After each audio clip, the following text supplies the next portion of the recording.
the touch, dead in the eyes. No signs of life no more. I put your love under the knife. Leave me to die here all alone. No signs of life no more, no. A crying dove may never fly.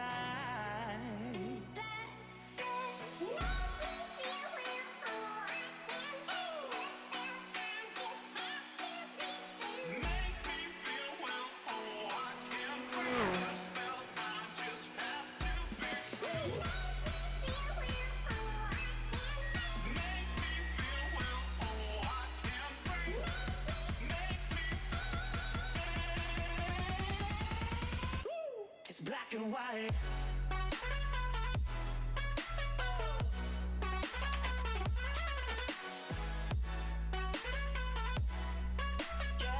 Hello everybody, welcome to Sim Racers World TV and welcome to the DynamiXX Endurance Series. We're here at the wonderful and absolutely legendary Autodromo Enzo e Dino Ferrari, which is of course lovingly known as Imola. Chaz Draycott and Edward May here on the comms for you.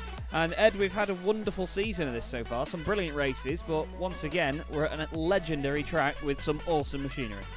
Absolutely, yes. The three classes that we're accustomed to seeing here for the DynamiXX Endurance Series, LMP2s that always throw up a little bit of late drama, don't they, with their tussles for the podium places. GTEs that basically carry on racing all race long and give us plenty of things to think about with the strategies that develop over the course of the race. And then, of course, the GT3s, which themselves as well, we've seen time and time again have last lap drama. I remember Catalonia, we saw some exciting tussles for the lead there, and I'm certain that this circuit, as you mentioned, the Imola circuit, one that's going to challenge the drivers, is going to throw up some great racing as well. It certainly will do. We've just got a few cars at the moment, qualifying just finishing actually.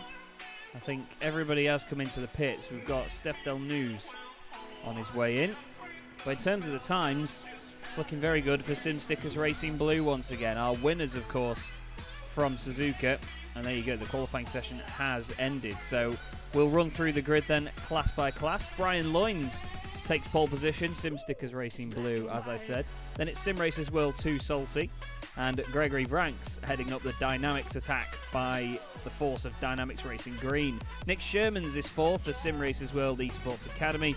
And then it's Esmeralda van der Nald in the BMS Qtox Esport machine, fifth and the final car in the LMP2s. We then have Olivier Bulting for BMS Esport 1 in the Ferrari, leading the GTEs, ahead of Racemaster Esports, our fantastic winners from Suzuka.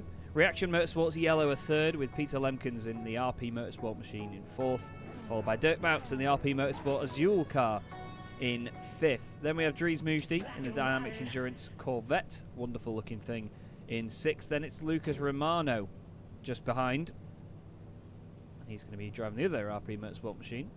Sorry, it's Steph Del News, then Matthias Ronzani on the next row. Joe Leulenbroek for Radion Motorsport by QSR2 lines up 10th in class, with Thies Vandenberg and Jamie McEwen rounding out that field. Jesse Hendricks then lines up next in the DynamiXX Racing Optica machine, which I believe to be one of the P2 cars. That's what it's listed. It's a Ferrari, I think. It might be yeah. the other, slightly having a hiccup. Yeah, I think it is, isn't it? It's a bit of a strange one, isn't it? Oh well, technology at its best, everybody. Cone Klopman, a name that I've seen in the Virtual Bell Car E-Series out there for Team MRS, heading the small GT3 field ahead of Kevin Unk for the DSCDA Esports Silver Car, a car that Ed and I love to bits. DynamiXX Bell Speed, a third, Jurgen van der Peer in that machine, and then Niels de Kuiper for Radio Motorsport by QSR at the back of the grid. It looks like Jesse Hendricks not taking to the grid at the moment. Bart Daleman seems to have just disappeared and, well, I was going to say come back again, but he hasn't actually, by the look of it. Looks like the field is going to get going though now. So Bart Daleman, for some reason, having some sort of issue there. I'm not really sure what's caused that, to be honest. Ed, what do you reckon that could be? Yeah, I can't see him on the event viewer or whatever that he's had a disconnect or any incidents. So it seems to me that there might have just, maybe he's having to take a pit lane start. I don't know. I can't see there being any penalties from last time out. So It's a bit of a weird one, isn't it, Chaz, to see the driver in a second place in LMP2s not take to the field, and that's going to allow Brian Loynes basically a clear run into turn 1. Yeah, it's a very strange one indeed, that. Very strange one. I'm going to have to try and see what we can sort with that, because that is odd. Very odd. We've got Van der Peer showing up in a different class as well, which is a bit of a different one. I think some of the drivers, there's a bit of a conflict of what car they're in sometimes. Either way, 6 hours of racing at Imola is underway. Brian Loynes leads them then, and here comes your GTE field. Olivier Bultink's had a fantastic jump on the rest of them by the look of it. They're pretty much single file as they come down the start-finish straight, but they won't be too worried about that at this stage, Ed. We know exactly what these guys have going on in their heads at this point. They know how long it's going to be. There's plenty to do, isn't there? Yeah, the Mercedes is actually getting off to a good start there. The GT3 car we can see at the rear of the shot. Is he going to go too wide into the first corner? He's going to look for it, isn't he? Down the inside, he's going to go into the brakes. I think we just saw that was Niels Kuiper backing out of that little maneuver, not wanting to fight too much in the opening few corners of this 6-hour-long race. So Jürgen van der Peer now moving up into third in class. Look at this, though. The field's starting to spread out a little bit. However, GTE's as close as ever. And I think, well, the rate that Brian Loynes got the race underway kind of had a knock-on effect for the rest of the field. Yeah, indeed. We've actually had an issue for Dirk Bouts, I think it was, in the petrol head days racing machine.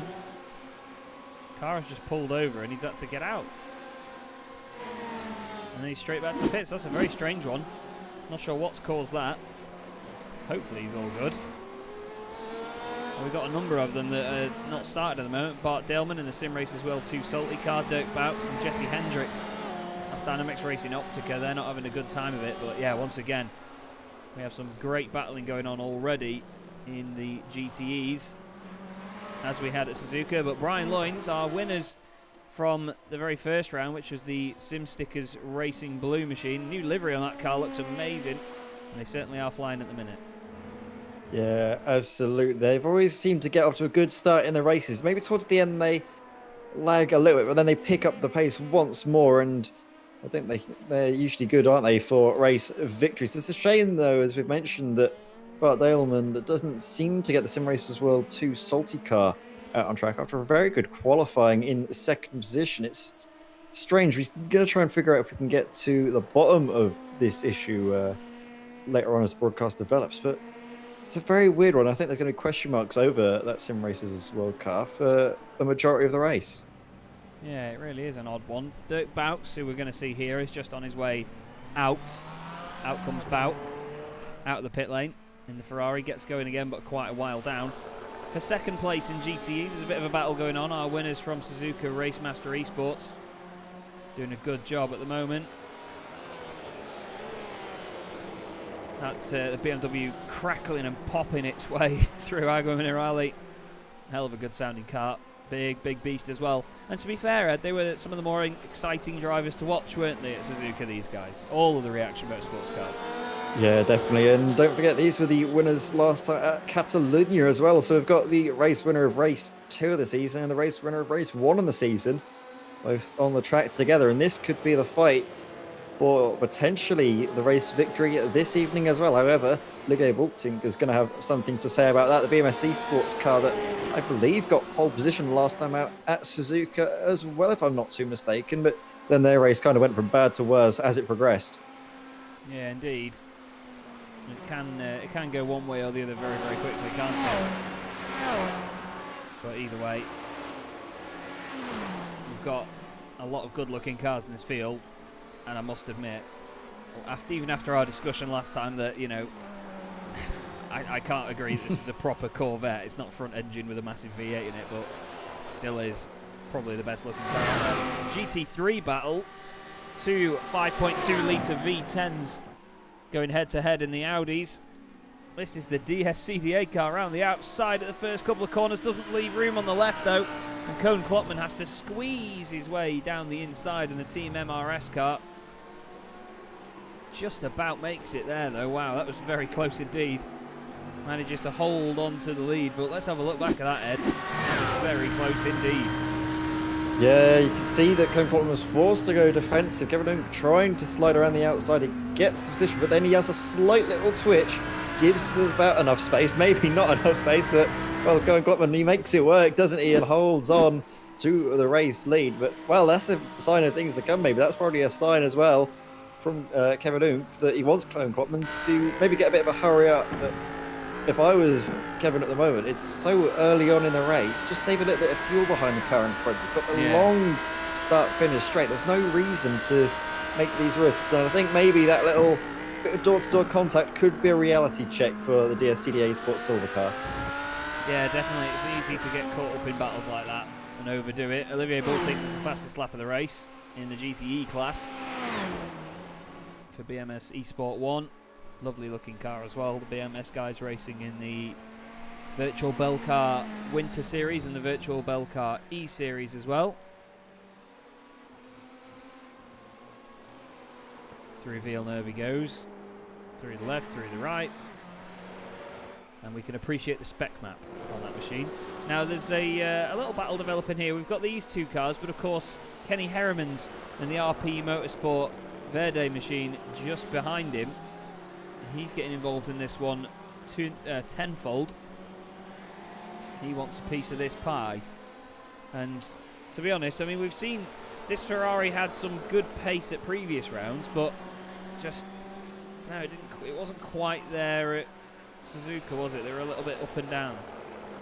Yeah, they had flashes of brilliance, didn't they? And that's something that you really want to try and avoid in an endurance setting. You want to try and be consistently almost average in a sense, isn't it? You don't want to be setting the time screens alight one lap and then making a mistake the next and losing time. It's all about keeping it consistent. And the Ferrari is really one of the most stable platforms in the GTE class. It's nice and sensible under the brakes. You don't really run the risk of locking up too much that you would say in the Porsche I've found recently. But it's also really good on a straight line. And we're going to see coming out of the final corner now, he's going to get a slipstream not off just one car but also the car in front. That's going to really help him out into the first corner, and if he wants the chance positions he certainly could, but as we were mentioning, it might be smarter to just stay behind, maybe a bit of fuel, although they're going for it, aren't they? Maybe they're not listening to us one bit. Down the inside the Ferrari goes. Is he going to take the, yes he does take the BMW, but not the Porsche. So now Kenny Herriman's slots into third position, a podium provisionally for the Ferrari, and well, the Ferraris are certainly going strong at the moment because we already have one in the lead of the race, don't we? The BMS eSport car looking very pretty up in front.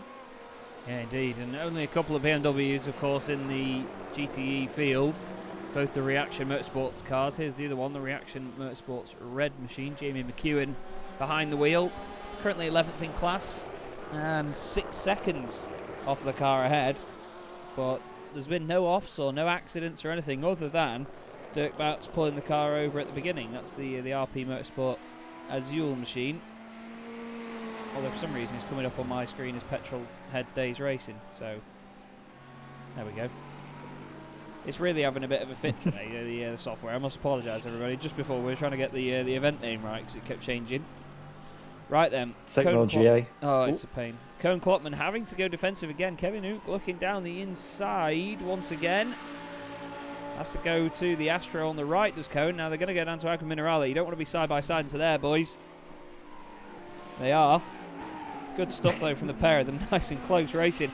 This is the thing, though. Will they be helping each other out here in having a battle and sort of pushing forward, or do you think they're going to slow themselves down for Jürgen van der Peer to come after them? They have a little bit of a cushion to Jürgen van der Peer. They've got about 3.5 seconds to the Mercedes in the background that we just see now. And I think they have a little bit of breathing room to fight if they want to. However, I mean, like I said before, if I was them, I wouldn't do it. But, I mean, we're not going to complain, are we? Because we're being treated to some really great racing up at the front of this GT3 fight. And I'll tell you what, long may it continue. Oh, for sure. We always love watching this sort of stuff. Because the thing is, you always do get those drivers that, even though, you know, we know that it's it's a long race, it's a 6-hour race, but they still absolutely go for it. You know, they'll treat it as if it's like a 10-minute sprint or something. They just push so hard. And they don't give up one bit. You know, they don't give a damn. They just crack on. And it's great because it keeps it entertaining for us, keeps it entertaining for everybody watching at home as well. And we do, of course, hope you all enjoy the broadcast. We are... I'm fighting fires, I won't lie. I'm trying to sort a few bits out in the background just to make sure all the information that you get is correct and as on point as possible. There is your race leader, though. Brian Lloyd's already going past the GT3 machinery. We'll go on board for a second as Brian Lloyds pushes hard. And for anybody that likes these P2 cars, by the way, we do have another series on Sim Racers World TV tomorrow night. We have two, actually. One of which is the Apex Technologies LMP2 Championship. It's a 2-hour race around Sebring that our own wonderful Ed May will be on, with Daniel Handover on the broadcasting duties. And trust me, it's a fantastic championship, isn't it? Really good fun to watch. Yeah, absolutely. I know you were a part for, I think it was the first couple of rounds at Daytona and Silverstone. And, well, the series has just really carried on the way it started. We've had great racing. And it's what really boggles the mind is how competitive it is all the way through. Qualifying margins are ever so slim, and that always bodes well for the race. It's 2 hours long, but you can be forgiven for thinking, if you tune in for just 20 minutes of it, that it's a sprint to the finish, because honestly, they really go hammer and tongs, and it's a great spectacle to watch. It's very difficult, though, for myself and Dan in commentary duties, because we try and focus on a fight, but there's 7 million different other fights brewing on in the background. It's difficult to pick the very best one. It is very, very true. It isn't easy to get right at all. There's so many different battles that go on in championships with cars that are this fast as well. It is hard to keep up, but they are great, great bits of machinery.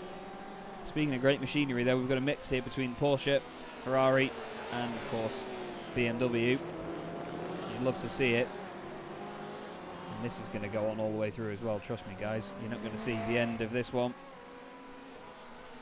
But, to be honest, I think at the moment Ronald Means will be feeling a little bit of pressure, but I know how well he absorbs said pressure. The Race Masters Esports car does go well. We know how consistent that Porsche is. It's never... I mean, from what I've seen in GTE, BOP, as down the inside goes the Ferrari. I've never seen it sort of stand out in like top speed or cornering ability. It's always just been the best all-rounder. It's been very much the Mercedes of GTE, hasn't it? Because early on, the Mercedes AMG in the GT3 pack was just the car to have. Recently, it seems like the Porsche, but I mean, that Ferrari, Kenny Heremans, is really launching it past, and Stephen Varell's coming through too. Yeah, the straight lines are really working out well for the Ferrari, but they go side by side into Tamburello. They make it work, though, don't they? Give each other just about enough space. And, I was going to say coming out of Tamburello, we might have seen the Porsche try and make it too wide, but no opportunity to overtake there. And we can see, looming in the background, who's that? That's Dries Mujdi there in the DynamiXX Endurance Corvette. So, as mentioned, we saw 3 different makes. It could be 4 different makes fighting for podium positions now. Yeah, indeed. Can certainly change very, very quickly. Just 1.5 laps, or even just half a lap of 2 cars battling together can really hold a group up.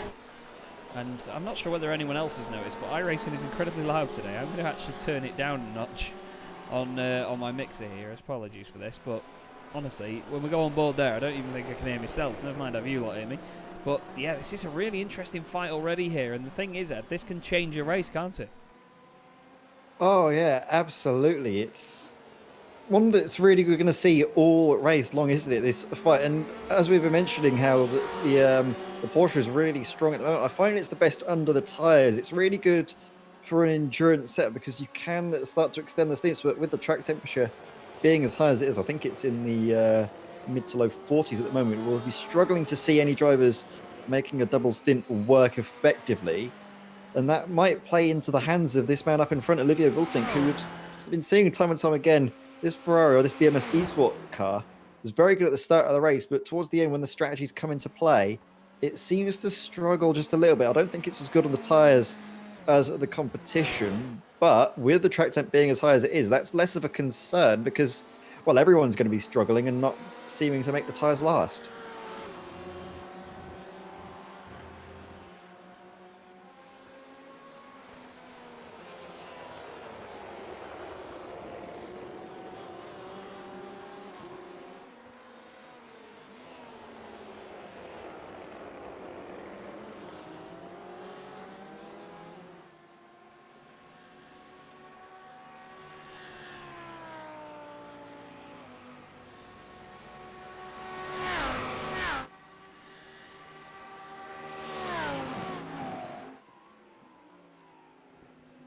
Well, yeah, pretty much. It's all about just trying to build the cushion at the start of the race sometimes, just to have margins to work with at the end, as we see. Oh, Doug Bout's going out and about on the grass there at Tamburello, making it back onto track nice and safely, though not colliding with young Amanda Peru, who can see just behind him. And it's been a very unfortunate race for this RP Motorsport Azul car. I'm not sure why they came into the pits early on. It might have been something to do with potentially being stuck on the qualifying set, not having the amount of fuel It was an audio incorrectly, issue. perhaps. Oh, was it audio issue? Yeah, apparently Dirk had no audio in the sim, and I mean we all know how difficult it is to drive without audio. Some people may think, oh, don't be silly, just persevere. Honestly, until you've tried it, it's horrible. You know, you can't hear the revs of the car, you can't hear what it's doing, you can't hear the cars around you. It really does make a huge difference. Audible feedback is honestly just as important as feeling feedback through the wheel. You know, you have that immersion, really have to get into it. So fair play to them. You know, he took the sacrifice of going, right, we're not racing like this, boys. You know, it would be an hour-long stint. I can't push that. Now this is a battle going on a bit further up. This is Lucas Romano in an RP Motorsport Ferrari, and he has got Matthias Ronzani right behind him in the United Motorsport machine. Another lovely looking Porsche. We do like this thing, don't we, Ed? It looks great. I absolutely just I love that RP Motorsport car. It's one that I've mentioned time and time again. I like the sort of the lighter blue aesthetic we see time and time again. Cars with nice greys and blacks and gold metal looking all cool and edgy. But I just love the nice sort of soft little blue aesthetic they've got going. It really stands out in a field of cars that admittedly do look the same. They do look very nice, of course, but they're a bit samey. It's good to stand out from the crowd every so often. Yeah, for sure. Does make a difference, doesn't it? But Ronzani at the moment trying to put the pressure on the car in front. It's Romano in the Ferrari. Will dare to go on board with the Porsche.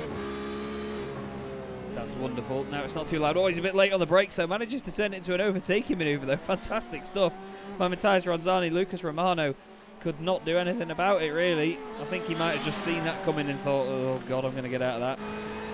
So as we go back on board. Oh, Ronzani makes sure that he uses all the road. And look at this now. We've got the Dynamics car coming through as well. Oh, that was a little bit naughty. Over the nose of the Porsche. They need to be careful because the number 76 of Gregory Franks wants to get through as well. Gets a little bit held up.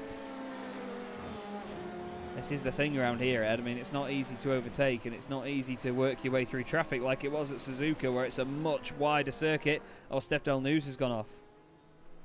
Oh, yeah, what's happened there for the DynamiXX red car? That's going into the first corner. Oh, they're going side by side. We've seen... Oh, two Team Dynamics cars as well. That's Team Thijs. Of Thijs Vandenberg. Oh dear, you never want to see that two teammates having a bit of a collision on track. Luckily, though, it wasn't too bad, and I think Steph Del News has managed to escape that without any damage at all. Actually, sometimes you can see a bit of front end damage on the splitter with these Porsches, just with how low down to the front they are. He seems to have gotten away with it just about, and maybe only lost that on track position. Steph Del News, I think, was a car we saw have a slightly rocky beginning to the race, but obviously, as we mentioned, it's a long way to go still, and so come the end of this DynamiXX red car as well. We saw it, Suzuka came good towards the end, and it's a bit of a pattern, isn't it? The Porsche is really quite strong here. Yeah, definitely. I mean, as I've said, I think it's one of the real all-rounders to go for when you're in a class that has multiple manufacturers involved. Great long run down to Tamburello. Really is great. But that BMW, it's looking menacing. More menacing than it normally does as well. It's a very angry looking car. But he's certainly doing a good job of it. Although Bod Boland has said in chat that Ronald Moons is driving the wheels off this Racemaster Esports Porsche because the BMW and the Ferrari are about half a second quicker a lap.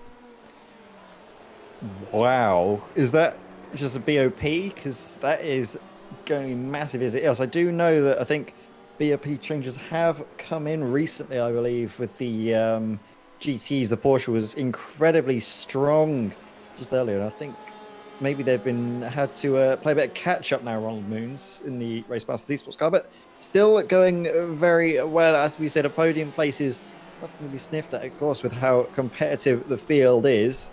We're consistently doing well as they get a bit confused with what the LMP2 car is, the 76 of Gregory Vranks, moving on through into this little bit of a GTE fight. And that's what happens as soon as the LMPs start to make their way through the GTs. It starts to spread out the field just a little bit. And then by the time that the slipstream comes into effect, all the cars close back up once more, then the LMP2s come through again and start to shake things up once again. So it's very difficult, isn't it, when you're in these multi-class endurance events to manage the traffic and manage it well. But it is always those drivers that are the most sensible, the ones that know where the LMP2s and the slower classes as well are likely to come into effect and likely to be quicker, and letting them through sensibly, always find themselves strong towards the end of the race. Yeah, that's it. You've always got to make sure you've got your head screwed on in a race like this. You can't just treat it like a sprint race and attack.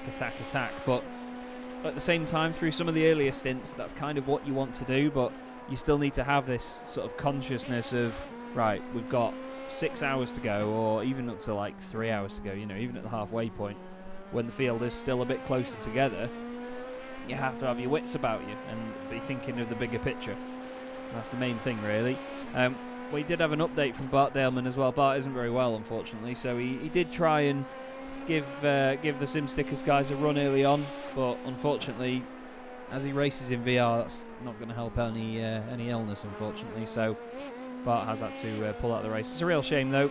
We do, of course, hope to see you back in it for the next one. Bart, he has actually said that, we'll be there. We'll be fighting. But we have 20 cars running at the moment in this race. I've taken away the cars at the bottom that are out of the race. So now we have these lot. But a nice little onboard shot here with the P2 car. And you can see the little endurance lights on the right of the number board there. They actually work in iRacing. I think I tried to argue a case for these things working last time and it didn't work, did it?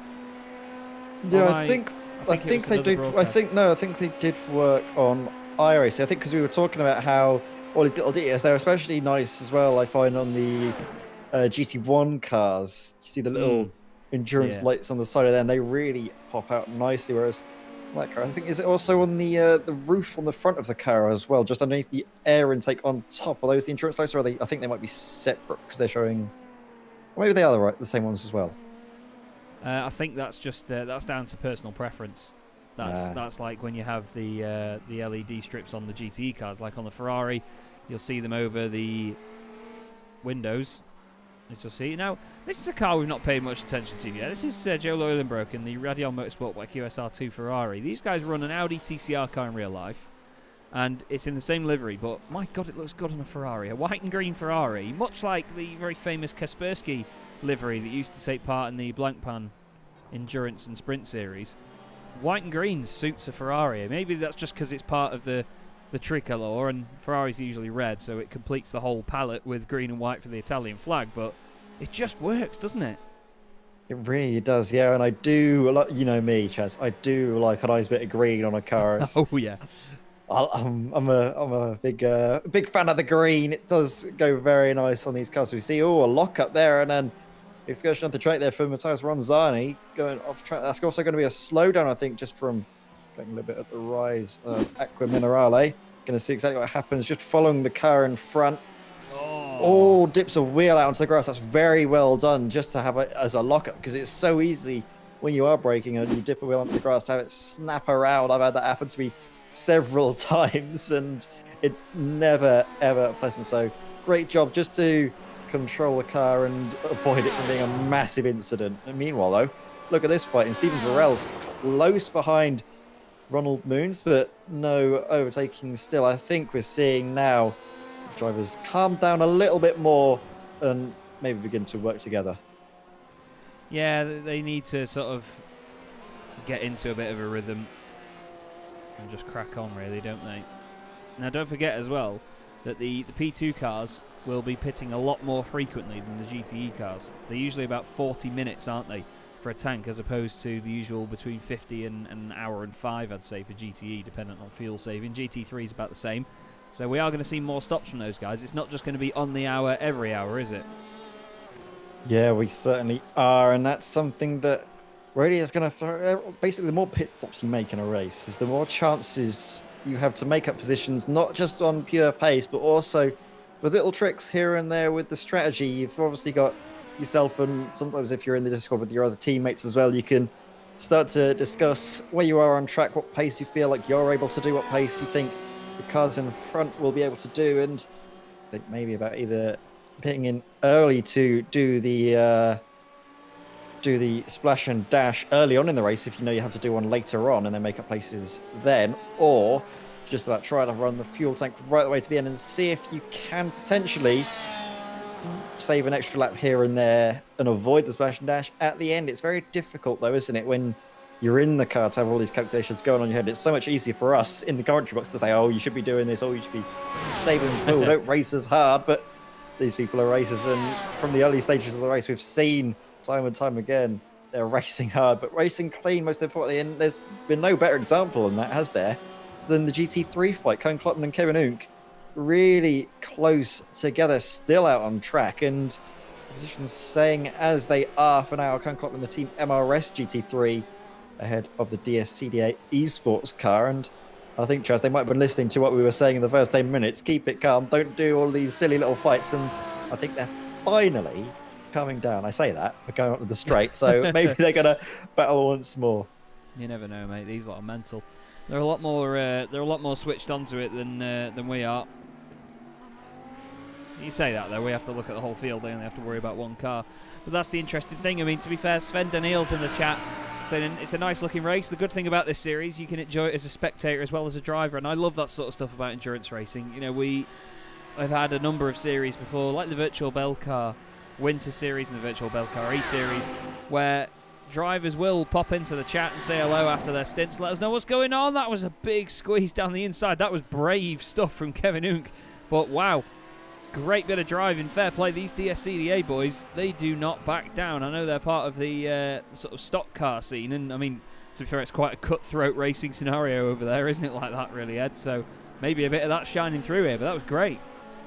Yeah, definitely. But it's just so great, isn't it, just to see them fighting carrying on. I did say that maybe they're coming down, and they immediately proved me wrong. But I'll tell you what, when it's racing like that, and it's so sort of respectful, nice and clean, no incidents happening, I'm quite all right with being proven wrong, because this bodes very well for the remainder of the race. Kevin Unk in the DSCDA Esports Silver showing very good pace thus far in the race, but Koen Klopman, don't forget, did put it on pole in GT3. The Team MRS car will expect to see maybe come back up and fight, because still Kevin Unk, he hasn't really run away with it just yet. He's only had, well, one lap of clear air to try and run away, but Koen Klopman, if he's still close going down the start-finish straight, we might be seeing yet more retaliation down into Tamburello. Yeah, indeed, that's it. You never know just how far you can get away before the other guy sort of just clocks onto your pace and then tries to rein you back in. But either way, great stuff to see GT3 cars fighting again. And of course, Ed, a new update to iRacing just the other day, which they pointed out. We obviously already have AI racing on iRacing, which has been wonderful. It means that I don't have to get 15 people together to do a boring cars video, where I can just put 15 Jettas out on track and smash them all into each other, and then it looks like they're all racing like they usually do anyway. But we actually have GT3 AI on iRacing now, so you can put all of your favourite GT3 cars together and make it into a series, or just use it as practice, you know.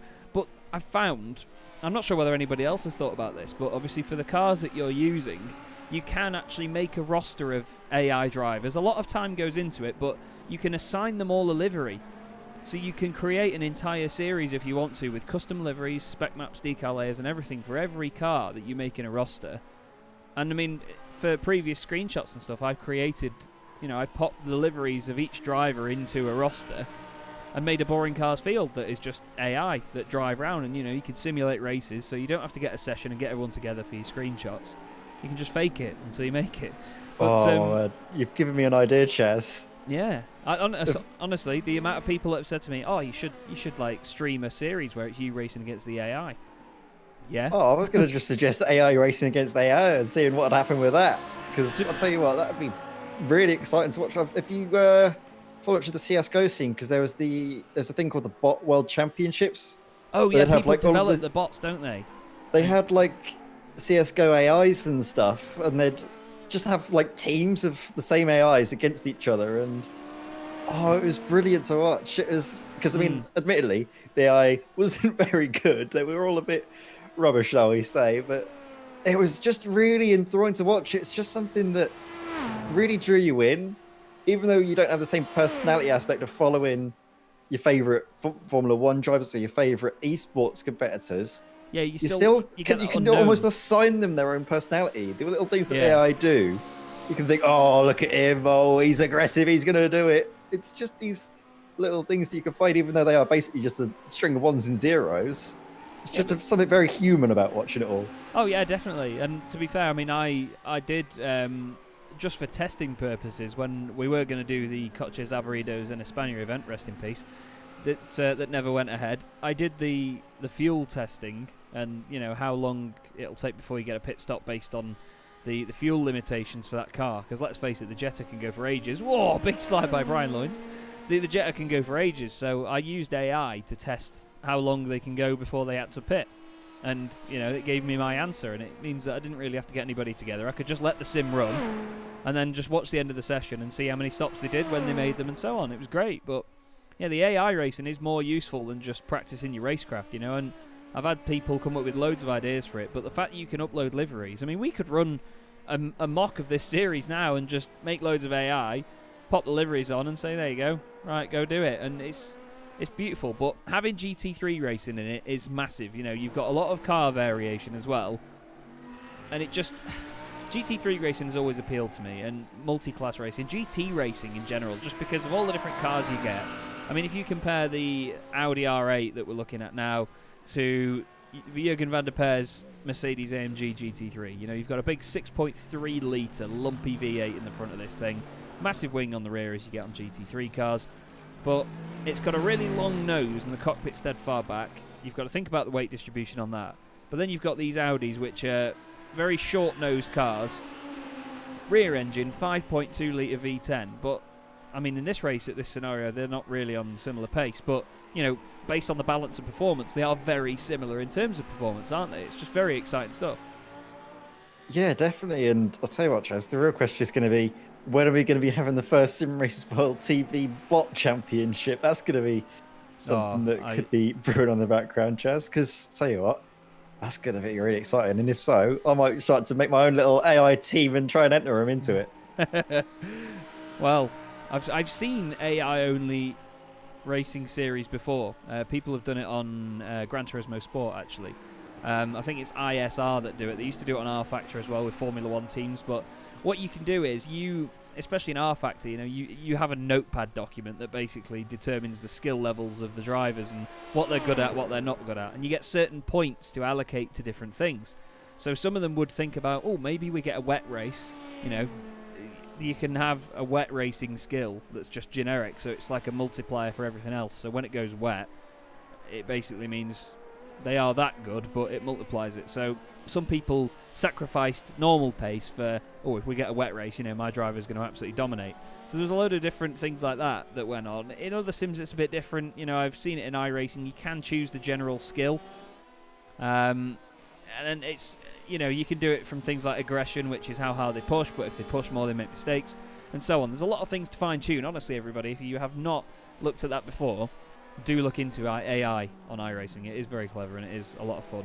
But, yeah, keep your eyes peeled, because I have some plans for that, much like Ed does as well, by the sound of it, so we may have things in future. Now, we make a noisy return to this battle. Stephen Verelst closing right up behind Ronald Moons again in the GTE category. That's the GT3 Mercedes of Jürgen van der Per. They've just lapped, but they're on their 23rd lap of the race so far. Over half an hour through this race already, which has flown by, in all honesty. But it's staying a little bit of a stalemate in GTE at the moment. But like you said there, Ed, it's about getting to a rhythm early on. Save a bit of fuel behind the car in front. And this is the time where you can assess the pace of the people around you. And I mean, they're probably all assessing the fact that Olivier Bultic has absolutely disappeared over the horizon. Yeah, a little bit, but we saw that at Suzuka, didn't we? That Olivier Bultink was very strong at the early phase of the race, but then towards the end, strategies just didn't pay out for them. That he got involved, I think, in a few little incidents later on that really hurt him towards the end. However, he probably has learned, I think, from all of that at Suzuka, and we could be looking at a very commanding victory here if the pace continues the way it is. Yeah, definitely. We'll go on quite an iconic lap, really. A Ferrari around Imola, of course. Autodromo Enzo e Dino Ferrari. Wonderfully named circuit. Steeped in history, this circuit, honestly. Many good moments, many bad moments, of course, around this circuit, but either way, it has written itself into the history books. Now, Olivier Bultink's got to try and deal with these Audis here, but he's got to do it in a place where he doesn't hold them up too much. We know that this Ferrari's got the pace over them in a straight line. Like, look at that, just generic pace out of the corner. But the thing is, neither of these guys are going to want to let them pass. The DSCDA car seemingly defending against them there. That could hurt them, because he's slightly offline now. What can Cone Klopman do? Very close to the back of him. Oh, he's sold him a dummy there. This is getting feisty. These pair are not playing it by the endurance racing book, are they? It's like a 1 hour sprint race. This is great. It certainly is. And now all their eyes at the hill. They're going so defensive, isn't he? Kevin Ung up in front. He's not wanting to give Cone Klopman any room whatsoever to overtake, to do any little strategies here. All of the time they're doing this, they're also churning through the tyres. They're going offline. They have to brake at different points, maybe brake a little bit harder as well. Cone Klopman sliding the rear of the car as well. That's not going to be helping them out one bit. And well, Kevin Ung, he's got a little bit of breathing space, but that closes all the way down, doesn't it? Start, finish straight. And this fighting, as you've been mentioning, Chaz, is not been showing any signs of stopping. And I'll tell you what, over these next 5 hours and, well, I think 23 and a half minutes to go. Quick maths.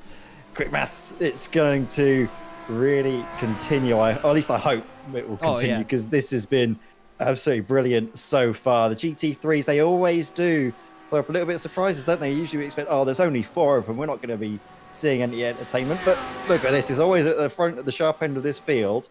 We've seen drama, and I think we definitely will continue to see drama. But meanwhile, focus has to shift, doesn't it, to the LMP2s, as our race leader, Brian Loynes, comes into the pits with quite a hefty margin to Greg Vranks behind in second place, who also jumps into the pit lane now.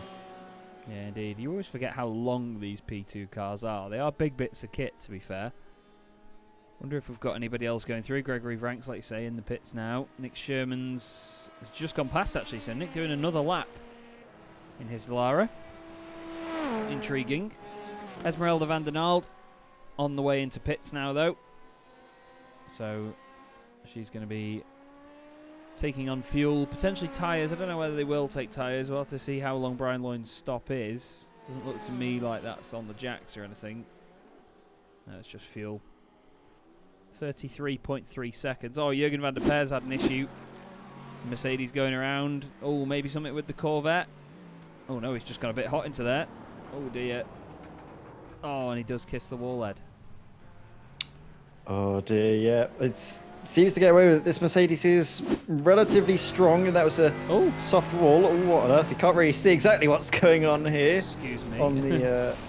oh, I can, but a little bit of a bump into the wall. Is there any damage on the front end of the car, though? That's the big question. It was a bit of a tap on the right-hand front corner, and these cars can be a little bit prone to it. We're seeing the back end of it. Now we're going to see the front end, and I think Jürgen van der Per can thank his lucky stars, because, oh no, there is a little bit of a bump actually on the bonnet. You can see a sort of almost like a weird mountain that's formed there. Yeah, it's crumpled up a little bit, just where that big vent is in the middle. Seems to have just been pushed in slightly, but it's not too bad at this stage. You know, I've seen cars still finish races and win races with that sort of damage. Nick Shermans is into the pits from third place. Well, he was obviously before he took the lead, but the number 10 machine now on pit lane. Your race leader, Brian Loynes, is just coming down the hill after the chicane at the top. The Variante Alta chicane. One of the most difficult corners in the world, I must say, especially in GT3 cars. Now, Nick Sherman's has just stopped in his pit now, so he's definitely going to get overtaken. Brian Loynes comes steaming down the definitely not straight here at Imola. I miss the final chicane they used to have here. I really do miss that final chicane. It was always so much fun to watch when I watched the Grand Prix. But unfortunately, we no longer have that. Now, where's Gregory Franks? Here he is. Sherman's is still in the pits. He's just leaving now. He's just getting going. So if we go on board with him, well, you probably won't even see Gregory Franks go through, but Gregory has gone flying past. There he goes. And here comes Nick. That's the BMS Ferrari of Olivier Boultink. And Nick Sherman's then makes his way out. And he returns in third place. Esmeralda van der Nald is fourth in the BMS Q-Tox eSport machine. Great looking car that as well. Really nice tasty livery with some wonderful metallic spec map on it.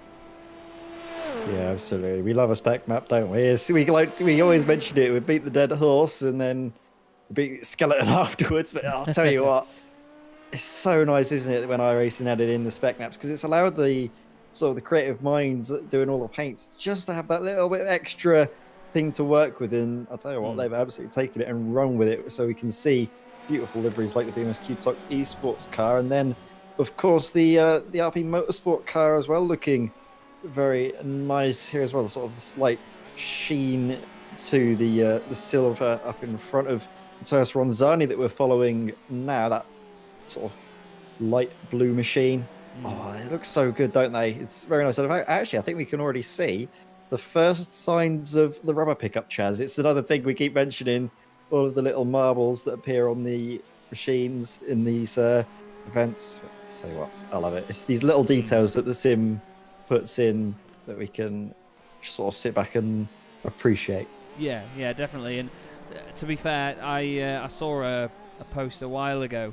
I can't for the life of me remember who it was, but he was at the Nürburgring 24-hour last year, and he took some pictures of their BMW M6 GT3 when it had finished the race, and you could see all the aerodynamic sort of curves down the side of it where the water had gone over it and, you know, made the side of the car all mucky, and it just looked fantastic. And he just simply put, dirty race cars are the best race cars, and I agree, because when they look like they've been used for their purpose over an endurance race, disgusting, covered in water and just dirty marks all over them, scrapes and dents everywhere, you know, especially after a 24-hour race, they just look the absolute dogs to me, and I love it, really love it. It's really good though, isn't it? Just because you see all of the cars, don't they, when they go to the track, they're all sort of surgically clean, aren't they? They're nice and pristine and everything, good and proper, and then you see it at the end when they've been put through the ringer for their purpose. And it's like you mentioned, the racing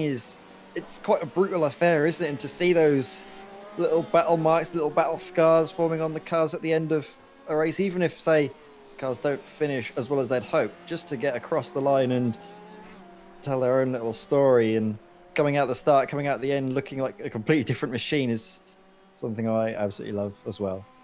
Yeah, it is awesome. It really is. Now then, Porsche and Ferrari, another battle that we've seen plenty of in the world of motorsport. Down towards Agua Minerale they go. Matthias Ronzani for United Motorsport just hanging on. Oh, well, Romano's taken a different line. Oh, a bit scary on the rejoin there, Sunshine. But that battle over and done with. But now the thing is, will Romano be able to catch back up with him? We know the slipstream down to turn one. Let's see what he did. Does the back end get away? Oh, it's so easy to do that. Because when you get near that grass... that was close. It was close indeed. When you get near that grass on the left, it's so easy for the car to just hit it and spin around. A lot of the time, you are better off doing what Lucas has done there and just straighten up. You know, if you think you're going to hit it, just straighten up. You know, just crack on, take the slow down, and just take your time. Kevin Unker's just done the fastest lap of the race in GT3, but there's mere hundredths of a second between him and Koen Klopman, who recently became the newly crowned champion, or double champion, of the virtual Bell Car Winter Series and E-Series. Him and his teammate Fabrice Cornelis, and Thomas Stockmans as well from the previous season. have now won that championship a second time in the Radical of all things. Great little cars. They've been so much fun to watch, but yeah, they've been very, very dominant, I think is the best way to put it. Now we go back to this, because Ronald Moons has got a bit of a gap now, a bit of daylight. Romano's off big time this time. Into the wall. Makes the Ferrari look very grumpy. He's confident there's no cars coming.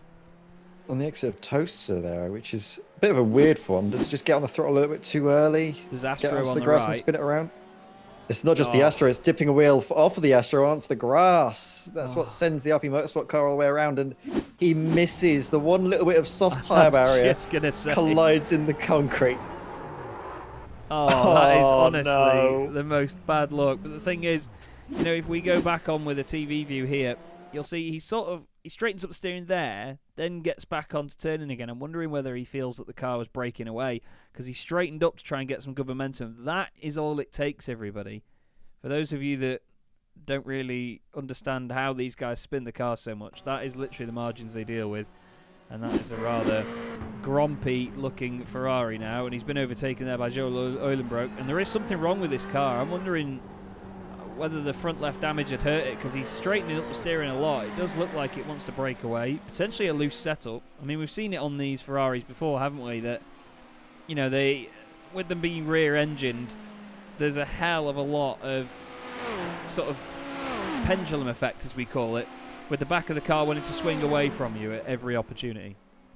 Yeah, you also get that in the Porsche as well. Over the Ferrari, I've always found it's a little bit more stable when it comes to turn in and also turn out, to be fair. It's a nice, stable car. When you apply the throttle, it doesn't really squirrel away from you. It's quite a stable machine. However, a lot of the drivers, they do have looser setups, because that's how they feel they can drive it fast, is being on the ragged edge. And you have to realise that looking on the outside in at all of these cars on track, they might seem like they're firmly planted and there's nothing going on behind the wheel other than just turn it in, power out and go. But there's always these little micro corrections that the drivers have to do at every single corner, especially if they've got the setup so that they have to drive it on the ragged edge, which, funny enough, I think a lot of the drivers are doing at the moment. Meanwhile, though, we've just seen Brian Lyons carving his way through some back marker traffic, and already with an almost 25-second margin to second place, and we're not even an hour into the race yet. Yeah, indeed, it certainly has flown, but at the same time, there's been so much go on that you would have expected us to have been past that 1 hour mark by now. But that just shows you how much can go on. Either way, we have 1,000,001 things that can go on in these races. We know how easy it is for them to get stuff wrong. And we know how easy it is for things to just go right as well. I mean, we've seen teams just sort of glide through events like this, haven't we? Yeah, we definitely have. I think, like you mentioned, Racemasters Esports, the winners last time out at Suzuka, just really kept their heads clean, didn't they, in the GTE class, and didn't really have too many dramas. They had kind of a almost what you could call a boring race, but I don't think they'll complain too much about it if they're taking the race victory. Meanwhile, though, I think the Racemasters Esports car that I just mentioned could be under pressure, perhaps, from Stephen Varell's Direction Motorsports yellow car has been slowly but surely catching up, and yet here we go, going now at Variante Alta. Very close indeed. But oh, what's happened here to Esmeralda van der Naald? The MSQ Tox Esports car off. Is that at the... Yeah, that's the first Ravazza here. Whoa! Way too hot into there. Hopefully it doesn't hit the wall, but oh, that is quite the hit. The car stops very suddenly. Rear and front into the wall as well. Let's have a look. Oh, just very, very late on the brakes there. There's no stopping that once it's on the gravel, unfortunately. That's a real shame for Esmeralda. Into the pits as well. So clearly the car damaged, but just going past them, Ed, as you pointed out, Varelst is now on the move to try and get past Ronald Moons, and he does. Yeah, definitely. Ronald's backs out of that one very early indeed, doesn't he? Going into Tamburello, not wanting to take any risk, and stayed quite content to slot in behind the BMW up in front now. The Direction Motorsports yellow car, as we mentioned, winners at the first race of the season in Catalonia. Didn't have the best of times in Suzuka, but still finished respectably. Meanwhile, we're seeing the sister car, Jamie McEwen in the Direction Motorsports red car, going off at Villeneuve. And is this just a matter of getting too much over the curbs, bumping the car around? No, actually, not turning the car around enough. Maybe a bit too much speed in. The car just doesn't want to respond. Going to get an onboard here just to see exactly what happens. And the car just doesn't want to respond. No, it just sort of breaks away a little bit at the back on the way in as he straightens it up. It's just too late, unfortunately. Nick Sherman's went off track as well in P2 car. This is a Variante Alta. Oh, it's just gone on the brakes. Nice save, though. Oh. Keeps it out the barrier there. That's really good stuff from him. We've also had Koen Klopman get past Kevin Unk for the lead in GT3. Kevin's just gone a little bit too hot into the bottom of the hill. And, well, easy pickings for Koen Klopman there, isn't it? Oh, apologies. That's what happens when you click the wrong button, everyone. Yeah, but, I mean, we have seen it before, haven't we? The CDA Sports Silver car. While it is a very strong machine and it's usually got good pace, the challenge at the front. In fact, it won last time at Catalunya for the first race of the season after Titanic last little battle for the race lead. And then Suzuka, they had a race to forget, really, didn't they? They had a bit of a moment. Well, they didn't have a bit of a moment. They had a lot of big moments, didn't they, throughout that race? And they still did very well, I believe, too. I think they finished on the podium, if my I think they did, serves rightly. So credit to them for carrying a very stricken car across the line. Meanwhile, fights continuing to sort of bubble away in the background. Joel Ellenbrook and Lucas Romano, both on about the same bit of track. You can see the Alpine Motorsport very battered and bruised Ferrari in the background. That is actually slowly but surely gaining on Matthias. Well, not on Matthias, sorry, on Joel. And I'll tell you what, I don't think there are any fast repairs in this series, but I get a little bit of that repaired in the pit stops and maybe get back up and running. In fact, there is actually one fast repair in this race, so I think Lucas Romano is going to take this to the pit stop and then get that repaired, and maybe the race won't be too compromised for him now. We'll see, though, because obviously once you've got that fast repair taken away, you don't have it to play with at the end. Yeah, that's it. You need to manage that because you have to be careful. And I think that the thing is, would you rather take it first thing and then have no sort of ability to come back from any damage later on, or would you save it to the end and race with the damage throughout the majority of the race? It's difficult, isn't it? That is very tricky, because if you have damage at the start of the race, you're going to have that damage for all of, 6 hours?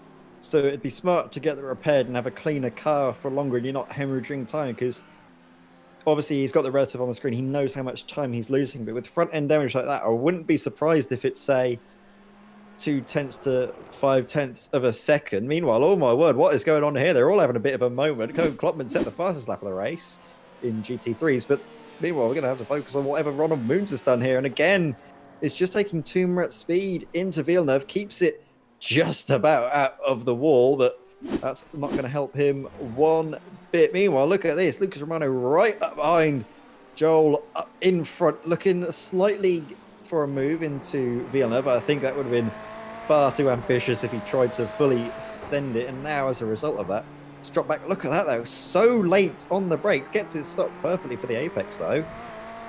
Tell you what, the damage might not be holding up Lucas as much as I thought. No, it seems like he's still got the fight in him for sure.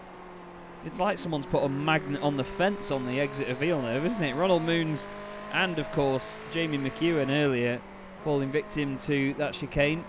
But look at that. Look at Romano on the brakes there. That's the difference, you know. Everybody says that braking is one of the most important things in motorsport. Especially here on iRacing, we know how picky it can be, but certainly is Lucas Romano's bag at the moment. Really pushing hard, but I think the damage just isn't helping him get off the corner. It seems like the back end wants to step out slightly, and it just holds him up. A lot of it as well is straight line speed, because you've got the damage at the front that gives extra drag, and that really can hamper you by looking at that damage. It could be an extra like 5Ks, which is a lot, especially in these GTE cars that rely quite a lot on their straight line speed, and especially the Ferrari, which its best trait is its acceleration and straight line capabilities. So Lucas Romano. I think if I was him and the RP Motorsport boys, I'd be going into the pits at the end of this fuel cycle and getting that damage repaired. Yeah, it makes all the difference, doesn't it? Need to be very, very careful, but it certainly doesn't look pretty. But the thing is, if you're making it last until the end of a stint, then that's probably the better option, because then you're still in sync with the pit stops, and it gives you more of an idea of what's going on further down the line. Because when you are out of sync, it can sort of mess with your confidence a bit, because you don't quite know how everybody is doing around you and what they're coping with, when they're coping with it, and whether you've gained time or lost time on people. It makes all the difference. As Jamie McEwen has had a bigger moment than we've seen so far at Agua Minerale. Let's have a look here, Ed. Is it a bit of the grass, do you reckon? So he's taken a bit offline initially, just letting the LMP2 car through. I think that might have been Gregory Franks just going on through, and that really compromised it for the first bit back from Minerale. So then when he was onto the brakes, trying to rise up the hill again, that really hampered him, and did very well though, didn't he, to avoid contacting the car on the rejoin. This is Esmeralda. Oh no! Romano has lost it and absolutely drilled the BMS QTOX eSport machine, and he even gets away quicker as well. That's a real kick in the teeth, isn't it? That's a real kick in the teeth there, but just went in too hot. He's on a different line, clipped the grass. Big hit. Big hit. And they both do a great job though to just crack on with it again though. That's the thing. But yeah, Romano will he'll be kicking himself for that one, to be fair. And to be fair, Van der Nald will not be happy either, because don't forget she came in recently to get repair for the damage after going off at the bottom of the hill. Yeah, exactly. And now there's been an extra damage, and I think if, as you mentioned, Esmeralda's already used that fast repair, there's none left for the remainder of the race, and that's going to be damage that's on that QTOX eSport car to the end of the race. Yeah, that's very true. It's not a nice place to be, knowing that you've got to take the damage. We have GTE cars in the pits, Thijs van den Bergen and Stef Delneus on their way in. Creeping down the pit lane. It's painfully slow, taking advantage of the fact that the cars go through each other in the pit lane on iRacing. Most importantly, though, Chaz, is that that's before the 1 hour mark. So, judging by that, they'll have to take a splash towards the end of the race. And if the other cars that have stayed out are able to save maybe an extra lap after this one, they could get away with avoiding a splash and dash at the end. It will be tight, however, it could be doable, which is the main thing that these drivers are going to have to hold on to, is the fact that it's tight, but doable. Yeah, that's a good point. You need to just try and stretch these stints out as far as you can, and it's never easy to do that, because the more... Well, the way I always look at it is, you can push tyres and, try and make them last. You can sort of make fuel last as well, but, the car will still go if you lose a tyre. The car will not go if you don't have any fuel in it. The fuel is the priority when it comes to these sorts of stints. The tyres are an afterthought. Now, interestingly, Bod Boland is getting into the Race Masters eSports car, and it doesn't look like we've had any other changes. Although, actually, no, Luke Tice has got in the Team Tice Dynamics car. So there has been a change there. Esmeralda van der Nald back in the pits as well. Maybe that's for the damage, but maybe they're out of sync with the pit stops now. What do you think? Well, we did see the QTOX eSports car come into the pits, about 10 minutes ago to do a little bit of damage repairs, and I think, that's Esmeralda getting out of the car and Patrick Vandenberg getting in the car. Tyres are being taken. Yeah, maybe just so maybe they are just a little bit out. Oh, is what's happening here with the Dries Mujdi and the DynamiXX Endurance car again. That's Aqua Minerale. Oh, what's happening with Brian Loynes? Brian's had a big moment.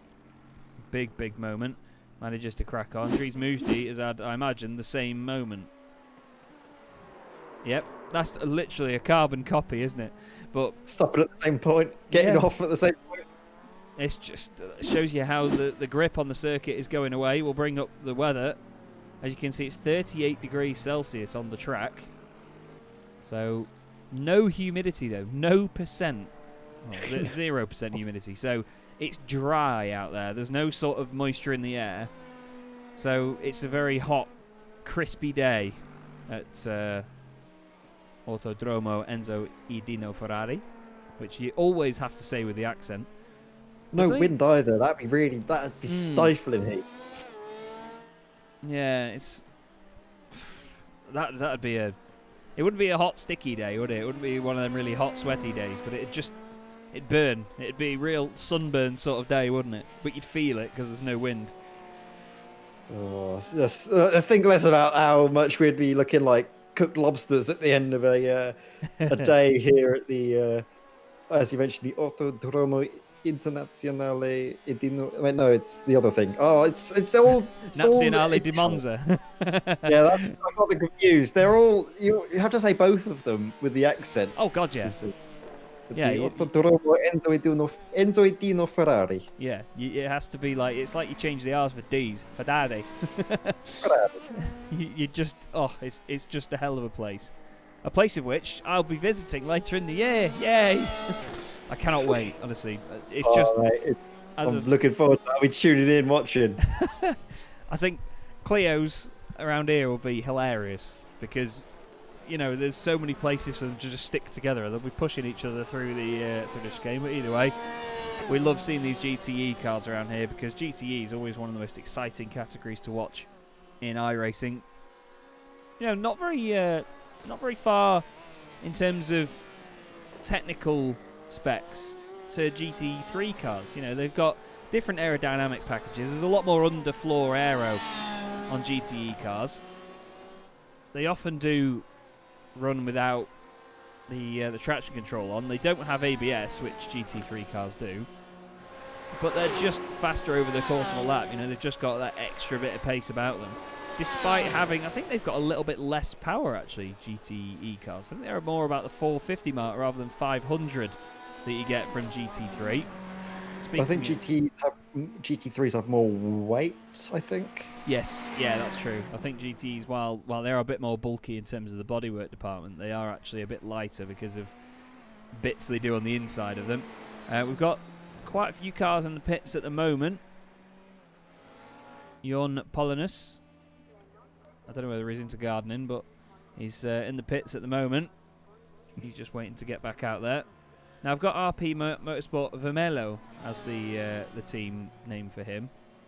I'm not sure whether that's just me having the wrong one, but either way, we'll update that. We do understand, everybody, that there's a number of names that we just need to make sure we have them all populating our list, because some drivers take part in some rounds and not others, so they're not always on the list ahead of time. So he's going down as RP Motorsport at the moment. We'll pop that in there because, let's face it, it's the RP Motorsport Ferrari. So we'll just bang that on there. There you go. Either way, back out on track with... Not repairing the damage. Interestingly, yeah, I was going to say, it's still a very grumpy front end. He's turned it into an open wheeler at the front left. But that's intriguing. So it mustn't be... it mustn't feel that bad, actually. It's intriguing, isn't it, that they've managed to keep the damage on the... I guess they're just trying to keep it there for should the worst happen if they get the dreaded meatball flag at some stage during the races, that they've got that sort of get-out-of-jail-free card you could call the fast repair in these endurance races, can't you? Making sure that you can get back out on track and not worry too much and then have a clean car at the end. Meanwhile, Thomas Stockman's now behind the wheel of the Team MRS car. Crucially, nearly 30 seconds clear of Kevin Unk, who stayed in the car. So, Thomas Stockman's, he's going an extra stint on these tyres. He is indeed. That's an interesting call. But they changed the driver, didn't they?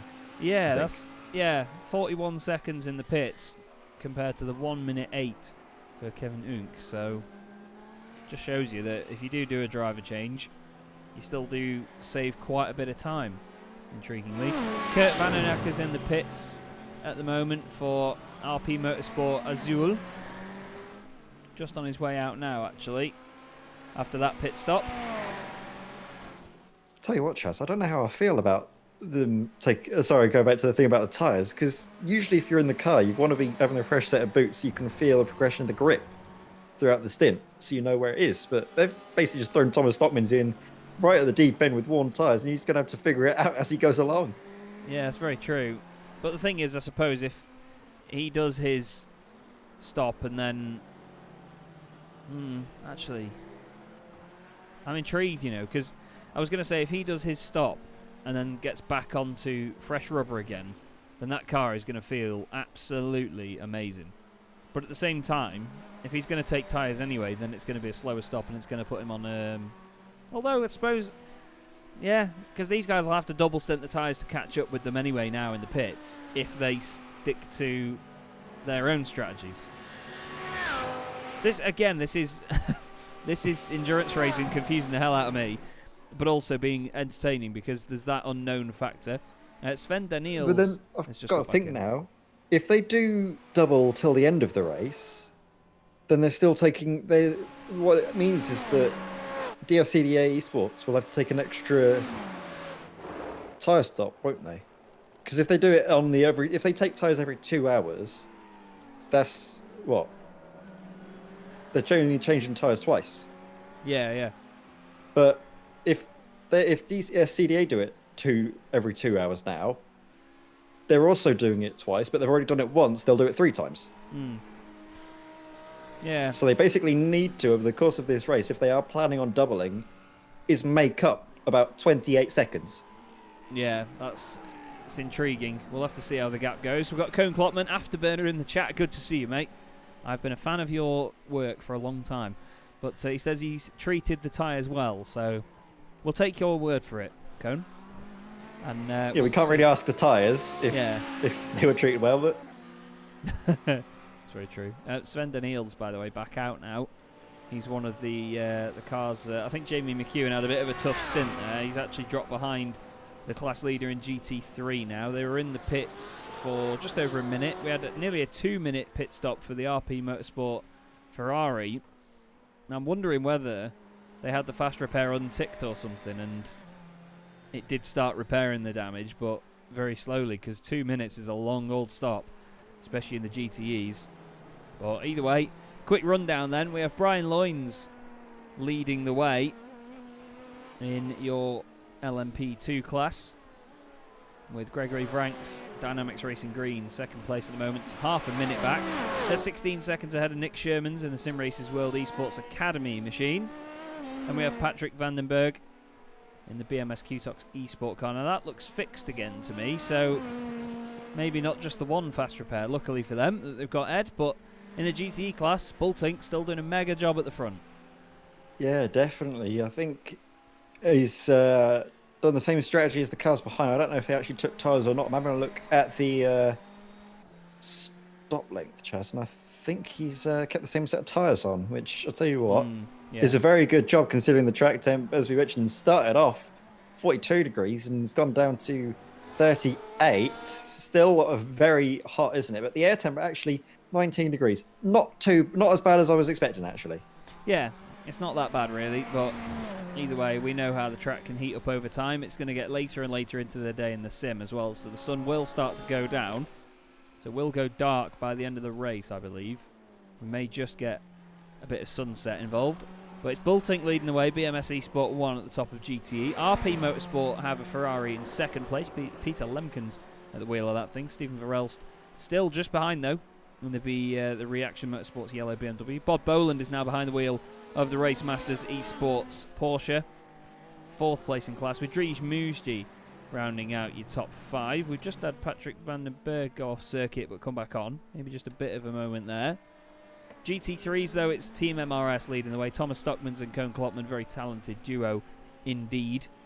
They lead that one. Kevin Unk is currently 26 seconds back with Nick Poilart in the Dynamics Belt Speed Mercedes. They've had a driver swap as well. And Naz de Kuiper in the Radeon Motorsport by QSR machine. But by the look of it, Ed, we are out of our first pit stop window. And what I'm going to do, mate, is ask... I'll give you the first choice. Later on in the race, everybody, we will ask the chat, because Ed and I will be taking, 4 breaks over the course of the race, just to make sure that, of course, that we stay hydrated, stay fed, and stay in the loop with what's going on. Who do you want to go on board with, Ed, for our little break here?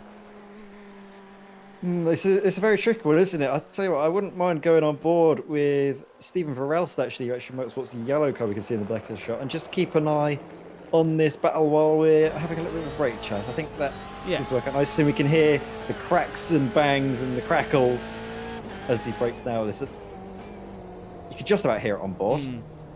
It sounds like There we LMG fire. Oh, I love it. Awesome stuff. Right then. Well, Ed and I are just going to take a quick break, everybody. We'll leave you on board with the wonderful Reaction Motorsports Yellow BMW M8 GTE here at Autodromo Enzo e Dino Ferrari. We'll be right back in just a few minutes.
hello again, everybody. Chaz Draycott and Ed May here on Sim Racers World TV for round 3 of the DynamiXX Endurance Series here from Autodromo Enzo e Dino Ferrari, lovingly known as Imola. We're an hour and a quarter of the way through this race, Ed, and there's been a lot going on already, as we've just seen, but to be fair, we've got a little collection of incidents to catch up on here, haven't we? There's a few that have gone off and had moments. Okay, so this is the first one. Patrick Vandenberg. Oh, Ed. Ooh. I think that was the one just before we went on a break, actually. I think that was just a Piratello, wasn't it? Just a slight twitch, but again, did very well just to keep it straight. And then the second one, involving the BMS Q-Tox eSport car, but that was Jon Polinus losing the rear of the car. Very good job to avoid contact, though, isn't it, with the BMS Q-Tox car that's had enough contact, I think, already with that GTE car. Doesn't want any more. Steph Del News there, going through Aqua Minerale again. We've seen that time and time again, just stepping a wheel out onto the grass, getting onto the brakes and pitching the car into a spin. Very well done, patient on the throttle to rejoin the circuit. Then our race leader, what happened here? Oh, loops the car around, too eager on the throttle, Brian Loins. Spins it around, just about, not quite. There we go, gets it running eventually. Styles it out a little bit. Naz de Kuiper's had a big off. I'm wondering whether Steph Del News is going to have something to do with this. Yes. More than a little bit to do with it. Oh, yeah, he's going to have 100% of the blame. Little tap of the wall for Naz de Kuiper there. It was a real shame that. Didn't need to happen. Steph Del News actually went off after that as well. Steph's having a nightmare of a stint at the moment, because that's not the last time he went off track. Because Nick Poylar also went off track at the same time. Oh, that was this that we missed. We just caught the end of it actually before, didn't we? That was Joel Eulenbroek down the inside. Oh, hits the curb, understeers wide. You need to wait for the car. You just need to wait. You can't send it into Aqua Minerale, can you? You just can't. No, you need to be patient if you're lapping cars, especially. Just wait there. Verelster's unfortunately had an issue after we were just on board with him for a bit. Runs wide at the bottom of the hill. Easy to do though. I mean, you're going downhill into a braking zone there, aren't you, Ed? It's one of the most difficult corners on the circuit. Yeah, I've seen the Chaz Draycott cast though, isn't it? We were following him for about 5 minutes when we were on break, and then as soon as we go away, he has a moment at the Ravazza. But he gets back on track, and he was showing good pace up until that point. I'd expect him maybe later on in his stint to catch back up to Peter Lemkins and maybe give us a show before the next round of pit stops for the GTEs, because that should be coming in about, say what, 40 or so minutes time, maybe at the 2 hour mark. Yes. Yeah, not too long before we get them in again, but we've got Gregory Vranks in now. It's crazy how quickly these P2 cars go through their stints, to be fair, isn't it? They do really fly by, but he's going to be trying to hurry everybody up involved. Of course, we don't get pit animations in iRacing yet. But Peter Lemkins, second in GTE at the moment, 21 seconds off your class leader. The BMS eSport 1 car, Olivier Bultink, really flying. One of the drivers from the Virtual Bell car, Winter Series and E-Series as well, I believe. Very, very quick car indeed. Certainly shown some great pace so far. Ronzani's a little bit out of sync here. He did a 1 minute 2 second pit stop, where everyone else did about 34, 35 seconds. So they've dropped a bit of time, but you've got to be thinking if they're on fresh rubber, they might be a bit quicker, but they're only 2/10 faster than the Corvette in front of them. A long way in front of them on the previous lap. Yeah, and we keep mentioning it. We mentioned it Catalunya. We've mentioned it at Suzuka. Is that DynamiXX Endurance car really goes well towards the end of the race? We've seen time and time again. Dries Musti is it Sven Delmans, his teammate? I think it might be Sven Delmans, his teammate. They always go really well at the end of the race. They keep their tyres a good check. They manage to avoid all these little incidents that we've been seeing happening to a few of the other GTEs so far. And I'll tell you what, they could be an outside shot for a podium. However, Bob Boland as well, just in front of him, about 14 seconds up the road, is another car we see towards the end of the race, the Racemasters Esports car. Very good towards the end as well. However, the race being dominated currently by 2 Ferraris first and second, a car that I think with the recent BOP changes and everything going on with the GTEs, is that the Ferrari's really starting to come into its own here. Yeah, it certainly is. Having these 2 Ferraris at the front is a great... Well, what a place to do it as well at Imola. circuit named after, of course, the wonderful creator and owner, Mr. Ferrari himself, Enzo Ferrari, and his son Dino Ferrari. And as the Kuipers had another moment here, Aquaminarale, grass, Audi, spin. Whoa, that's a long one. That's in the game of shot put, the car shot put championship we've got going on there. That's the furthest anybody's been off today, isn't it?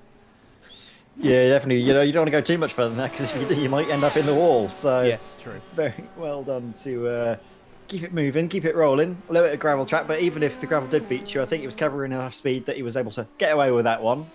Speaking of getting beached, have you been following the testing? Because there's been a big story, wasn't there, Chaz, of the Mercedes, Lewis Hamilton getting beached there. And I'll tell you what, that really reinforces the fact that I'd really quite like to see some cars getting beached in the gravel and iRacing, because it punishes the mistakes a little bit more. Yeah. I put that, actually, after we discussed it a while ago, I put that point in the iRacing feature suggestions section in the iRacing forums. And some people said... Everyone was no. Yeah, it got shot down a lot. But, in fairness, people agreed with something else that I mentioned to that effect, that, if you do have the gravel traps like that, with the amount people do push in the sim, I don't think it'll really teach people a lesson. They'll just be constant safety cars all the time. And safety cars breed safety cars. So, to have them slow the cars down a bit more, yes, that would probably be the best thing for it. But to give them the ability to completely stop the car would take a lot of the fun of sim racing out of it. And I agree, but that's the sort of reason why I suggested it should be like a mode, like a sort of hardcore mode where you can change that. But, people like a setting for certain leagues, or perhaps maybe not officials. Yeah, definitely. I think people were more against the fact that I was suggesting it as like a mode. You shouldn't be able to click it on and off and change the physics. It should just be the physics for the whole sim, which, that's a very fair point. But at the same time, it would be nice to see cars get punished for the mistakes more. Again, though, I would be a bit annoyed, to be fair, myself, if I got stopped by a gravel trap. And, some cars might get stopped by them, others might not. Then there'll be the whole cry of it being unfair, and, yeah, 1,000,001 things could arise from it. So, at least I put it out there. That's the thing. It's not the be-on and end-all if you get stuck in the gravel that it would be in a real race, because you can just tow into the pits. It takes about, depending on the track, a couple of minutes, but then you're back out again, and... Yeah, exactly. But it depends on the race, doesn't it? I mean, I commented on some series that have 20-minute sprint races. I mean, you as well doing the MX-5s, there's very short races in championships like that. Yeah, 4 of them. Yeah, exactly. 15 minutes. So if you have just one off, then, it can ruin your night, really. Either way, plenty can change in the world of iRacing. And, of course, we have the new McLaren making its way onto the scene. Yes. The 570S GT4. Now... there was a leak.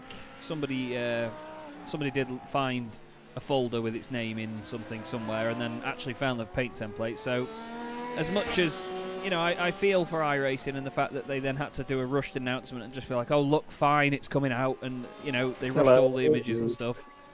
It's kind of like it's kind of your own fault for leaving it in there. A little bit, but I'll tell you what. Have you had a go in it yet, Chaz? Because I had a little bit of run at it at the Hockenheim circuit as well. Oh my word, iRacing have knocked it out of the park in both aspects with that. The GT4 is probably my favourite GT4 I've driven. I drove the Cayman when it came out. I liked it, but there was a few things I felt could have gone a little bit better. It just felt horribly snappy at times. It didn't really feel like the stability you'd expect from a GT4 car, considering, as in British GT, they have the Pro-Am class, which is because the GT4 is such a stable platform, such a consistent car to drive, is that it's really good for a lot of amateur drivers to get behind the wheel and just drive cleanly and consistently with. Whereas the Cayman, I don't feel really had that aspect, but I'll tell you what, the McLaren, it feels so good. It feels like I think the GT4s should do, because the BMW, it just understeers too much, whereas it's got the perfect balance between understeer and oversteer. You can do little things with the setup here and there, and they're knocked out in the park in Hockenheim. I can't wait to drive that in a race situation. It is so good, honestly. Yeah, it does seem like a really, really good bit of kit, to be fair. It's certainly a nice looking car as well. And I mean, as I tweeted about it and mentioned it on online, that I think it completes the GT4 dynamic, especially on a visual level. You know, we've got the front-engined, big beefy M4. You've then got the sort of... You always have a Porsche in some sort of GT racing. We've got the Porsche, we've got the GT4, but then you've got your proper stereotypical mid-engine supercar-shaped car as well that really completes the look, which is the McLaren. And I think we've got a bit of best of both worlds, or all three worlds, you could say, with having that car in. So it is definitely nice to see it. I actually had the joy and the pleasure of having a ride in a Cayman GT4 on some hot laps around Donington Park in December. And other than breaking my own neck and headbutting the dashboard, it was one of the most unbelievably eye-opening things I've ever done. I had the wonderful Charles Clark of Into Racing driving me around, and he was doing what can only be described as, from where I was sitting, they were like quali laps. He was on it. It was wet and had dried out, so it was still greasy, and he was, you know, he was turning right halfway down the crane of curves in the wet. And safe to say that I left him a present on the passenger seat, because it was such an unbelievable experience, honestly. If you ever do get the chance to go out in a race car, everybody, even as just a passenger, just do it, honestly. You know, even if it costs you a bit of money, just do it. I mean, I felt sick for about an hour on the way home afterwards, because the forces involved in just a GT4 car were unbelievable. But, it really was an eye-opener. It really was. And he was phenomenal as well. It must be because he's called Charles. It's a great name. Brian Loynes, though, has had a moment here at Villeneuve. I think he's just got off for a second here. And then he's had another moment not long after. I'm wondering whether... out of Tosa, he's just... No, he's not there. So let's see where else he had it. Oh, it's down into Rivazza. A bit too hot. You can sort of tell, can't you, Ed, when they're going in there a bit too hot. Just visually, it's easy to pick up, and it seems like Brian knew it as well, unfortunately. Yeah, but he collected it nice and clean. He didn't lose too much time from it, and actually got back onto the throttle, and his run out of the second Rivazza was actually quite all right. So he didn't lose that much time as well down the start-finish, not quite so straight. So it didn't really hamper him too much, and he's managed to get back up and running. However, we saw earlier, wasn't it, at the about 40-minute mark, he built the gap to 25 seconds, and now it's kind of stayed there. It's now 30 seconds to Greg Franks. So what we were saying, maybe we're going to see maybe a couple laps put on all the cars. The pace has started to drop off a little bit now for the Steam Stickers Racing Blue car, but that's all. They can afford to do that, can't they? Because they did the hard work at the beginning, and now they can manage the gap a little bit and take it easy and not take too many risks, which I suppose, as you said quite accurately, is build the gap at the beginning and then use that for your margins towards the end. Yeah, you know, when the field is more compact at the front, or compact at the beginning of the race, you know, you need to just work on it and be careful. You know, you need to just see what advantage you can gain, and then the longer the race goes on, the more traffic you get, the more sort of spread out that traffic gets as well, you're going to have more of that buffer, and you can use it more and more to your advantage as the race goes on, really. It only takes one incident to completely eradicate it. We know that. We've seen it before. But at the same time, when you've not got cars right behind you, you can get in more of a rhythm. I mean, to be fair, I usually find that I drive better when I have got cars around me. You know, I've got reference points. I've got people to follow. I've got people to chase. There's people behind me pushing me to drive quicker. But when I'm out on my own, you know, I'm a terrible hot lapper. I will never qualify in pole position. I honestly just never will. And it's been the same in the Sunday Drivers' Cup as well. You know, I've won a few races in that series, but I've never qualified on pole, and I never will do, because I've just not got the hot lap ability.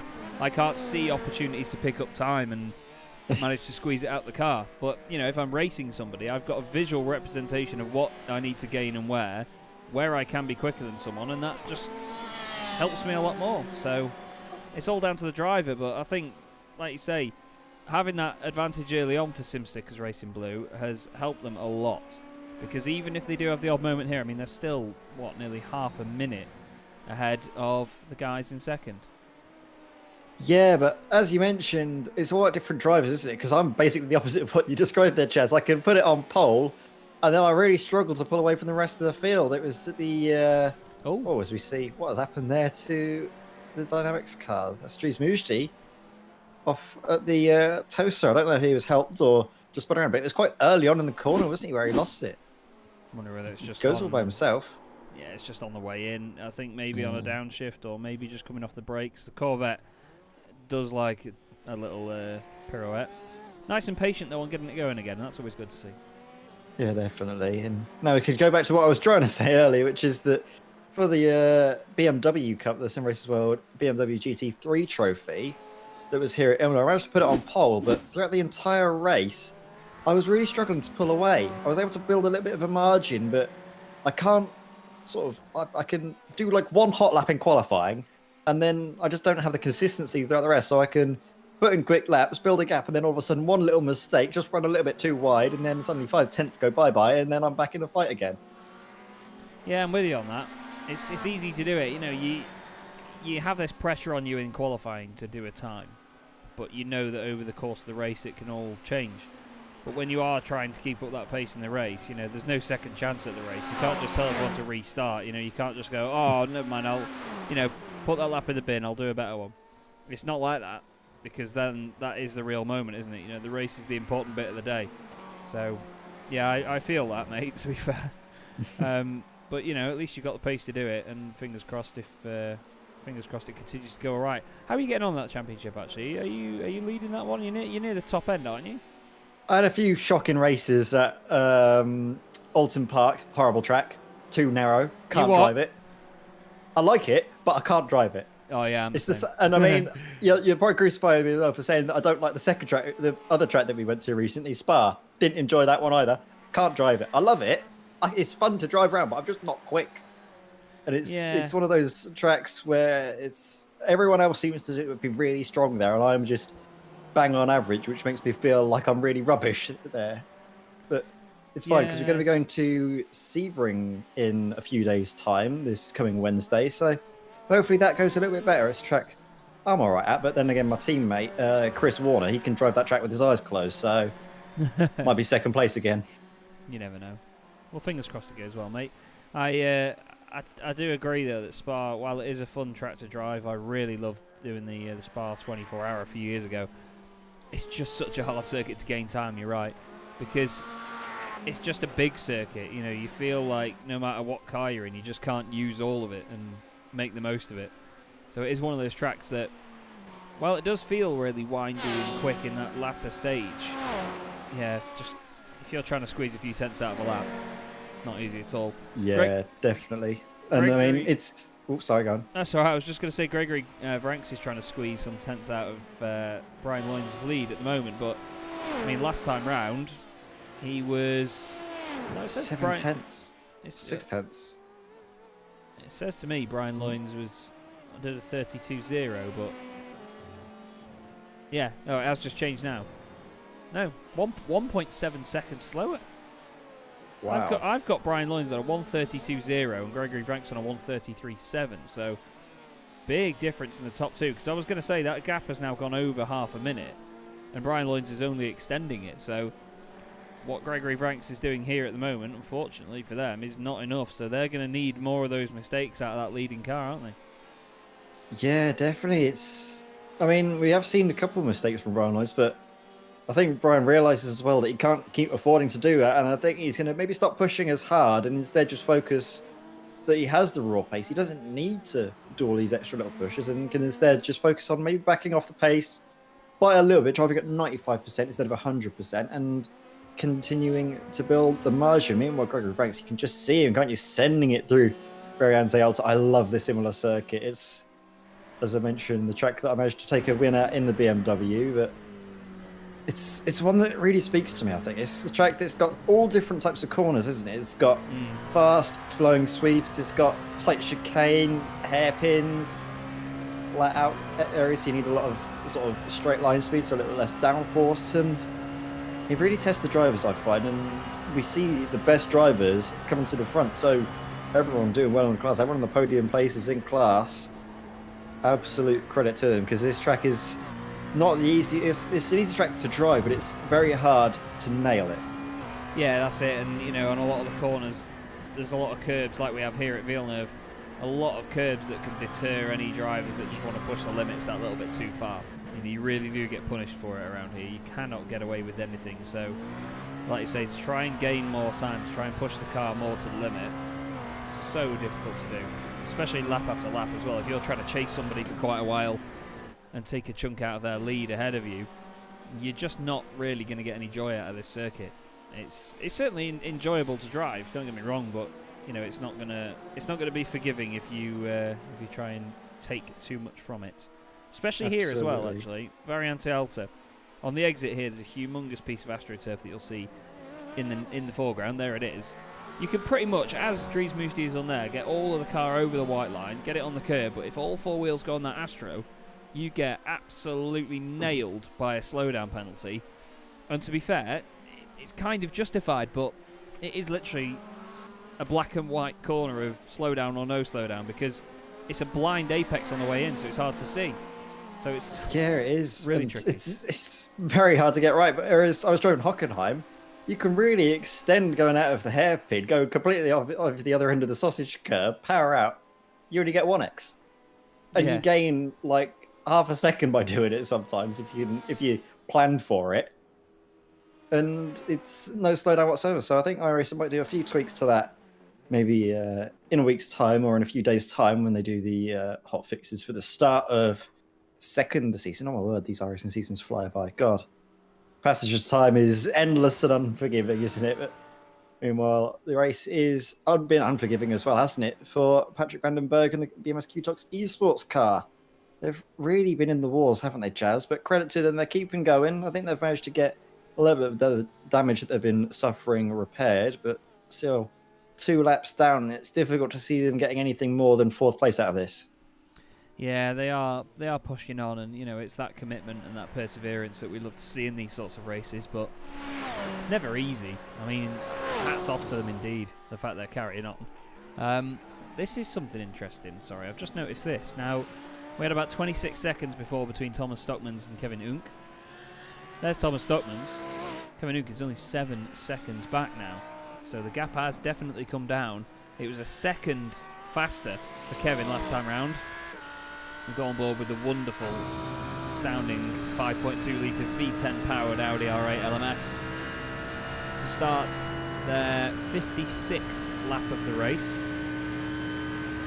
in the GT3 class. Race leader, as you can see at the top, is on their 62nd lap. The GTEs are on their 58th lap. So not too much difference in terms of the GTE and GT3 cars as we expected, but still, these GT3 things are no slouches at all. They certainly are flying. Hoping for a few more of them in the final round of the championship. But I think, to be fair though, I mean, we said it at Suzuka as well, didn't we, Ed? The smaller grid always makes it a little bit more entertaining, because we as commentators, we don't have to rely on as much stuff to keep an eye on it for us. You can keep all of the battles and all the little details in your head. It's all manageable, isn't it?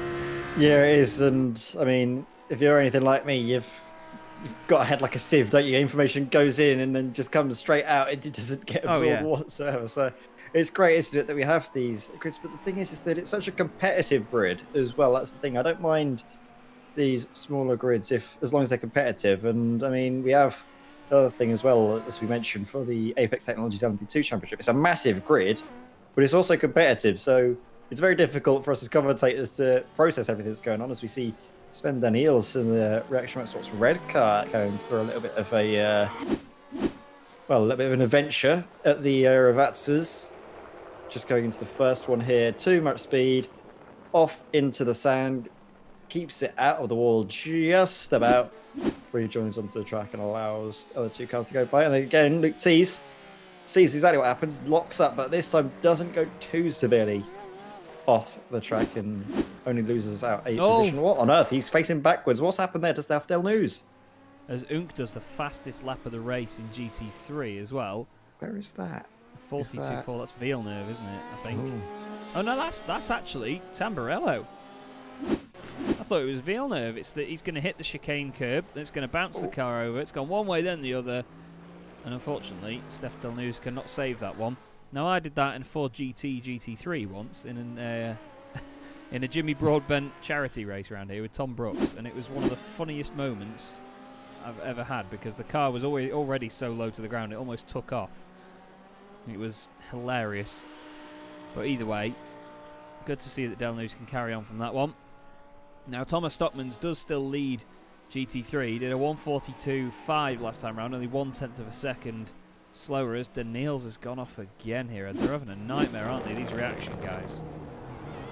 Well, it's just the reaction sort of red car that's having a bit of a problem, isn't it? Oh, just on the throttle. There's a little bit of a bump, though, isn't there, if you're in the car, just going over the rise at Aqua Minerale. It's so easy, isn't it, just to misjudge it, especially in these GTE cars, that you can lower the TC, and a lot of the times the drivers do lower the TC to as though as they can manage it, just because the TC cuts in and actually hampers your speed quite a lot on iRacing, and I think we've just seen the effects of that fully on our screens now, with Sven Daniels losing the car a little bit. Meanwhile, though, Kevin Hook really on a charge, isn't he? Putting a lot of pressure potentially on Thomas Stockmans to pick up the pace. However, he's gone through the best of his tyres, Kevin. And don't forget, he put fresh boots on at the most recent stop. Thomas Stockmans is on very worn tyres indeed. And with the track temps as hot as they are, I was very surprised to see the GT3s, or see at least the lead GT3, opt for just the double stop on, or the double stinch, sorry, on the tyres, because the GTEs, they do run through the tyres a lot more than GTEs. Yeah, it's certainly intriguing. I think you have to try it, though. I think if your rivals are doing it, then you've got to sort of go the opposite way and just see what you gain out of it, to be fair, because until you do it, you don't know. A lot of the time in these sorts of races, it's easy to try and, you know, calculate it, but to get it absolutely spot on, it's very, very difficult, because there's a lot of variables involved, all down to, you know, the driver and the car and the temperature of the circuit that day, you know, how rubbered in it gets. Nalza Kuiper's had a moment. That is also Tamburello. And unfortunately, the green doesn't blend into the gravel. Is he going to hit? Yep. That's a almost without the spin to the right. That is almost a carbon copy of what we saw Steph Delnews do, isn't it? Yeah, it is. A lot of drivers getting caught out by these little moves. You can just see on board it. The track does sort of lure you into trying to take a lot of curb on that first bit, because then that, by doing so, that would open up the rest of the sort of first chicane complex of Tamburello. But the anti-cuts are there for a reason, and I think the reason was just because it doesn't want you to try and gain that little bit extra time that Niels Cooper tried to do, but sadly wasn't able to manage. Meanwhile, Stefan Verelst, we saw him have a little bit of a moment, didn't we, earlier on in his stint, and we said, oh, come maybe towards the end of his fuel run, he'll be right back up to the Ferrari in front, and I certainly think he's proved us right that time. Peter Lemkins only 1.3 seconds up the road, and Stephen Verelst well within slipstream range now. Going to close that down, the start-finish straight of Varanti Bassa. Yeah, he'll be happy with the fact that he's reeled him back in, because at the end of the day, he's on for a podium, but the RP Motorsport Ferrari's done a great job early on. The number 4 machine started 4th in class as well. They've basically swapped with the Race Masters Esports Porsche, which isn't too far off the back of these guys, just 12 and a bit seconds at the moment, nearly 13 seconds. But we've seen how small gaps can get down to from that distance anyway. They do change very, very quickly. We've also got that amount of damage actually on that car, just on the front. I think, yeah, just a tiniest bit, maybe off one of the curbs from earlier, maybe a bit of contact with another car, but you can smack some of the curbs here and get away with it. And I think that maybe if he's just done that a few too many times, they have amassed a bit of visual damage. And Nick Poilat has gone off the circuit in the Mercedes. This is through Villeneuve. It's just going to be wide on the exit, over the curb and over the gravel. Keeps in a straight line, though. Make sure that he doesn't get in the way of the reaction car. But then he's gone off again not long after this. Although, actually, I say that. I think it's just... It's counted that as one off track. And then it seems to be... Yeah, it's just counted it. It said that he's gone off track twice, but yeah, I think that there was a little service road there that he's gone over. Oh, Steph Delnews, that's definitely off track.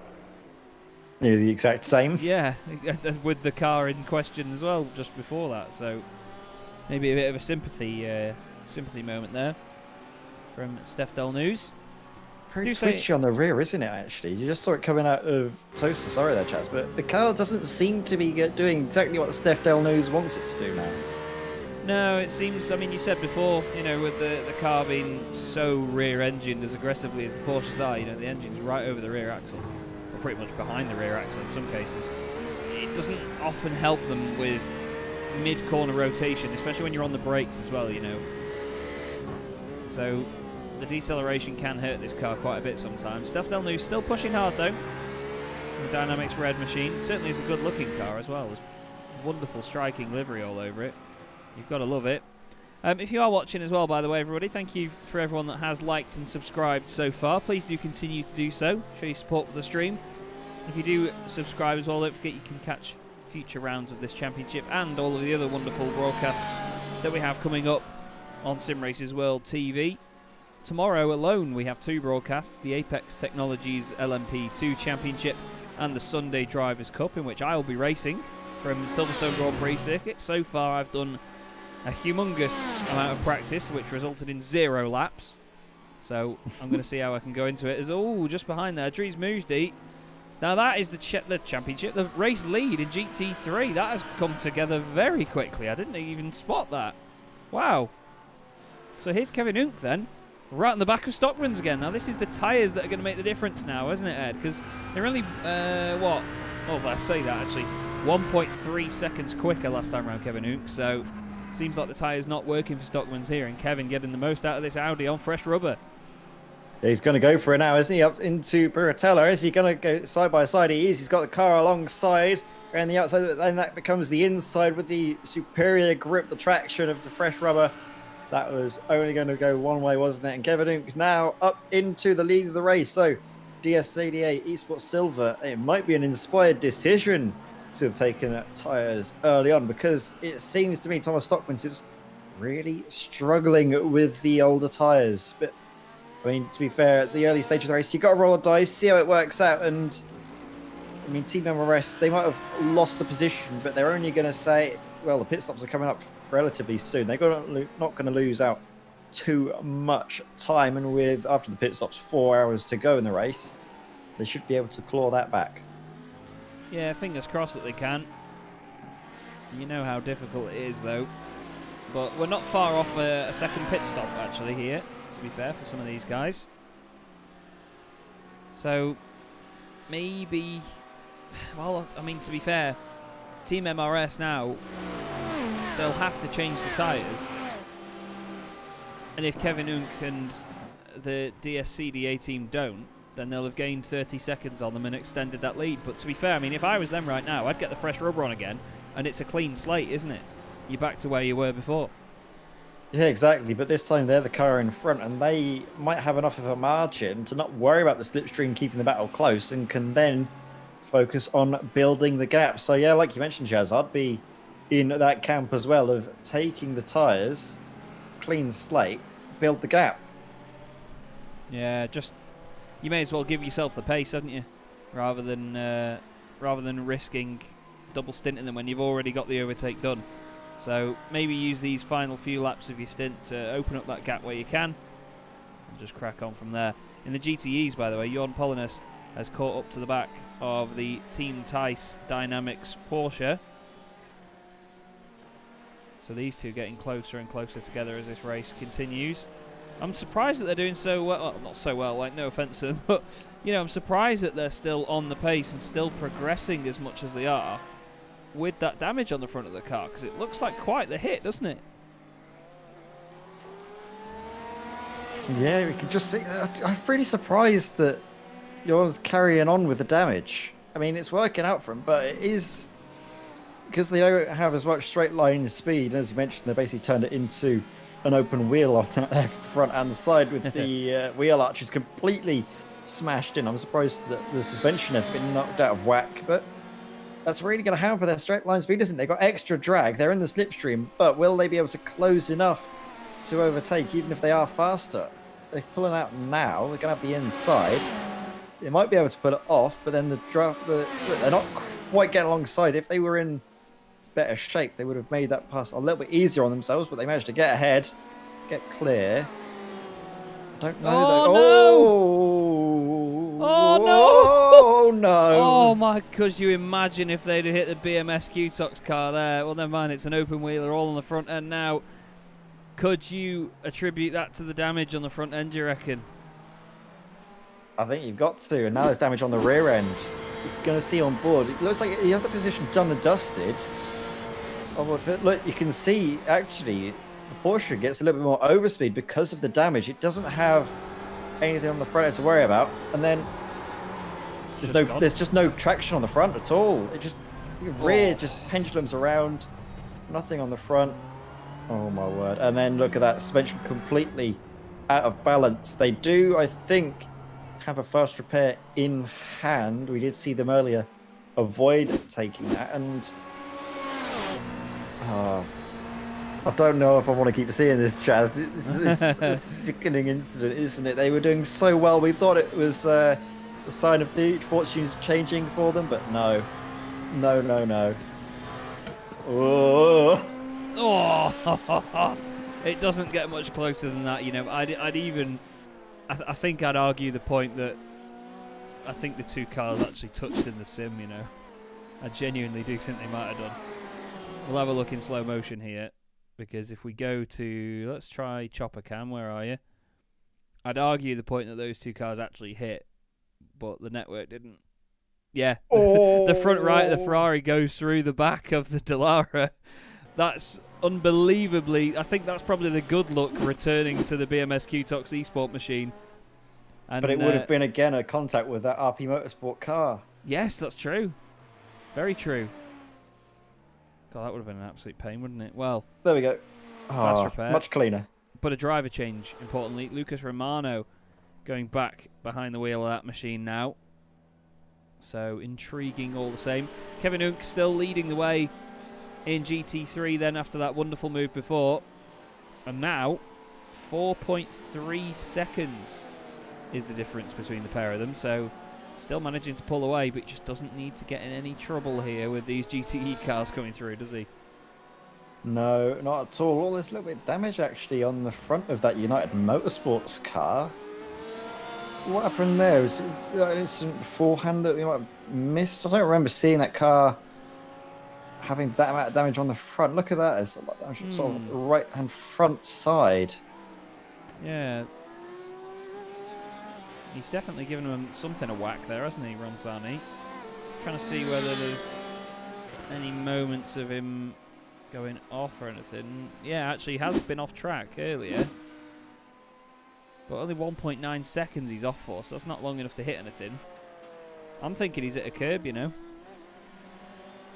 I'm thinking he must have hit a curb at some point to just bring the front of the car up. It does accumulate. As Brian Loynes last time has done the fastest lap of the race now. That's a way to return your favour of doing did a few little mistakes here and there, but the gap has now gone up to 42 seconds back to Gregory Vranks.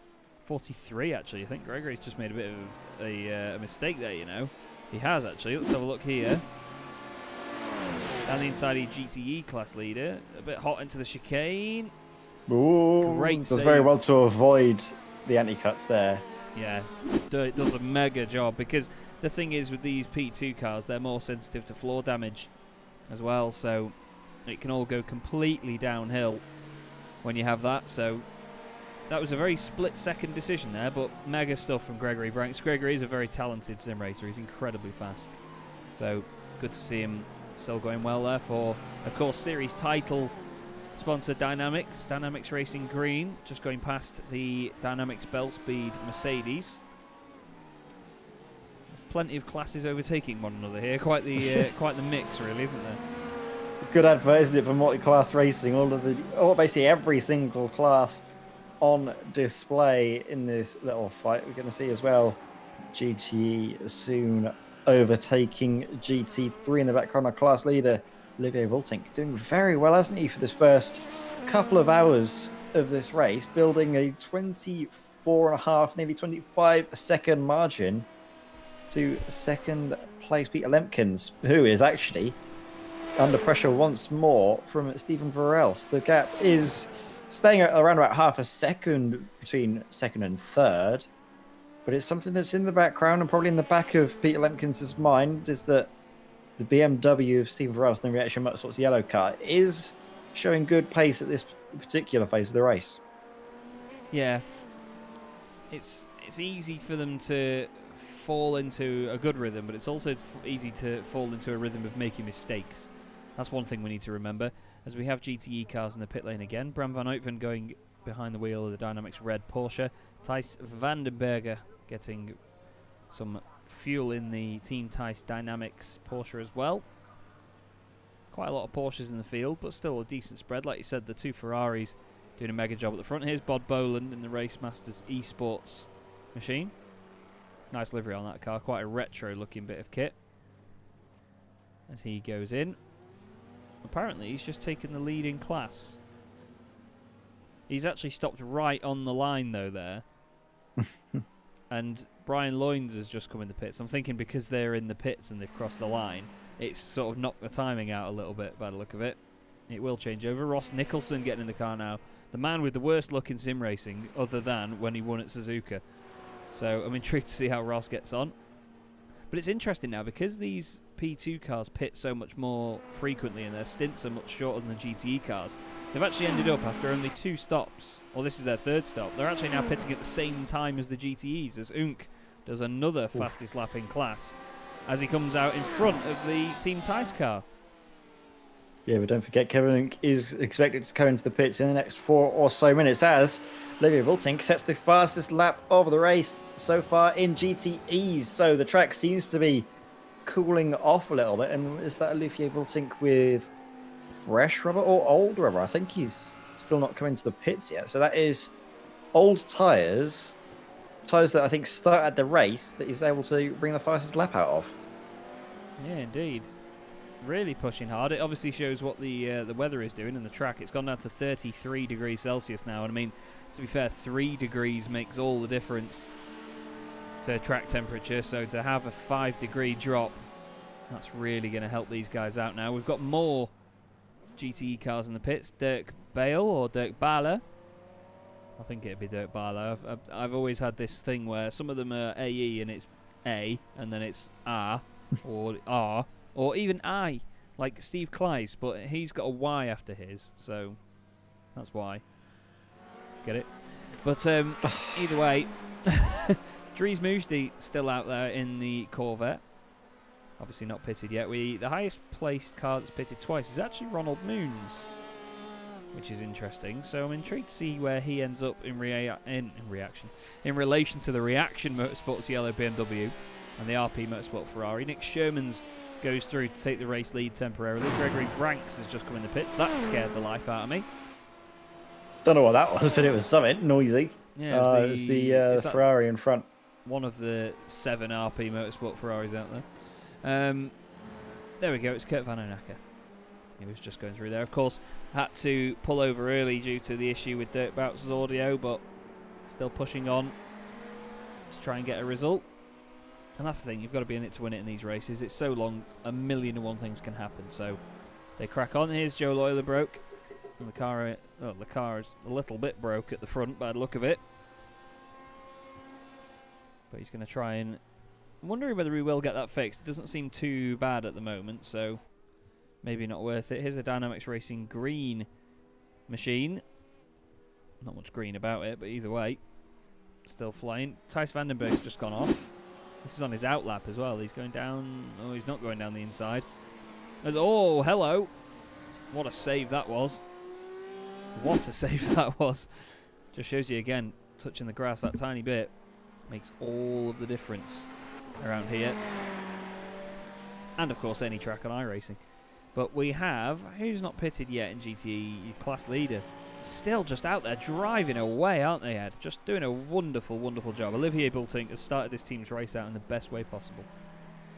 Absolutely, yeah. It's BMS Esports car off to, as you mentioned, a flying start. We're expecting to come into the pits.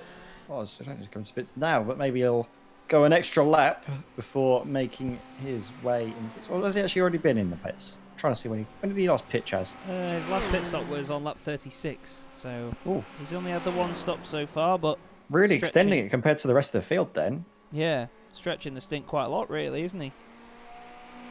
That's going to be massive, isn't it, for the end of the race? Because the cars around him, they've all been pitting in the regions that we'd expect to see them taking a stint to the end. Because look, Peter Lemkins has come in, Sven Calvert's also come in before the 1 hour mark. In fact, most of the field has come in before the 2 hour mark, sorry.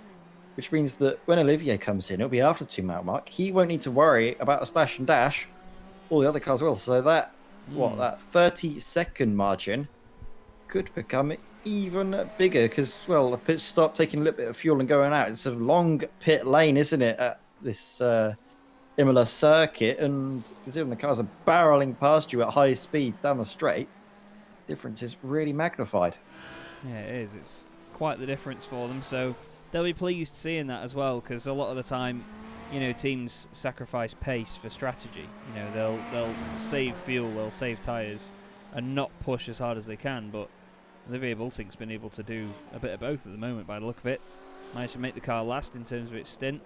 He's also managed to be the fastest guy out there consistently as well. So doing everything right at the moment. We'll see whether he comes in this time. No. Another lap in the books for them. This is inspired. What are they running on? I know, yeah.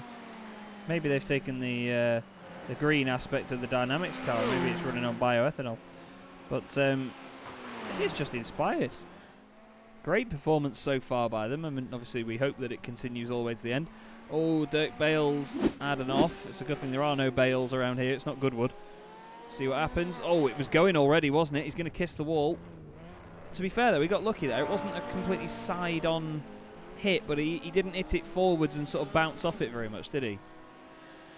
No, he seems to have about gotten away with that. It's always the side-on impact that you can get away with on iRacing, but I don't know, you'd always want to avoid the instance in the first place if you can get away with it. As Steven Verelst is currently in the pit lane now, the Reaction Motorsports yellow car. We'll try and find out where they come out in relation to the RP Motorsport car. They were fighting with for second place. I think they built sync as well. Very good job to keep it going. We expect him to go into the pits this time around. I'll say it this time around, and then he'll go around another lap, and he'll probably keep going to the end of the race. Yeah, you never know. Maybe a fuel glitch. Either way, sorry about that there, everybody. It seemed like it didn't want to come off the replay. There has been a bit of a delay going on at the moment with SDK. Oh, Sam Putterville's. Oh, he's put it off the circuit. Tiny kiss on the wall. Doesn't even damage the bodywork, though, so they're very pretty Ferrari of the Radeon Motorsport by QSR2 guys. Manages to continue, but it's a scary moment through Villeneuve, isn't it, mate? It's very easy to do that when you're really pushing on the edge. Yeah, because looking at the corner, you think you'd have to go quite slowly through there being a chicane, but you really do send a lot of speed into there to get the lap time out of it. And when you are taking that much speed through an area of track that's quite tight and compressed, any slight misjudgments really do punish you, don't they? And we've seen a few drivers on receiving ends of punishment as we now see Thomas Peters exiting the circuit. Is he ahead of the RP Motorsport car of Kenny Herriman's? But where is the RP Motorsport? I think we're just seeing it going by now. Just behind Thomas Peters. So Reaction Motorsports Yellow have jumped up into second place. Yeah, flash the headlights there from Kenny Herriman's. I'm not sure why he's doing that for. Maybe just saying hello. Yeah, indeed.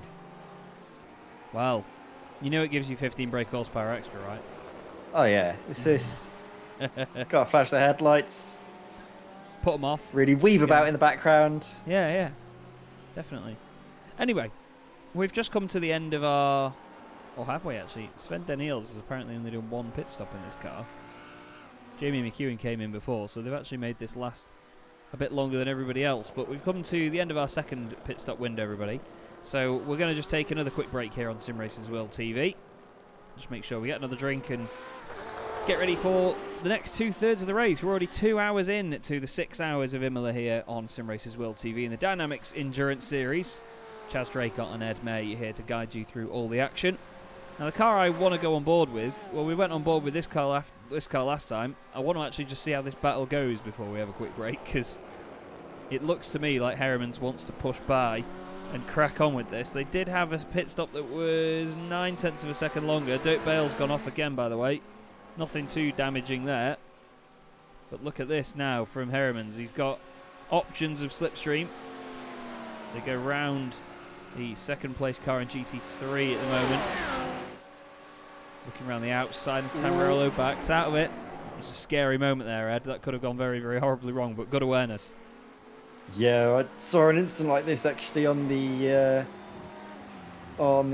Simris Coin Sunday GT3 Masters, which was very similar. Of an incident where the cars looked to try and pull one way and then the other, but collided nonetheless into Tamarello. They managed to keep it nice and safe this time. However, this battle, as you've been mentioning, straight out the pit lane, this is, I think, the point where you can forgive drivers for racing hard 2 hours into a 6-hour race, because just after the pit stops, they want to get clear air and try and pull away. If not, it's more sensible, isn't it, just to slot in behind, but fair game for now.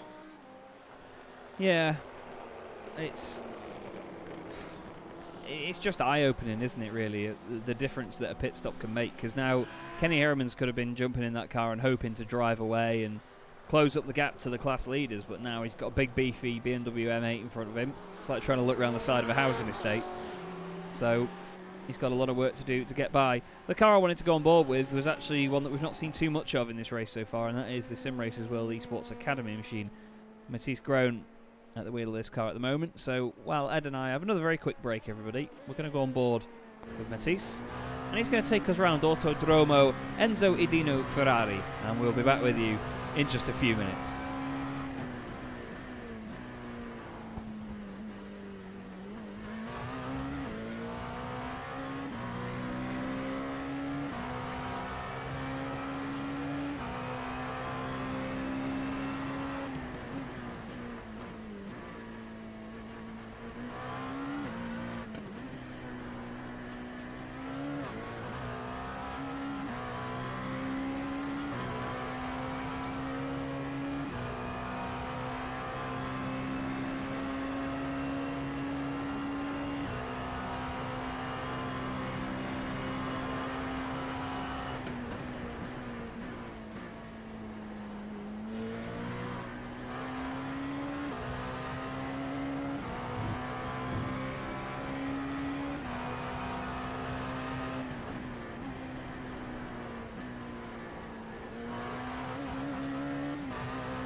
Hello again, everybody.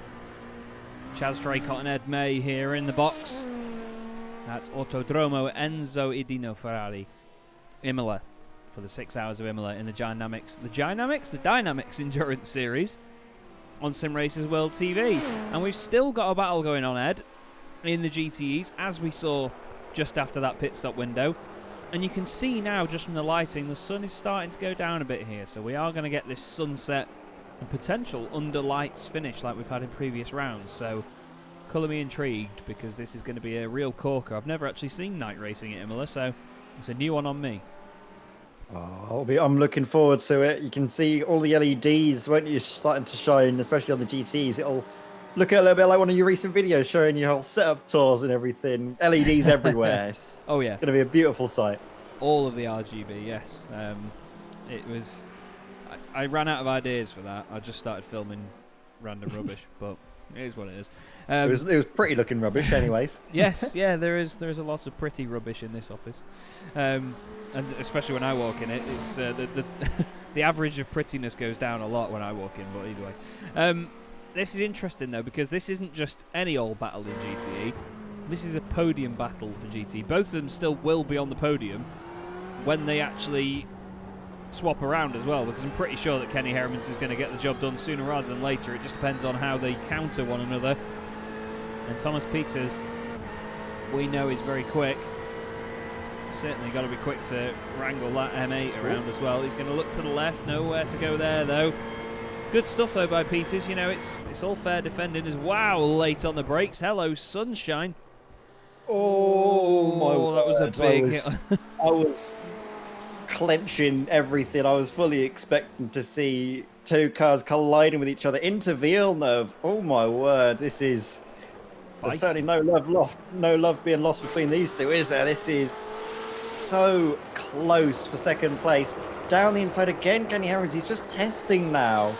Thomas Pieters, just seeing if there's any chance for any moves at different points of the track, because he's found out he can't overtake going through the Tamburello section. It's just Thomas Pieters seems really strong through there, even on the outside line. He's trying different areas, just sizing up Thomas Pieters for moves elsewhere, but for the most part, Thomas Pieters is doing very well to hold on to second place. Although I'll tell you what, Chaz, when we first went on board with Kenny Hermans, I thought I saw him collide into the wall on the start-finish straight. He was ever so close to it, wasn't he?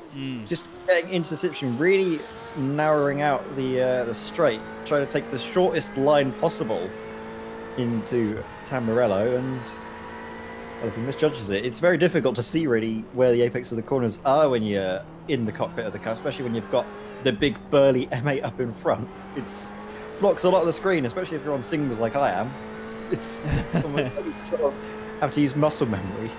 I was going to say, I'm not sure whether it was the sun going down or the M8 just getting bigger. Honestly, it's really blocking out the light here, but Kenny Hermans lines up again. He's not got as much of a run this time, though. Down into Tamburello, looks down the inside just to say, I'm still here, mate, I'm not going anywhere. Great battle in between the two at the moment, though. Two very different cars. Mid-engined V8 in the Ferrari, front-engined V8 in the BMW. Both very different styles of car as well. Obviously the Ferrari, your usual supercar shape, short nose, very sleek shape. The BMW, it's more of a coupe, isn't it really? But still, one thing I've always maintained about BMW in motorsport is that they've always used, especially for GT racing in the last sort of 10, 15 years, they've always used the more unlikely of cars. You know, they don't really make supercars, BMW. They more sort of make sports cars out of saloons. But you know, they've got the i8. Yes, I mean an i8 GT3 would look unbelievable. Oh but my word, let's face immense. it, I don't think we're going to see that. But yeah, they take the likes of the M4, the M8, the M6 as it's not just a list of motorways in the UK, but Kenny Hermans has got a big advantage on the back of Thomas Pieters there, having a very, very strong run. But you know, they do make the more unlikely of GT cars into very competitive bits of machinery, and I'm all for it. You know, it's like when you look at the M4 and GT, well, even GT3 now as well as GT4. It's like someone's entered a touring car into a GT championship, isn't it? I mean, you're speaking of touring cars, so I was going to mention actually about how they use the Z4 for GT3 that's actually still on iRacing, but it's it's a car that you'd probably expect a Z4 to be a GT3 car, though, as you mentioned with touring cars, getting a Volvo as a touring car was something I didn't expect to see, and then all of a sudden, in the sort of 90s era, you saw the big, hefty Volvo sort of, what was it? It was almost like a the SUV-sized thing, wasn't it? Enormous thing. Yeah, that's true. But that's why I like these unconventional cars being used for racing. Yeah, definitely. It shows that they've still got the pedigree to have it, And I mean, the Z4. I've always said that the Z4 has to be. When you look at all the GT3 cars that have ever been homologated, the GT3 version of the Z4 is the biggest change from road car to race car. Someone has put a massive body kit on a Z4 and turned it into a very competent race car. It's absolutely awesome. So long may it continue that we see BMW making such competitive big bits of machinery. Just long may it, very soon may it not continue that they look like the What other things are there? Bentley as well. Bentley and GT3. Nissan GTR, Lexus RCF. There's so many different sort of cars, and that's why I love GT3 racing as well, is because it's cars that you can kind of expect to see on the road. Maybe not every day, but they're still road cars that you'd be able to see, and then you think, oh my word, they're actually racing. And that sort of brings in a lot of an audience, because everyone has their own sort of favourite brand of car, don't they? Yeah. And a lot of them are represented in GT3s, so long may it continue. And there's rumours as well circling that it's GT3s might be going around for Le Mans, which I'll tell you what, I'd be all there for if it actually does come to fruition. Yeah, that'd be an intriguing one. I'd be excited about that, because you've then got the dynamic that we've got here. Get it? You've got GTE and GT3. They're similar on pace, so when you get a bit of lap traffic, it is very different to your usual prototypes going past GT cars or Kenny Herriman's. We had to get out of that one. Smoke, I thought that was over. Yeah, I thought there was a bit of contact there, but he managed to stay out of it. Nice stuff from the pair of them. Very close indeed. Either way, wonderful, wonderful effort from the guys having this great, great fight. I feel bad for all the other cars that we're not really given screen time for, but this is the fight, isn't it? This is the race currently as it stands. This is a fight for second in GTEs, the class it's really close, isn't it? Every single race we do in this series, GTEs, there's always different cars that are class of their fields, different cars that are out on top. And this time it's Olivier Wilting, isn't it, leading in the Ferrari, the BMS eSport car, but Kenny Herriman's, he's really getting a good run of things, and I think we saw this RP Motorsport car was one of the drivers, or one of the cars, shall we say, that was in for a shot at Suzuka, but then incidents plagued them throughout the race, if I remember rightly, and they ended up falling by the wayside. But they've really taken it on the ragged edge, as we saw, wasn't it? Coming out of Ravazza, the second Ravazza, the car's very loose indeed. A lot of it, wide there for Thomas Peters. Is that going to open a move potentially into Villeneuve? A lot of speed differential, but the corner comes up sooner than you'd expect, and Kenny Herriman's isn't close enough to capitalise on the pressure that he's been putting on Thomas Peters. Yeah, that's it. He's putting pressure on, more and more. He's piling it on, but still just hasn't managed to do it. It's great defending from Thomas Peters. Sooner or later, you've got to think we're going to see this Ferrari in front towards Piratella. He's down the inside. Oh, there's contact, and he's around. Oh, and he didn't like that. But to be fair, hats off to Kenny Herriman's. I thought he was waiting for him. He definitely slowed it down and waited for him by the look of it to begin with. But that was a tough one. Tough one to call that. I don't know whether there wasn't enough room. I mean, he was down the inside for a while, and he was on the curb. Yeah, I mean, amateur steward's hat needs to go off. But yeah, I don't think Kenny Herriman's did too much wrong there. He had his nose down the inside for a while. It was consistent pressure, and now he's in front. The Reaction Motorsports yellow BMW. Thomas Peters will be driving. Well, it'll be a Reaction Motorsports red BMW on the inside. I tell you, red mist will have descended, but either way, fantastic racing up to that point. Now it's time to see a reaction from Thomas Peters. Get it? Yeah. See if he can catch back up and make. In fact, actually, Kenny Hermans is slowing down. Kenny Hermans. I think he's going to giving up the position. He's letting him through. I mean, amateur stewards. I don't know if he actually needed to, but I mean, honestly, if he does, credit to him. Hats off to him. He wants the pass done without contact. Yeah. And I think we can all appreciate that. It's brilliant driving that I don't even think Kenny Hermans needs to do, but if he does, mate, what a guy. Yeah. To be fair, we sometimes do see it, where a driver will have contact. And I think it's just to save himself if there is any potential penalty overhanging him. Even if you feel like you've done nothing wrong, in a moment like that, it is sometimes better if you've got the opportunity to. If the other car is still going, you can give it back. But I mean, at this point, it doesn't look like he's doing it too much. I'm wondering whether he's maybe just setting them. Wants to fight. Yeah, setting them back up for a fight again or not. But either way, we've had leaving up the beak off the circuit, back on again in the Radeon Audi. Dirk Bale also having a bit of a high jump competition with himself. But yeah, it's intriguing that. I know I've said the word intriguing a lot today, everybody, but there is so much about this race that is intriguing because you've got a long time for these things to go on. We're on lap 90 for the race leaders. I think Hermans did want that fight again. Either that or he just had a terrible last part of the lap. There's not really much visual damage on the Ferrari, so seems to be doing okay. He was slow going down the start for a straight, so he might have picked up a slowdown coming out of Variante Alta. As you mentioned with the AstroTurf, if you get all four wheels onto it, you do get a very hefty slowdown that I don't think he was able to clear before the two Ravazzas. Yeah, that's a good had point. to clear it all the way down Variante Bassa.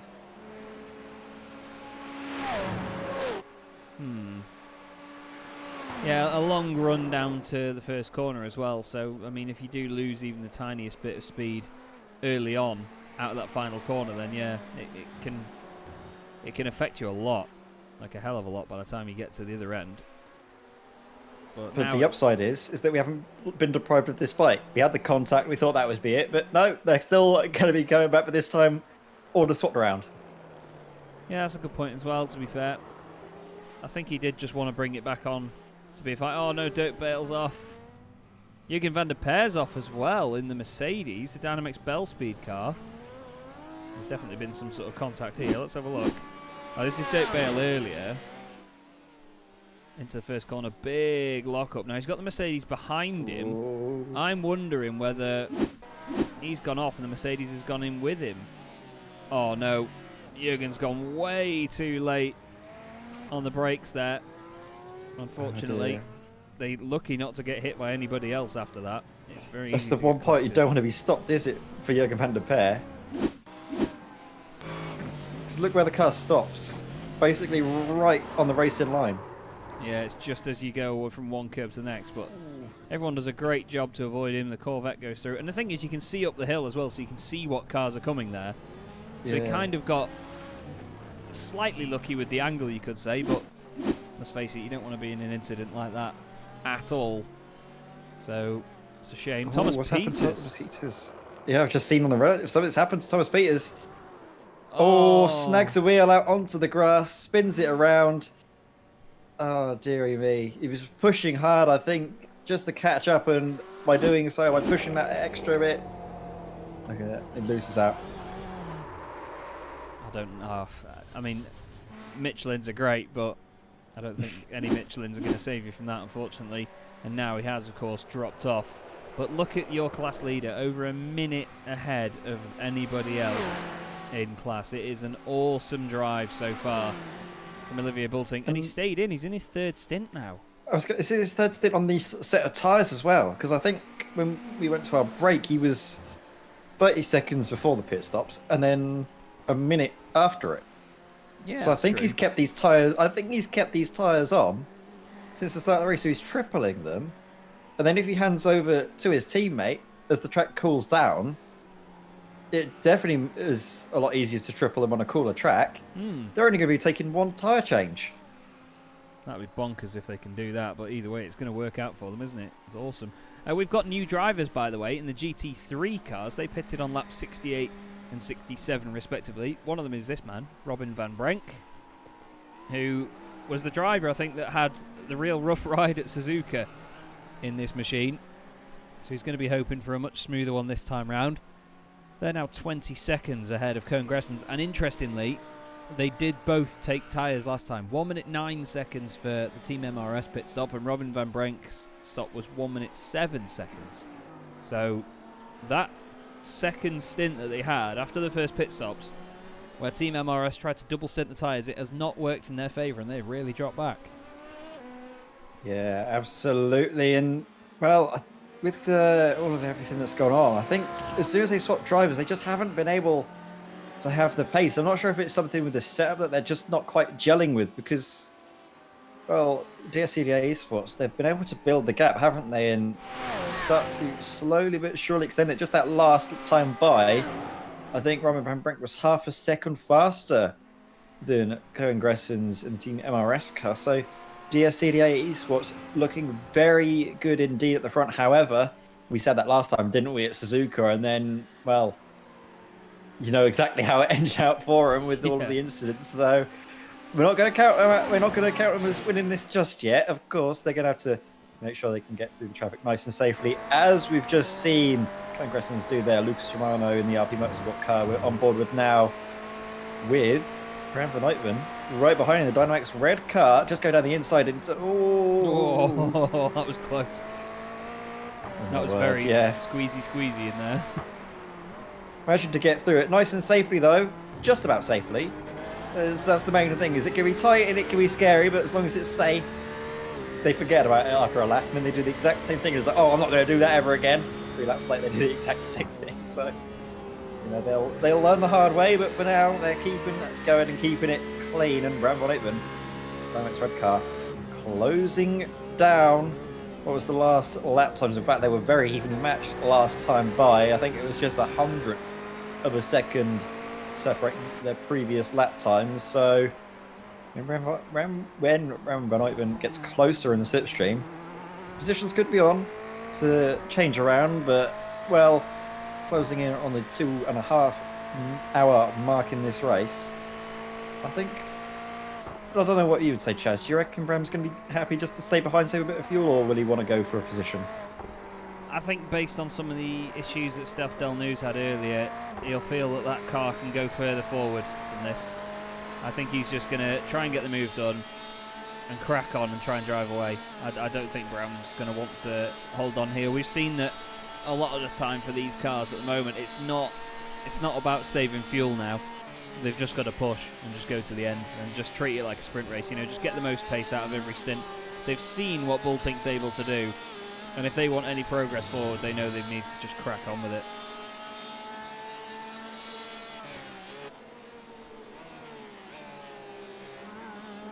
I'm just trying to stick with him there through Villeneuve, as there's been a change in the P2s. Matthias Groen has overtaken Stephen de Wolf.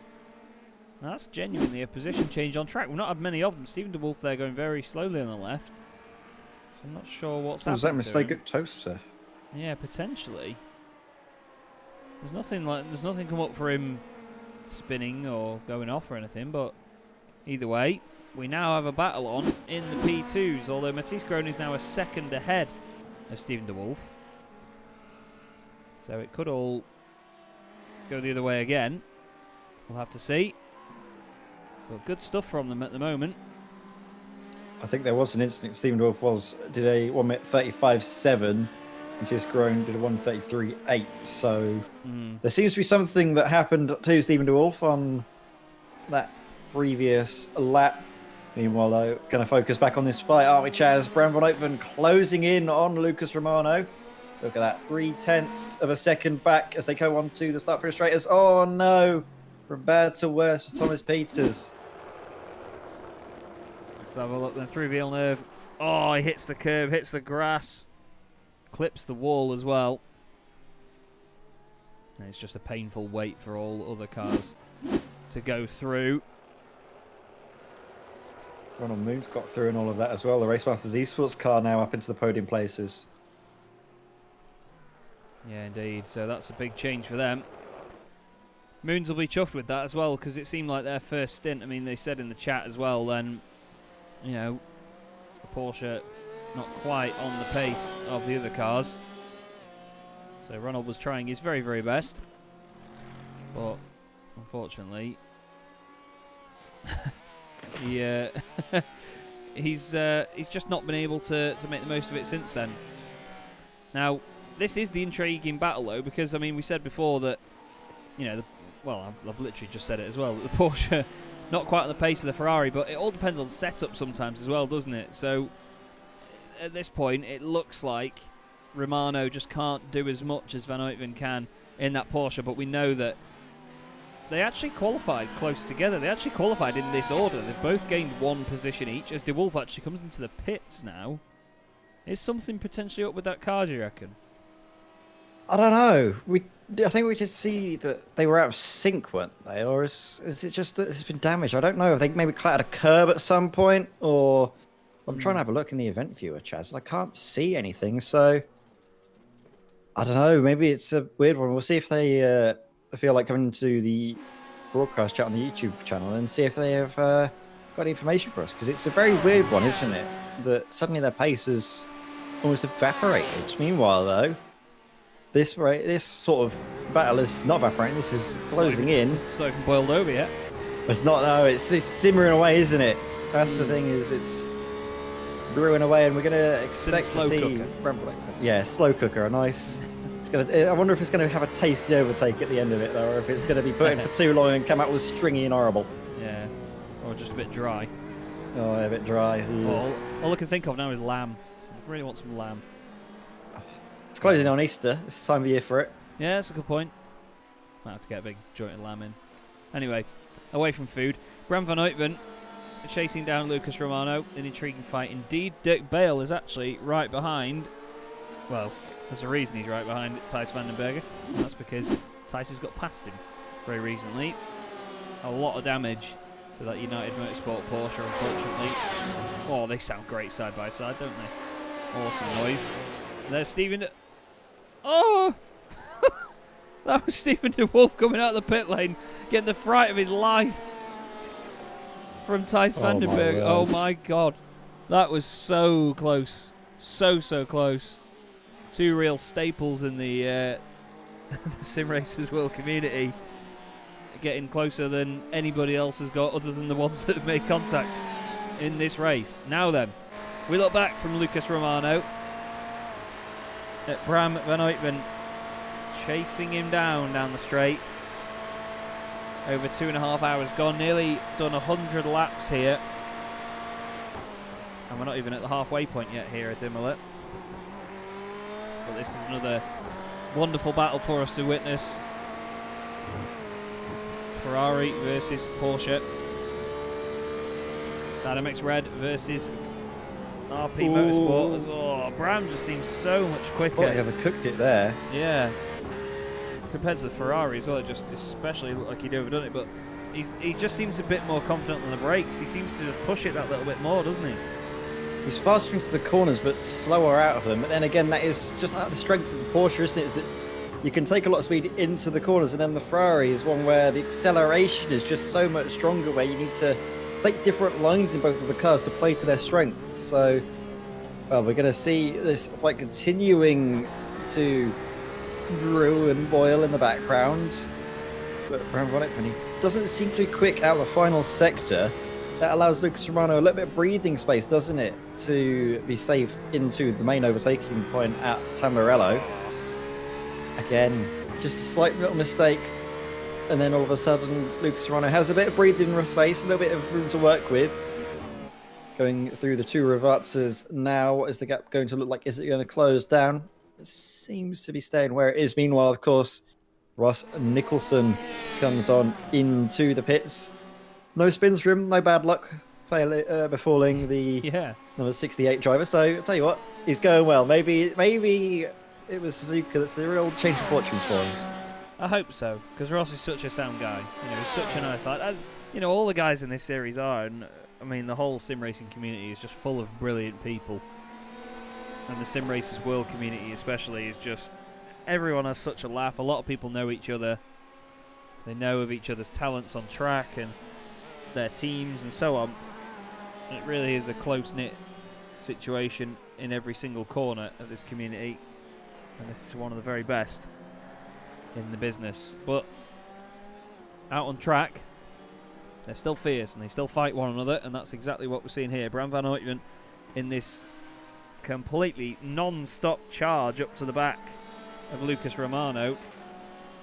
Just can't stick with him at the moment. You know, he's catching up quickly when he needs to, but it's just a little bit of a misjudgment into a corner, maybe just a bit over-exuberant, over-rotating the car, and before you know it, it's around again.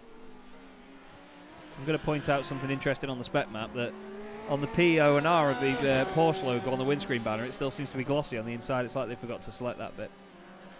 That's how nerdy I am, everybody. Honestly, most is that the case? the I think windscreen, they have. Oh dear. the windscreen banner's matte, and then just the inside of the P, O and R on the Porsche logo is glossy. Sorry, boys. But that's me. That's Chaz being a nerd about spec maps. It's all I ever do on iRacing. I've even done videos on it on my YouTube channel. But Well, spec map in, what, 60 seconds, would it? yes, spec maps in 60 seconds. It's possible. I still didn't understand it, even though you compressed it down and made it really understandable. I just didn't understand it. It's all just gobbledygook to me. I don't understand painting. I just get other people to do it for me. I don't blame you. I don't blame you, mate. Sometimes I wish I had as well. There is a 15-minute version, and of course, other guides to spec maps are available. Now, this is a bit of a strange scenario now for this Ferrari, because he's got to worry about the DSCDA car in front, which is, of course, class leader in GT3. But he's very much held them up for Villeneuve there. Whether that was Romano being a bit too cautious or not, I'm not sure, but he's flashing the lights. Flashing his lights. Extra 15 horsepower, there we go. That's getting the position. No. Maybe not. He wasn't flashing when he tried to do the overtakes. He lost the horsepower. He wasn't able to pull it off. Well, he had about 15 tons of understeer on the way in. And look at this now, down the inside. Van Uytvanck says, right, if you're not going to do it, watch this. Thank you very much, Sunshine. Brilliant stuff by Bram. Opportunistic as ever. The door was opened, and he just thought, well, it was like the door was unlocked, and he thought, oh, I'm still going to use the battering ram. I'm still going to knock the door down. Boots his door in, and through he goes. And now he just needs to make a smooth pass on Robin van Brenk in the class-leading GT3 Audi. That's a smooth one around the outside. Are you sure? Are you sure, Bram? He's left him room, but he's not really helping himself with that one. There is Bram. But either way, what a corker. Romano made a mistake there by the look of it. He's dropped a lot of time. Did you get a slowdown going off the circuit, going off again? I think you might have picked up a slowdown. We've had this happen as well, sorry. We will look back at that. Oh, Dirt Bales had a spin.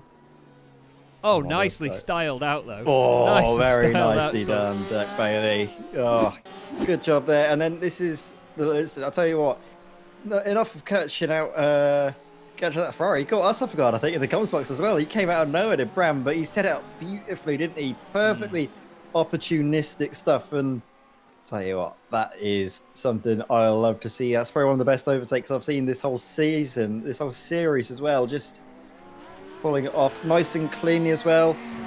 Does he pick up a slowdown there? He might have just... I think he has. Oh no. Still seems like he's flat out. I think he made a mistake into here. Oh yeah, the back end's gone. Whoa, we did not see that. That's down to the camera angle here. And then the number 77 Corvette, which is now a lap ahead of them. Wow. Despite only being 2 positions ahead. Now here's 3 different classes going past one another. 2 of the Dynamics cars. That's the Dynamics Racing Green car in the P2. Yeah, P2 class, and the Dynamics Endurance Corvette. Taking a bit of a Tony Hawk style approach to the very anti-alta chicane. Jamie McEwen's had a few offs as well, by the way, I'm afraid, in the BMW. Not sure what's Offline. happened. Oh, whack. And then on the grass. Yeah, we've seen that several times from all drivers this evening, and Jamie McEwen falling victim to it. As soon as you get put offline for the first bit of Acqua Minerale, is that you get pushed out really wide, wider than you expect. Yeah. And then you dip a wheel onto the grass, and then that's it. That's over. That's you sliding sideways off onto the concrete runoff, and then, if you're unlucky, into the gravel. Yeah, that's it. You've just got to be so careful into that. It really is a momentum corner. You don't want to be going too hot into it. This is the Corvette, then, of Sven Kalbert. Which sounds like a Ferrari, doesn't it? Yeah, I was about to comment on the sound. It's not what you'd expect from a Corvette, and I do get what you mean, isn't it? It doesn't feel It's a very like a proper underwhelming Corvette. noise. Well, I mean, it looks lovely.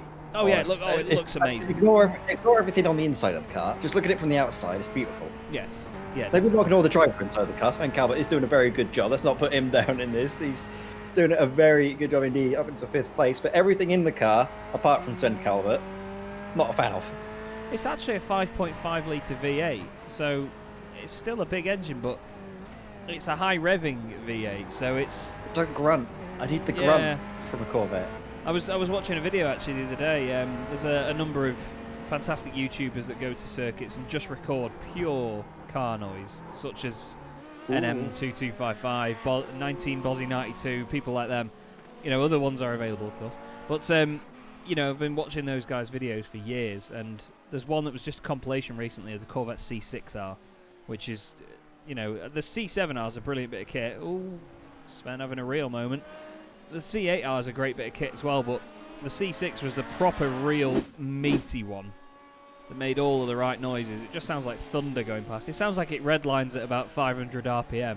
As Thijs Vandenberg manages to redline the brakes and go straight on. Gets it back on. Esmeralda van der Nald has gone off as well into Tamburello. Oh, on the grass. Yep, you may as well just go across it there. Good decision. And then Dirk Bale. This is Dirk Bale again.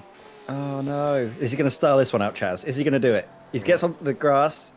Does he spin it around? Oh, keeps out the wall. Oh, very close indeed. Well done, Dirk Bailey. Bit of a Keeping tail it whip. out of trouble. Bit of a tail whip, but nice and clean. Just about. Obviously, he would have preferred to not go off on the circuit, as we've mentioned a few times this evening, but made the best of a bad situation. Meanwhile, before we even oak the bake, in the beautiful white and green, bit of black, bit of red trim on it. What a lovely paint job the Radio Motorsport cars have. But if we can, go back to what you mentioned earlier about sort of the car sounds and on track sides. I was watching a video recently of the Le Mans hypercar. I think it was the Glickenhaus 007. I'll tell you what, you might not like the look of it, but it does sound very nice. I still think it sounds like a Ferrari. It's got that mid-range sort of touring car almost sort of noise. Yeah, but when you, at least for the video I saw, when I think it was, like you mentioned, 90 Bozzy 92, just the downshift, you hear the pop, the cracks when it shifts down. Yeah. Oh, definitely, yeah. So good. Twin turbo V8. Oh, like you mentioned, it's similar to the Corvette being a high revving V8, but it's so good. Such a nice sounding car. It's an interesting bit of kit. You know, there's a lot of lovely angles on it. I think it looks like it's seen itself in the mirror and got scared judged on the headlights. It's just a very, very strange front end on that car. Obviously, I know that it's all done for aerodynamics, of course. You know, that's the main reason. A lot of race cars are done for function over form. But, yeah, I just can't get on with the front of it. It looks like someone's just made them too big. I think with a livery on, it might look a bit better, because a lot of the images I've seen have just been grey. Yes, yeah. If they put a livery on it, it might look a little bit nicer. Yeah, as we see. I agree. Ooh, what's happening with Lucas Romano? Oh, that's a not very nice looking moment. Stops it very quickly, facing the wrong way into Tamburello. Not what you want to be doing, but gets it up out and moved again. And well, a lot of the RP Motorsport guys have been struggling a little bit. Meanwhile, though, Kenny Herriman's in the other RP Motorsport, the highest positioned one. Look at that, he's up into second place. Built the gap as well to Thomas Peters after coming out just behind him from the pit stop phase. Had a good battle with him. Then once he got past, built the gap. And well, Thomas Peters' race went from bad to worse, hasn't it? He's still sitting close to the podium places in 4th position. But Ronald Moons is just ahead up the road. And credit to the Racemasters Esports guys. They've been saying that they're not quite happy with the way the car is. They've been really trying to wring the neck of it, haven't they, since the start of the race? And I don't think we've seen this from my memory. I don't think we've seen many incidents at all from them. They're just what you need to be in an endurance race, which is consistent, clean, and also pretty damn quick. Yeah, definitely. And you know, to be fair, the Reaction Motorsports yellow car as well has been right up there with them. They've been just as quick, but just a few incidents here and there have let them down over the last hour or so. But They're still plugging away. They're still fourth at the moment. Just one little incident for the cars ahead could put them back in the podium fight. So they're not out of it yet. They just need to keep plugging away and keep pushing. Makes all the difference. Bultink, I've just noticed, is coming in on lapping Thomas Peters. He is, yes. That's your class leader. BMS eSport 1. Now, his last lap time was a 42.2. Cars around him, 39s. And 40s a bit further back in the class. So they are feeling the pace difference now, but obviously they've gained over a minute in the pit stops. So if they do lose a minute right now, actually, to be fair, if they pitted, although I suppose the other cars have got to pit as well, but even if they pitted right now, if they did an extra stop, they would lose a minute. The gap to second place in class There you go, is they're a back on minute pace and 10. now. Yeah, there you go. Yeah, it must have been a mistake on that previous lap. It was 39.6 on tyres that have done 3 stints. These tyres have done 100 laps, 106 laps. Actually, no, this is their 100th lap now. These poor tyres. My God, how is he doing this? He's been massaging this car all the way through, though, hasn't he? He's been really good on the fuel because he's gone, 4 laps longer than everyone else at the most recent round of pit stops. His tyres are going 100 laps compared to, we see some drivers actually taking tyre changes after the first stop, most of them taking them at the second stop. He's going to be taking them, 3 hours into the race, only taking 1 tyre change over 6 hours. That is mega. I'm a bit worried about if they're going to overdo it, in the latter stages. Because if you do try and push it all the way through, wow. Flipping All heck. 4 wheels off the ground. I was going to say, that was a launch and a half, but I don't think it's necessary for them to do it now. They may as well take tyres next time, because at most they're going to lose 30 seconds in the pits. They may as well get tyres next time. I think they will have to anyway. I mean, they are going to take tyres on this stuff. I'd imagine them taking it this time. That'd be insane if they don't. But I just mean if, in one of the following pit stops, whether they'll have another, 2 or 3, they need to at least take tyres again just to keep the pace up there. I mean, they can do it. I mean, let's look at his time here. 39.1. Kenny Herriman's is a minute behind, so we're not going to find out what he's done. But last time they did their personal best, well, that again was only a 39.07. The best for this car that we're looking at now is a 38.6. So they've had it in the tank when they've got the tyres underneath them, but... And they're only, half a second slower than the previous best. Yeah. Which is probably on optimum conditions with them maybe getting a tow off of an LMP2 car down the start-finish straight. Mm. And obviously the track is getting cooler and cooler, I suppose. That's something we still need to consider. Yeah, and I think that means that the triple is going to be a lot more manageable at the later stage of the race. But for now, the times that the BMS eSport car is putting in and Olivier Bultink has put in since the start of the race, don't forget, a lot of drivers have changed over. He's been in for an entire 3 hours uninterrupted stint in this car. Yeah, that's true. Very true. So not only is probably the tyres feeling a bit of wear, but maybe the driver could be feeling a little bit of fatigue starting to set in, and I think he's going to be able to have a break in about 10 minutes time, or while they wait, he's been saving fuel, maybe 20 minutes time. Yeah, that's it. The next stops will be very, very soon for these guys. Ross Nicholson then, this is your race leader in the Sim Stickers Racing Blue LMP2 machine. Stephen DeWolf second place, the only other car at the moment on the lead lap is Stephen DeWolf. But for how long? I was going to Ross say, Nicholson is pretty close. Yeah, there's Stephen DeWolf. Behind him on track is actually not Matthias Groen, it's actually Esmeralda van der Naal. So all of the P2 cars are actually quite close together here. If we just quickly put this together, that's where all the P2 cars are on track with their respective positions. So there's a bit of a mix going on between them. But I don't know if Stephen DeWolf's got the pace or not at the minute, as we've got the 2 reaction cars right together. Bram van Uytven, by the way, has just come into the pits. So here he is. The first car. And that signals the start, doesn't it, of the GTEs? Yes, the first car to make the 3rd stop in class.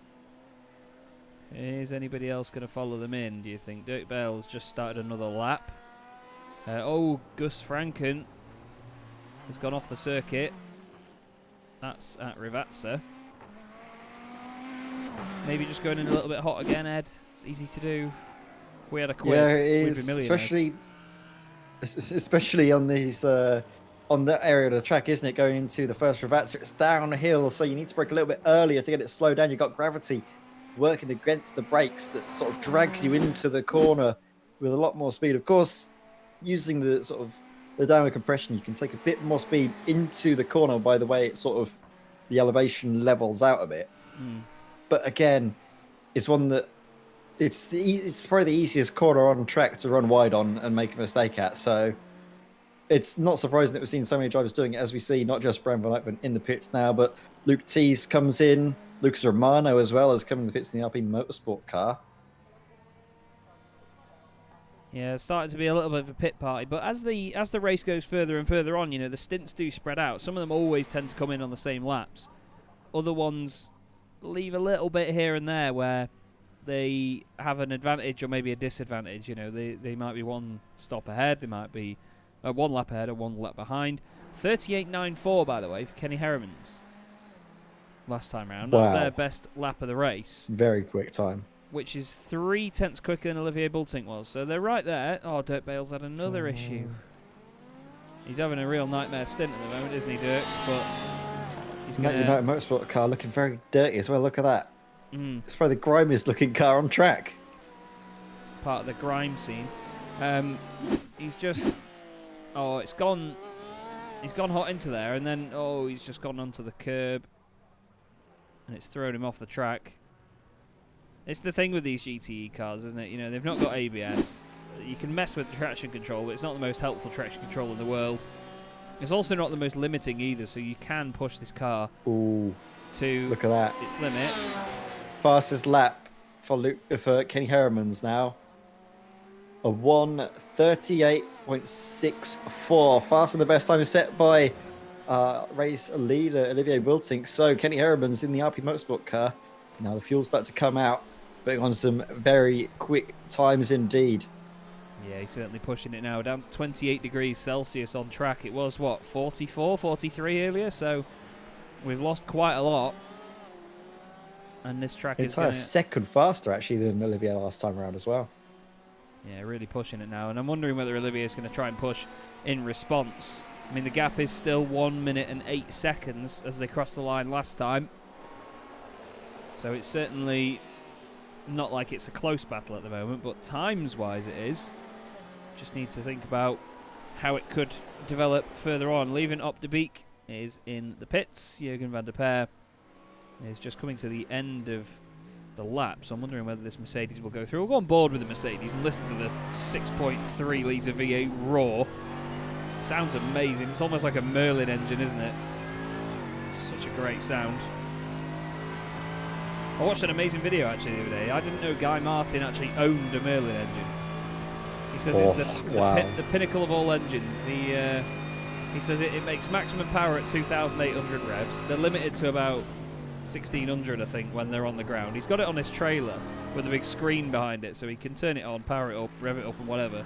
He said he played with the restrictor and took the revs up to 2,500, and said it sounded glorious because that's where it makes nearly full power. And he then took it to 2,800 revs and thought, stuff it, let's give it the max chat. And he says it took off in the workshop, which would be frightening. With the propeller attached, he said it went through a storeroom, took the wall down, took the stairs down, chopped his workout bike in half and everything. But, yeah. He said it's about a year since and he's only started to see the funny side now. But, yeah, owning a Merlin engine, there's goals. Lifetime goals indeed. Anyway, we're getting personal bests in GTE again now, all the way through the order. Sven Kalbert's done their fastest lap of the race in DynamiXX Endurance. Same with Sam Putterville's in the Radeon Motorsport by QSR2 Ferrari. Another interesting thing about this car is it's the biggest mover in class. If we just have a quick look on the left-hand side, you'll see they've gained 4 places. Now, they've gained 5 overall, 4 places in class. So they really are on a mission at the moment in this car. And hopefully that continues, really, because it's easy for them to lose out, isn't it, over a short period, but not over a long period of time. Yeah, definitely, and it's it's all about, isn't it, looking at the longer game, looking at where you are at the start of the race and thinking, right, what do we have to do to get up the order at the end of 6 hours? It's all well and good thinking, right, the first stint, we want to be here. And like we've seen with this Radio Motorsport car, is that they've thought about putting themselves in the best position later on. They're kind of in their own little bubble, though, aren't they? If you have a look at the relative times in front and behind, well, Sven Calvert is 1 minute 16 up the road, and Bram van Open is about 2 minutes 26 back. So Sam Butterfield is basically in his own bubble, not really worried about cars in front, not worried about cars behind, and well, the Radio Motorsport by QSR2 car, while it has gained 4 positions in class, it might only be for come the end of the race. Yeah, that's a good point, really. It's easy for it to... I mean, I said before about falling into a rhythm, didn't I? You know, you can easily fall into a good rhythm, and, you know, you get on the pace and you stay with it. But it's very easy to lose out. You know, you can make mistakes, get frustrated, make more mistakes, get more frustrated, and so on. And it's a big snowball effect. Now, we've had some cars having issues over the last few moments. I want to just quickly apologise for the huge frame rate drops we had there, guys. A bit of an issue on the network here at home. Luke Tice just had that moment. Kenny Harriman's also had a minute in the RP Motorsport machine. Of course, the second place car in class. Oh, Ross Nicholson, race leader, having a spin and getting clipped by the Ferrari. Did he do that all on his own? We saw them do that earlier, actually, didn't we? Clips the curb. BMS cars everywhere. Doesn't look like it's damaged it too much, but I mean, you and I know how much that can make a difference to this car. Yeah, absolutely. And well, it's a lot, isn't it, that you can see in these cars where they get a little bit damaged and has a lot of difference later on. I'm just seeing, though, when are we going to be expecting Kenny Harriman's to come into the pits? Because just like Olivier Bultink in the Ferrari, he's been able to keep the stint going for a very long time, and I think we should be able to see him pass into the pit lane, perhaps in about maybe this lap, maybe a couple laps time. Do you reckon?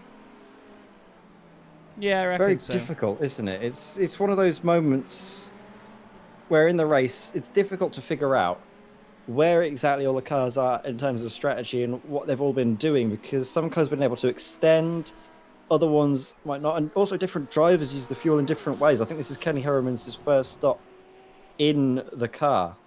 Yeah, I think it is, you're right. So they've got... Yeah, sure it is, because... Who was it in there before? There's so many my brain now. So many RP. There's so many ones. It's difficult to know which one it was, because it's the RP Motorsport, just the RP Motorsport car, isn't it? Yeah, they are just RP Motorsport, all of them, to be fair. They did have RP Motorsport Azul out there earlier, but I'm not sure which one that is now. Oh well, we do get confused, everybody. There are a number of team names and driver names going about. Either way. Was it Goose Franken? Yes, I think so. No, I think Goose Franken... No, he's out there now. He's... oh, it's not Goose Franken. He's in the number 81 machine. Peter Lemkins. He's the RP Motorsport driver. Yeah, Lemkins. Lemkins was there up we there. Go. Got there eventually. Boom. Ed May on the stats, everybody. We've got our GT3 leader. That car's looking filthy at the moment. I love the fact they've put the DSCDA number plate on the front of it as well. That looks fantastic. But they stop in the pit lane now. Are we going to see a driver change? Robin van Brenk in that car. And it's Unk that also drives that car with him. Koen Gressens has just gone into turn 1. Now, they pitted last time round, did the Team MRS machine. And, okay, Kenny did start the car, then Peter took over, and then Kenny's back in. Thank you, Stephen Verelst. Mucho appreciate. I mean, Stephen, to be fair, is probably the most qualified to know, other than one of the actual team members, because he's been fighting against it for the whole race, so makes sense. We do have Van den Aalde still running in the P2 after that unbelievable escape earlier, Ed. That was such a close moment, wasn't it? My God, that was a scary one. Well, it was so close, isn't it? But, I mean, well done, isn't it? If you can avoid the walls when they come at you, I mean... It's so difficult, isn't it, though, if you lose control of the car, or you get really close to the wall in general. iRacing can sometimes throw a bit of a wobbly as well, doesn't it? With the netcode and the speeds you move in the cars, isn't it? Going up to walls, going by walls, going towards walls. Sometimes iRacing with a netcode can give you contacts with the walls, give you contact with other cars as well. I mean, to be fair, it's very difficult from their half, isn't it, in iRacing's point of view, by using all of the. It's because a lot of online services, a lot of online games don't have to deal with things and players, I suppose, or like clients moving at such high speeds relative to sort of static objects or other also fast moving objects. And getting the collision detection right is something that's. I don't envy them, honestly, I really don't. Yeah, that's very true. Sorry, I've just had a message through, and I'm really sorry to say it, everybody. I'm gonna have to take a moment here. I'm gonna try to hold this together now. I Sorry. mean, yeah, it's. I think me and Chaz both know what's. Yeah. I'll let you say it, Chaz. It's. We're just gonna take a quick break, everybody. There's been some. It's it's not a personal thing. It's not affected us, but our wonderful friend Murray Walker has unfortunately just passed away. It's an absolute inspiration to everybody in the sport and in the world of commentary. So we're just going to take a quick break here on Sim Racing World TV. I'm sorry. It's fine, Chaz. And we'll be back very soon.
Hello again, everybody.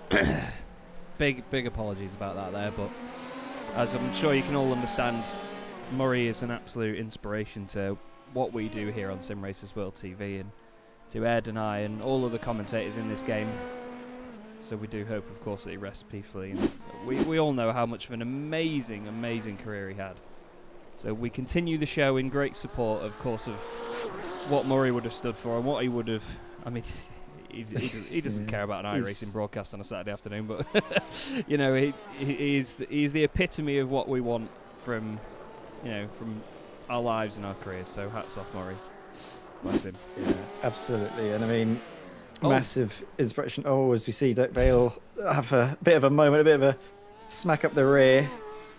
He got a bit more Gets help. it back on going. He got a bit more help. A bit more than a smack up the rear. He got more, carries more on nonetheless. More help in that one than any of his other ones, we could say. Oh, sure. Yeah, poor Dirt Bailey. But he's got back up and running. And like you were saying there, Chaz, I mean, us commentators, even though we've all doing it on iRacing virtually, he's a big inspiration to all of us. I know Hasta as well, one of our great friends here on Sim Racers World TV, is going to be deeply saddened by this news as well. But like we mentioned, the show has got to carry on for Murray. Like, he's not obviously going to be thoroughly focused entirely on an iRacing broadcast, but you know, it's the fact that he's touched so many people, hasn't he, in both real and virtual racing, and I'm sure, like you mentioned, he's been a great inspiration for every commentator, isn't it, virtual or otherwise? And you know, his legacy is more than just his life, isn't it? It's everything that he's done in it that carries onwards. I mean, to be fair, I was. Oh, Luke Tyson's had a bit of a nightmare lap here, by the way. I've listened to his audiobook very recently, and I've not finished it yet. And obviously, on the back of this news, I'm going to finish the entire thing this evening. I need to listen to that through. But he led an incredible career in the army, and you know, in tanks. He was a tank commander, I believe, in World War II, and an unbelievably talented man that has done so many wonderful things. But of course, he is best known for some of his incredible Murrayisms, as they're known. The quotes, and you know, on paper, with the amount of stuff that he got wrong, you know, he probably factually wasn't the best commentator in the world, but just his infectious enthusiasm for everything that he did and his joy, and it was always described as he commentates like his trousers were on fire, and it's very true. It was so true.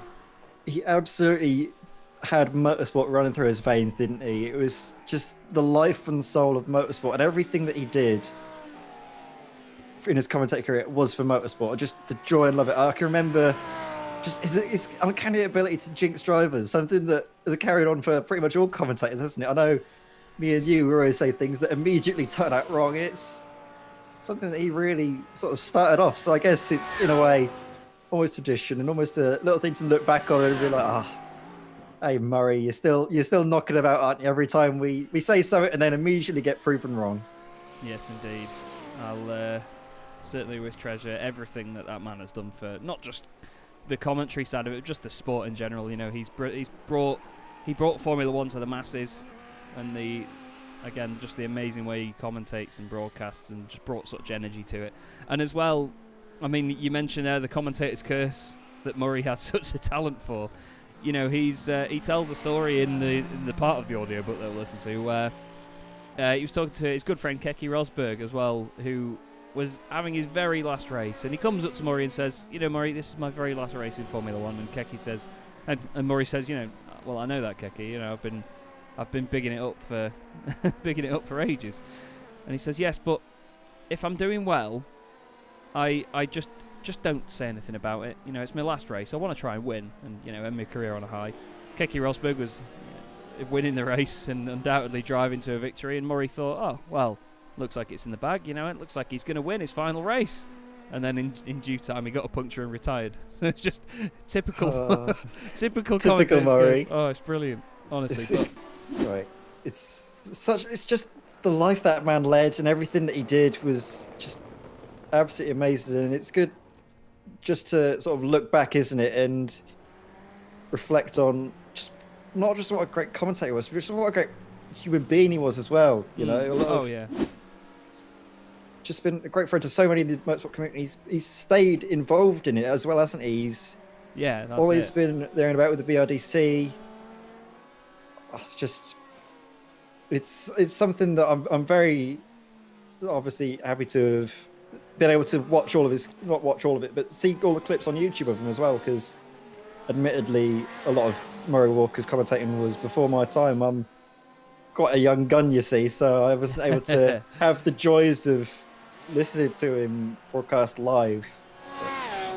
But honestly, he's looking back, he's such an inspiration. One of the main reasons why I thought, you know what, I could actually give this commentating a go, and I'll tell you what, I've not looked back since. So you know, you've got Murray Walker to thank for listening to my voice rattling on about nothing this evening. It's all good, mate. It's good to have you. And like you say, he has inspired so many of us to do it and get into it and talk about race cars and get paid for it. Mint. Anyway, dream job. Yes, indeed. So we crack on, though, everybody. We have a wonderful race on our hands, and we must not detract from that at all. So thank you for being patient with us, and as I'm sure you can all appreciate, it means a lot to us.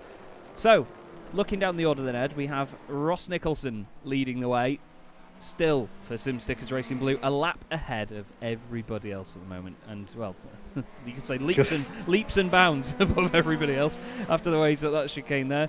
Matisse Groen, second for Sim Racers World Esports Academy. They're doing well so far. But Stephen DeWolf has pitted more than them, you see. So Stephen now out of sync with the others. And then Esmeralda van der Nald just behind. 4 laps down from the leader, though, at the moment.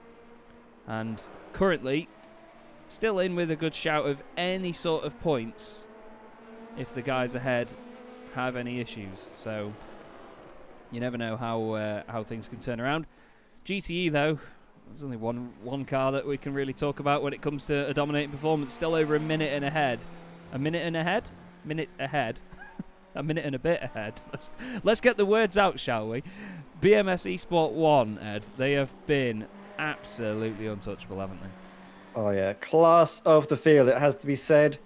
Now with Stefan Kalbrecht behind the wheel, and tell you what, the pace hasn't seemingly slowed down, have we, with the driver change. Stephen Kalbrecht faster that lap than anyone else on the circuit. So it seems to me that the BMS Esports car will, well, commentators curse it, let's say that they are on track for a very commanding race victory. Meanwhile, though, Bob Boland in the Racemasters Esports car, he's caught all the way up to Peter Lemkins now, just 2 seconds back. And I was saying it earlier, weren't we, Chaz? The Racemasters Esports car, they got the win in Suzuka because they put themselves in the best position towards the end of the race. They didn't have the best start, shall we say, but they were consistent. They didn't make any of these mistakes that we just saw Tim Behrens make, one going through Akma and Arale. And they put themselves in a great position to not only take 3rd place, but potentially 2nd as well. Yes, indeed. Really on a mission at the moment. So, I mean, we said earlier, like say, we know how quickly these battles can go one way than the other. Although Bod Boland has a bit of traffic in front of him here, so you never know how this could go. That is the Radeon Motorsport by QSR Audi. Leaving up the beak at the wheel. But he's leaving him plenty of space, you could say. Jürgen van der Peer is their next target in that class, but there's 1 minute and 8 seconds between the two. Apologies, no, it's 53 seconds. The gap is the other way around. But Bod Boland's got 3.7 seconds to the RP car in front. It's not that one there. That is actually, I believe, Jorn Polinus just in front of him on track. I'm wrong, actually. It's not. That's it's Kurt Van Onacker, isn't it? there's so many RP cars, it's easy to get confused. There is so many, honestly. I mean, it's great to have them a part of the series. Don't think we're, like, detracting from them taking part. It's great to have them here, and they're putting on a brilliant show, especially in this GTE field that's ever so close, isn't it? It's really entertaining to watch, but it's very difficult to, as a commentator, when you've got so many of the same team, different drivers in them, though. It's hard for us to keep track of them all, a lot of the time. But I swear some of them get out of one car and get another. I think they do, honestly. They must do. That's the only reason for it. And it can't be us being rubbish. It's that. That's the reason we're going with. Indeed. I must give a big thanks as well. My brother's in the YouTube chat. Thank you very much, mate. He's just saying about how much Murray inspired me, and It's the reason I do what I do at the end of the day. And Matt knows it better than pretty much anyone, to be fair, bless him. Esmeralda, get the words out, Chaz. Van der Nald, just having a bit of an excursion there. Look how much, one thing I've always noticed about these P2 cars since they came to iRacing is how much the back end hangs out round a corner. They do get a bit of a slide on exit, but they really punch out the corner as naturally a prototype does. But honestly, exit of a corner, they are so lively, it's unbelievable. Absolutely, they're really on the ragged edge, aren't they? They're just flooring it out, and these cars, they are a little bit loose on the rear, as we see the RP Motorsport car popping in and out. Where's that gone? Where is it? It's kind of vanished behind the timing screens all of a sudden. They were like, where have they gone? There they are. Oh, my word. He's got an invisibility cloak. He's actually blinking in and out a lot, especially on the timing screen as well as Peter Lemkin. So that's worrying, especially, isn't it, for the drivers in case he gets booted out of the session. Well, that's it. And to be fair, though, I think they may be safe at the moment because of the fact they're not safe that... from Bob Boland. Yeah, that's true. That's true. Bob Boland will be right there. But I just mean in terms of a disconnect, they might be safe because usually when it's little blinks like that, it's not so bad. It's when you disappear for quite the length of time that you've really got to worry about it. Either way. I suppose, yeah, that is a good point. I mean, I've been on the receiving end of disconnects too many times to admit to. Once recently at Daytona, at the towards the end of the race, that almost cost us the win. And then, okay, oh my word, that was Dirt the Bale. United Motorsport car again off at the first chicane. It doesn't really like Tamarello, does it? In fact, I don't know what corners this United Motorsport car does like. If I was, lock up. Then we think it's safe. We think it's all right. He's got it. He's trying to rejoin the track. Gets back on the track. Oh no. To be fair, he tried to style it out then, as he did the other spin earlier, but then he just slams on and stops it. That was good thinking there, to be fair, by Dirk.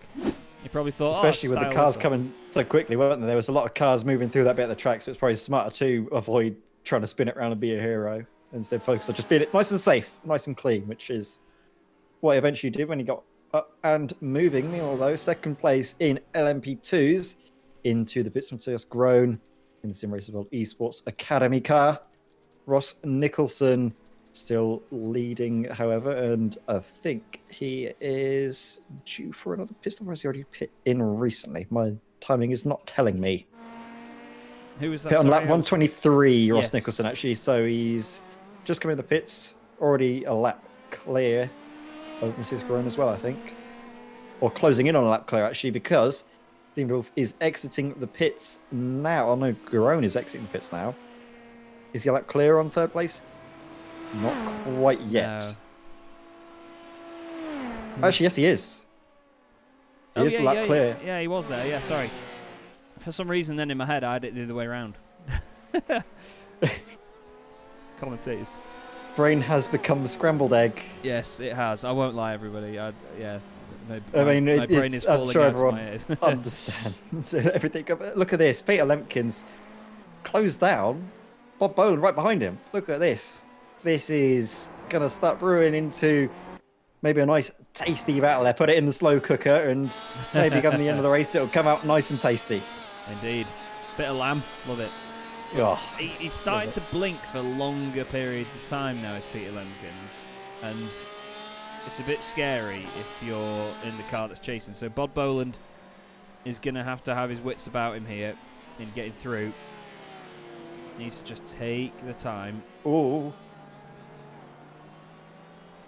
My word, Bob Boland got very loose on the rear there going out of Acamilla Arle. I thought he was going to just loop it all the way around, but kept hold of it. Very well done. But it's again that Porsche, the engine at the back, basically, like you mentioned, hanging off the rear axle.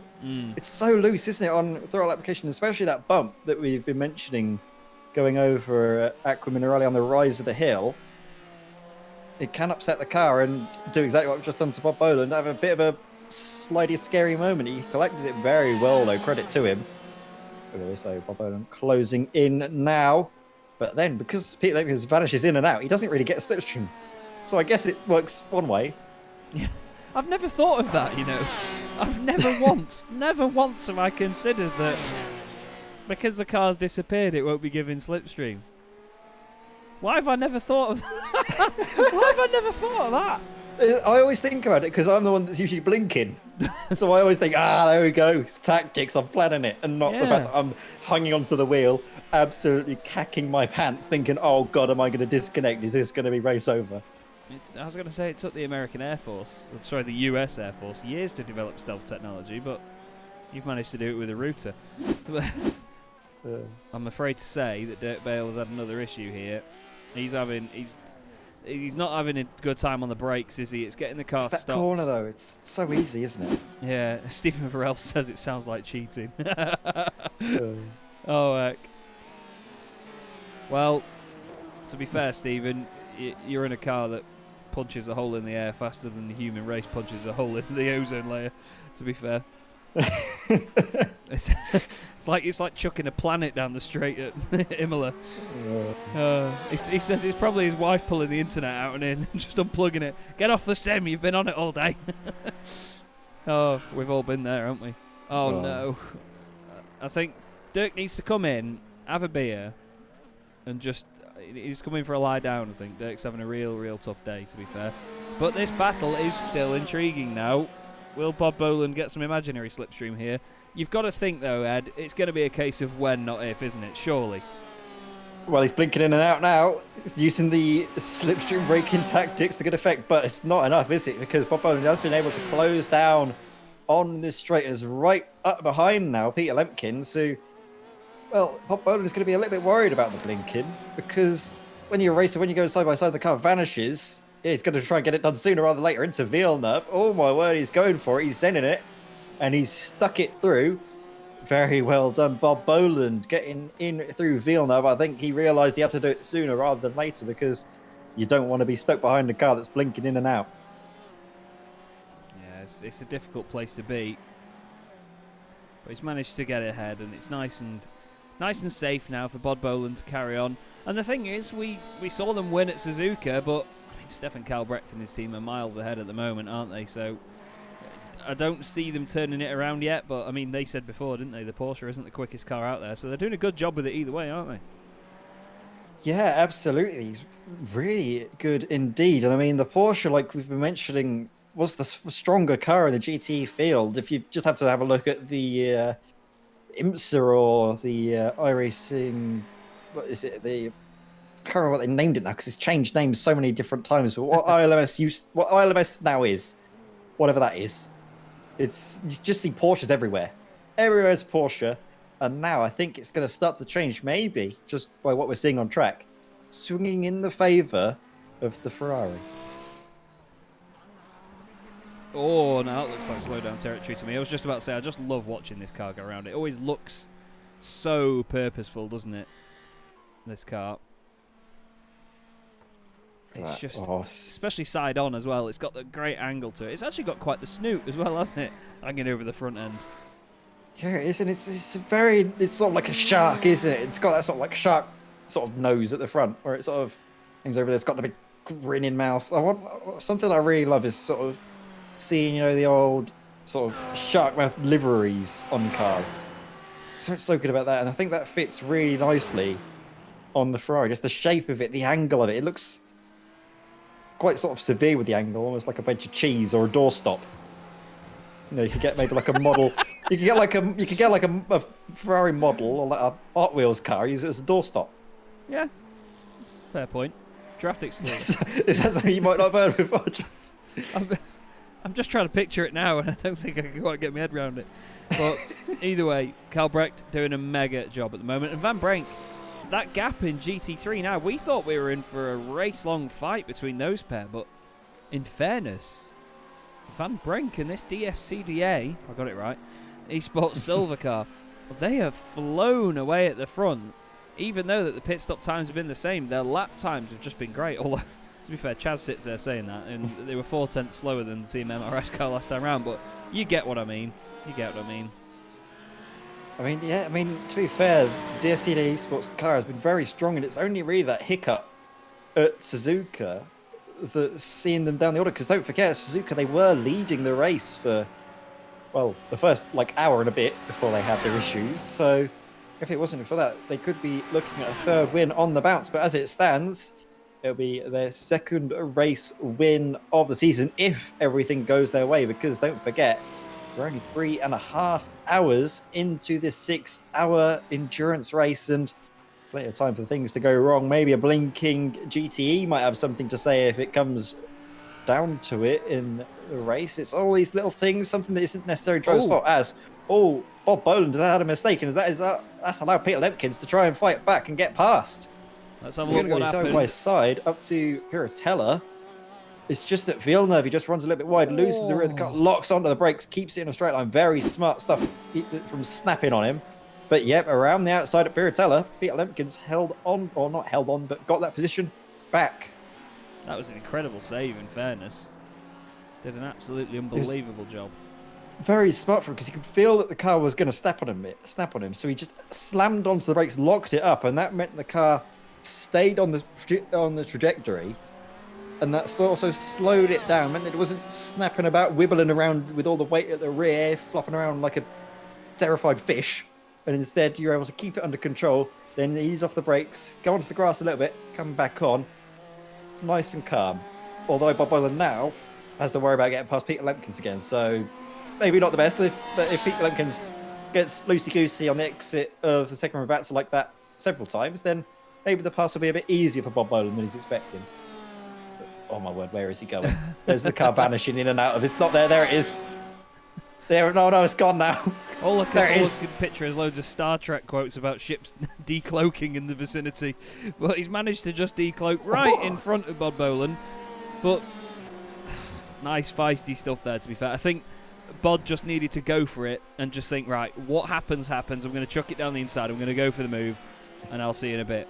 So through he goes again, back up into second place in class, and he's not going to want to make any more mistakes because he won't want to have to do that again. But still, great stuff there from the Race Masters esports machine. Good driving indeed. We are 2.5 hours away from the end of this race, 3.5 hours in at the 6 hours of Imola, and it is starting to get a little bit darker here, Ed, isn't it? The lights are having more of an effect. Oh, that was Tim Behrens just going off. Did he get some help? No, he's just got a bit too hot into there. Ravazza, these GTE cars do not deal well with Ravazza. No, they don't. Yeah, it's always the first one, isn't it? The first left-hander of that section where you're downhill, you're trying to stop the car, gravity saying, nope, carry on moving, go on, off you go. And yeah, as you said, it's so easy just to run a little bit wide as Tim Behrens pulls off into the pits after that little off-track moment. It looked to me like he wasn't quite in his box there and he had to pull forward a little bit. Maybe that's going to cost him a lot of time, isn't it, as well? Well, that's it. Any time in the pits is time you're not moving. There's Matisse Groen using all of the road to go around Dirk Bale in the United Motorsport Porsche. These P2 cars really do fly, don't they? They really, really do. The thing is that they've got that aspect about them like open wheel cars where they are so planted, they've got all the downforce, they've got a lot of mechanical grip, but once they're away, they are away. You know what I mean? It's either sticking or it's not. Oh, absolutely, yeah. It's so just you're on the ragged edge in these LMP2 cars, isn't it? We've seen in the Apex Technology LMP2 Championship as well that me and you covered for a few rounds, and me and Dan Handover are now covering, I think, for the remainder of the season, is that the cars, they always are prone to what we coin the slow, sad LMP2 spin, isn't it? Where they just take a little bit too much speed into a corner, and then suddenly all of that downforce and the slow speed just vanishes, and then the mechanical grip can't catch up with the speed you're putting into the slow speed corners, and then you're spinning all the way around, and it's just very difficult, isn't it, when you see them spin and they try and catch it, and it's just an exercise in pointlessness, isn't it? It's just a sad, slow spin. Thankfully, I don't think we've seen any of that, though, this evening, have we? I think we actually saw once from Simsticker's car, but then that's really been it. The LMP2s have tried to be as well-behaved as they can be as an LMP2 car in a class of, well, you've got GTEs and GT3s to worry about. On the whole, though, very good driving standards on the show, which is something I'm very glad to see, because I know you'd probably agree with me, is that sometimes maybe at the beginning of the season, I think the sort of shakedown round we had is that driver standards weren't quite up there, but from then on out, the remainder of the full proper season, Catalonia onwards, it's been really good standards all around the board. Yeah, definitely. I mean, we've not really had that much issue with traffic either. We've had the odd bit here and there where a car's gone into the back of another, but you're going to see it as, Cone Gressens, this is another hit to this team's charge. Looks like a bit of damage on the front of that car as well. Maybe a bit on the front right and the front left. Seems like quite even amounts of damage. Jorn Polinus has just gone off as well. On the way out of the chicane. Oh, that's headed to the wall. It's not often you see a car hit the wall there. But that's quite the long slide there, just as he got on the power, as the car tried to settle back down on the curb. This is what happened to Cone Gressens' curb. Yep. Oh, and he's hit the others as well. That's why it's got damage on both sides then. It's pretty much just hit the floor on either corner. And I mean, I don't know about you, Ed, but I don't think that GT3 cars are built with the idea of ground clearance being a big thing. No, not particularly. These ground clearance is sort of an afterthought, really, isn't it? You want it hunkered down and nice and tight to the ground, just so you can sort of maybe maximise a little bit of the is it the Venturi effect, isn't it? Underneath the car, adding a little bit extra sort of grip if at all possible. No Polinus though. We've seen this RP Motorsport car in the walls a little bit. Don't forget, for the first hour and a half, it was looking very battered and bruised until they managed to come into the pits and get it repaired after. But they had, I think, a bit of a bigger hit, didn't they? It was actually self-inflicted, though, wasn't it? Because that was them coming out of, if I remember rightly, the Tamburello chicane after getting ahead of another car on track. They thought they had the move done, but then just no grip on the front, slid around, clattered into the wall, and then from then on out they've had to try and play a bit of catch up, but going well for them still so far in 8th place. So credit to them in the top 10. Very nicely done, but I don't think they're going to make any more positions unless there's incidents higher up the order, because, well, Bram van Uitven, 7th, is 1.5 minutes up the road. Not 1.5 minutes. Yeah, 1.5 minutes up the road. Come on, brain, work properly. Now, I'm just trying to have a look down the timing and just see if we have any teams that are really going for any personal bests. But to be fair, a lot of them, they're usually only a few tenths off their personal best at this point. But we know that as the track gets rubbered in, it can start to get a little bit more slippery.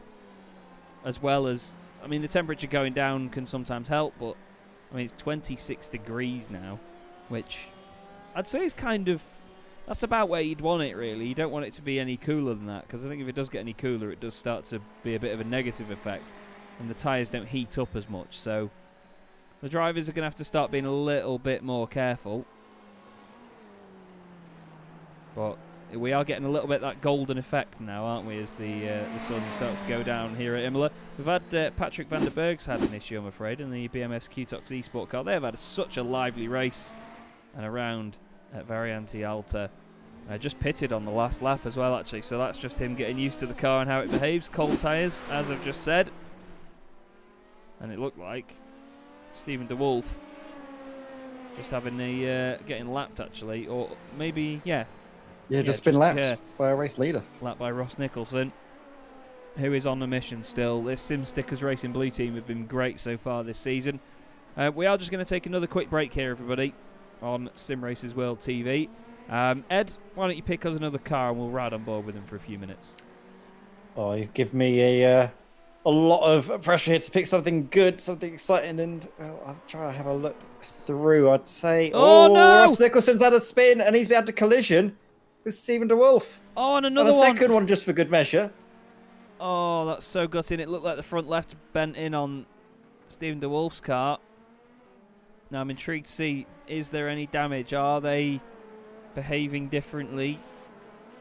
I mean, these cars, they're either one or the other. Sometimes they're really sensitive to damage. Other times, they just, they're built like a tank. Yeah.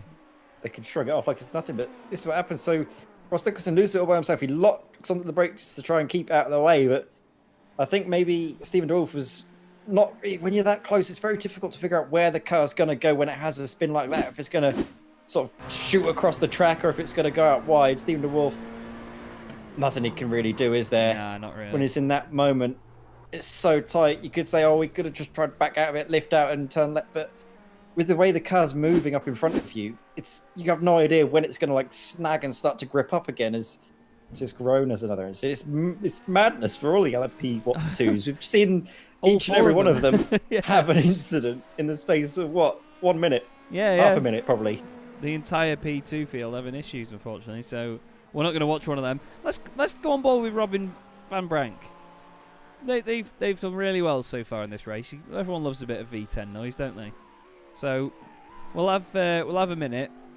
Ed and I will be back in a few, and you lot can enjoy the wonderful 5.2 litre V10 scream of the Audi R8 LMS. We'll see you in a few.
Hello again, everybody. Chaz Draycott and Edward May here on Sim Racers World TV for the 6 hours of Imola, the third round of the DynamiXX Endurance Series. 3 hours, and if you give me 10 seconds, we'll be 3 hours and 45 minutes into the race. Ed, we've had a lot going on so far. At points, it's spread out a bit, but we've got another battle in GTE forming here, and Bram van Uytven is on a great push forward. Yeah, he absolutely is. Look at this, Bram van Uytven. Right up behind now, Sam Puttervilles in the Radeon Motorsport by QSR machine. Look at that, onto the brakes. There's a light lock up there from Bram, but he's still close enough coming out of the second Rivazza to be in with a shot down the start-finish straight. That isn't quite straight, we've mentioned that a few times, but he's not electing to go in the slipstream. There he goes. No. He finally hooks up a little bit there, but... Maybe he's scared of it blinking in and out. Potentially, but look, into the corner they go. No blinking whatsoever to be seen at the moment. Sam Puttervilles in the Radeon Motorsport car seems to have a better internet than Peter Lemkins does. So I think this fight shall be a nice and safe one. Fingers crossed, at least. Of course, you don't want to jinx it too much. But look at this, Bram van Uytven. He's getting very close indeed, isn't he, at this mid-sector of the track, when you'd expect to see dirty air probably hampering a bit here.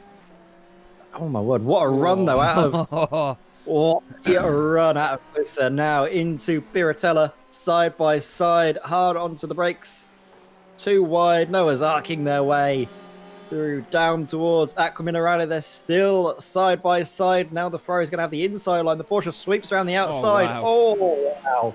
Brilliant overtake there from Bram outside into Aquaminerale.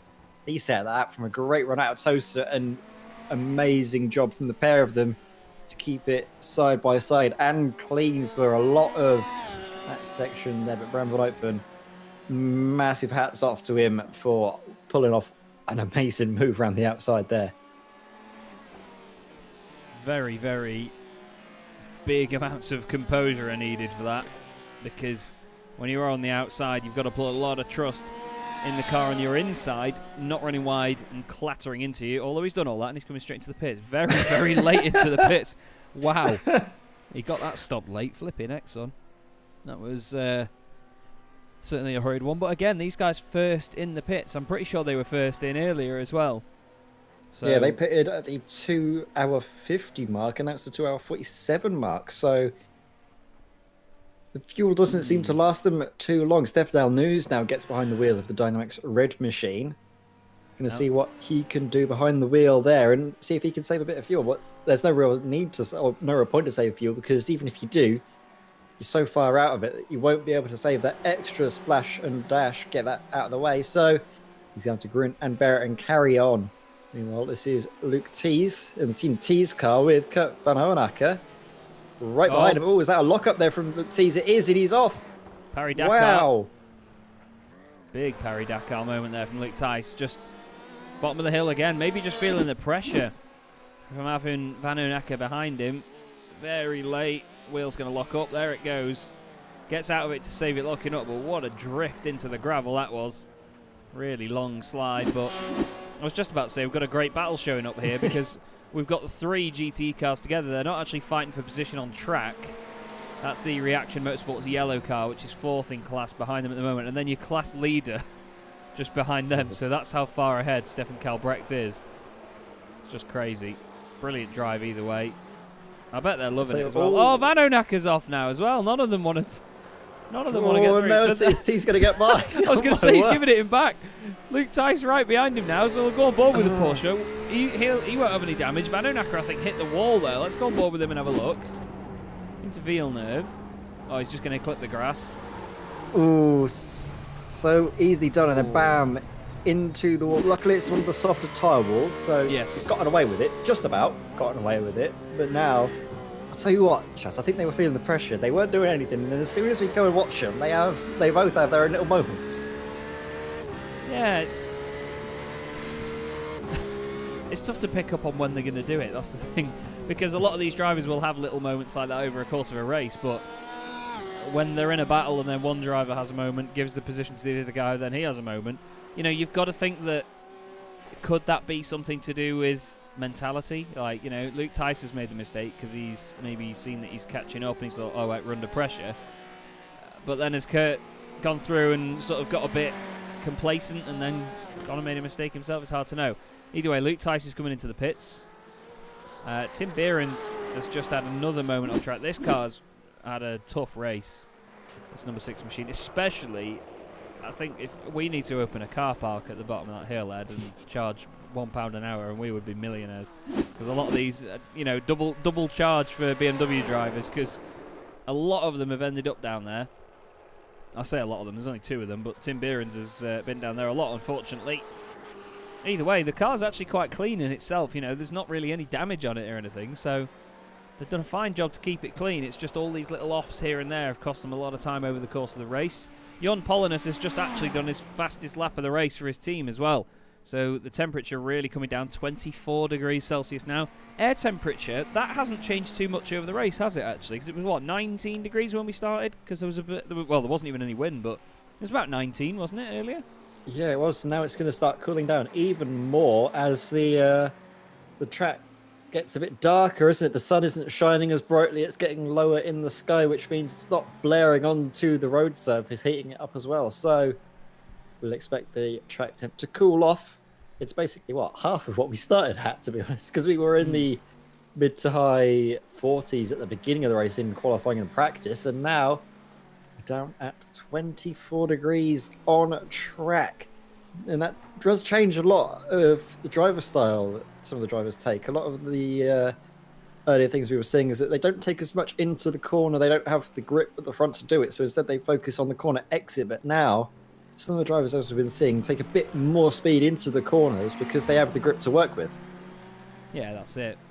You've got so much to think about every time you turn into a corner. You've got to consider the changes in the conditions. When the track does cool down, you could probably brake a little bit later, turn in a little bit later, make more of an exit out the corner. But at the same time, when it gets hotter, you need to compromise for that. You can't always push the car to the limit.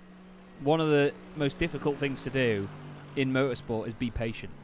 You're driving as fast as you can. Why would you not want to get something done as quickly as you can? You need to have patience when the conditions are more tough. But I think we may see more and more incidents as this race gets older. We're going into the final third of it now, the last 2 hours. And I think that because of that, we're going to see drivers pushing the limit a bit more as it gets cooler. And we might see more mistakes. Because they have that confidence in the car. Some of them build up the confidence a bit too quickly, though. We've seen a lot of that before. Having the confidence in the car is the best thing in the world.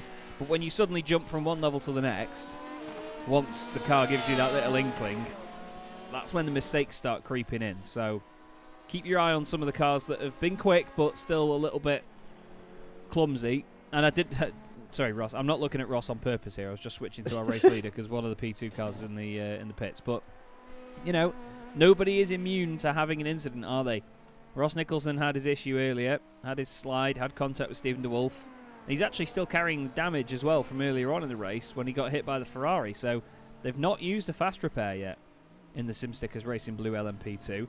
And to be fair, I think they're quite lucky for that. Milan Phaetons has just had an off in the Radeon Audi.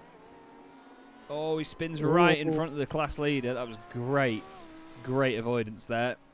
But Milan Phaetons, unfortunately, sealed his own fate with that one. It was happy. Nicely done, Chaz. That was a stretch, but nicely done. Yeah. I think, to be honest, though, I think the Robin van Brenk of maybe, 3 weeks ago when we were at Suzuka might have been caught up in that incident. He left a lot of space to the car in front. It wasn't right up the rear bumper of Milan Phaetons going through Tamburello, and I think that was what saved him from being contacted in the incident. So we're seeing drivers, they're adapting how they race now, aren't they? Yeah, that's it. And having the extra grip and having the extra capability underneath you, like I say, it just makes such a difference to how you drive. So not only will the conditions get faster, but the lap times as well to go with it. This is Sam Putterville's. 5 places gained still for this team, 4 places in class. Biggest mover in the class by a long shot as well. The only cars that have really gained places have only gained 1 each. We've got Bob Boland in the pits, 2nd place in class. But Stefan Kalbrecht still going in that Ferrari. The last pitted on lap 109. And they go again. So they're going to be... They're actually on their 139th lap. This is going to be lap 140 for them. As they and it's the fastest. Wow. Wow, oh wow, Stefan Kalbrecht. Unbelievable pace from this BMS eSport Ferrari, but, you know, there's no variable that keeps them safe from anything happening, I have to say it. I'll be completely honest.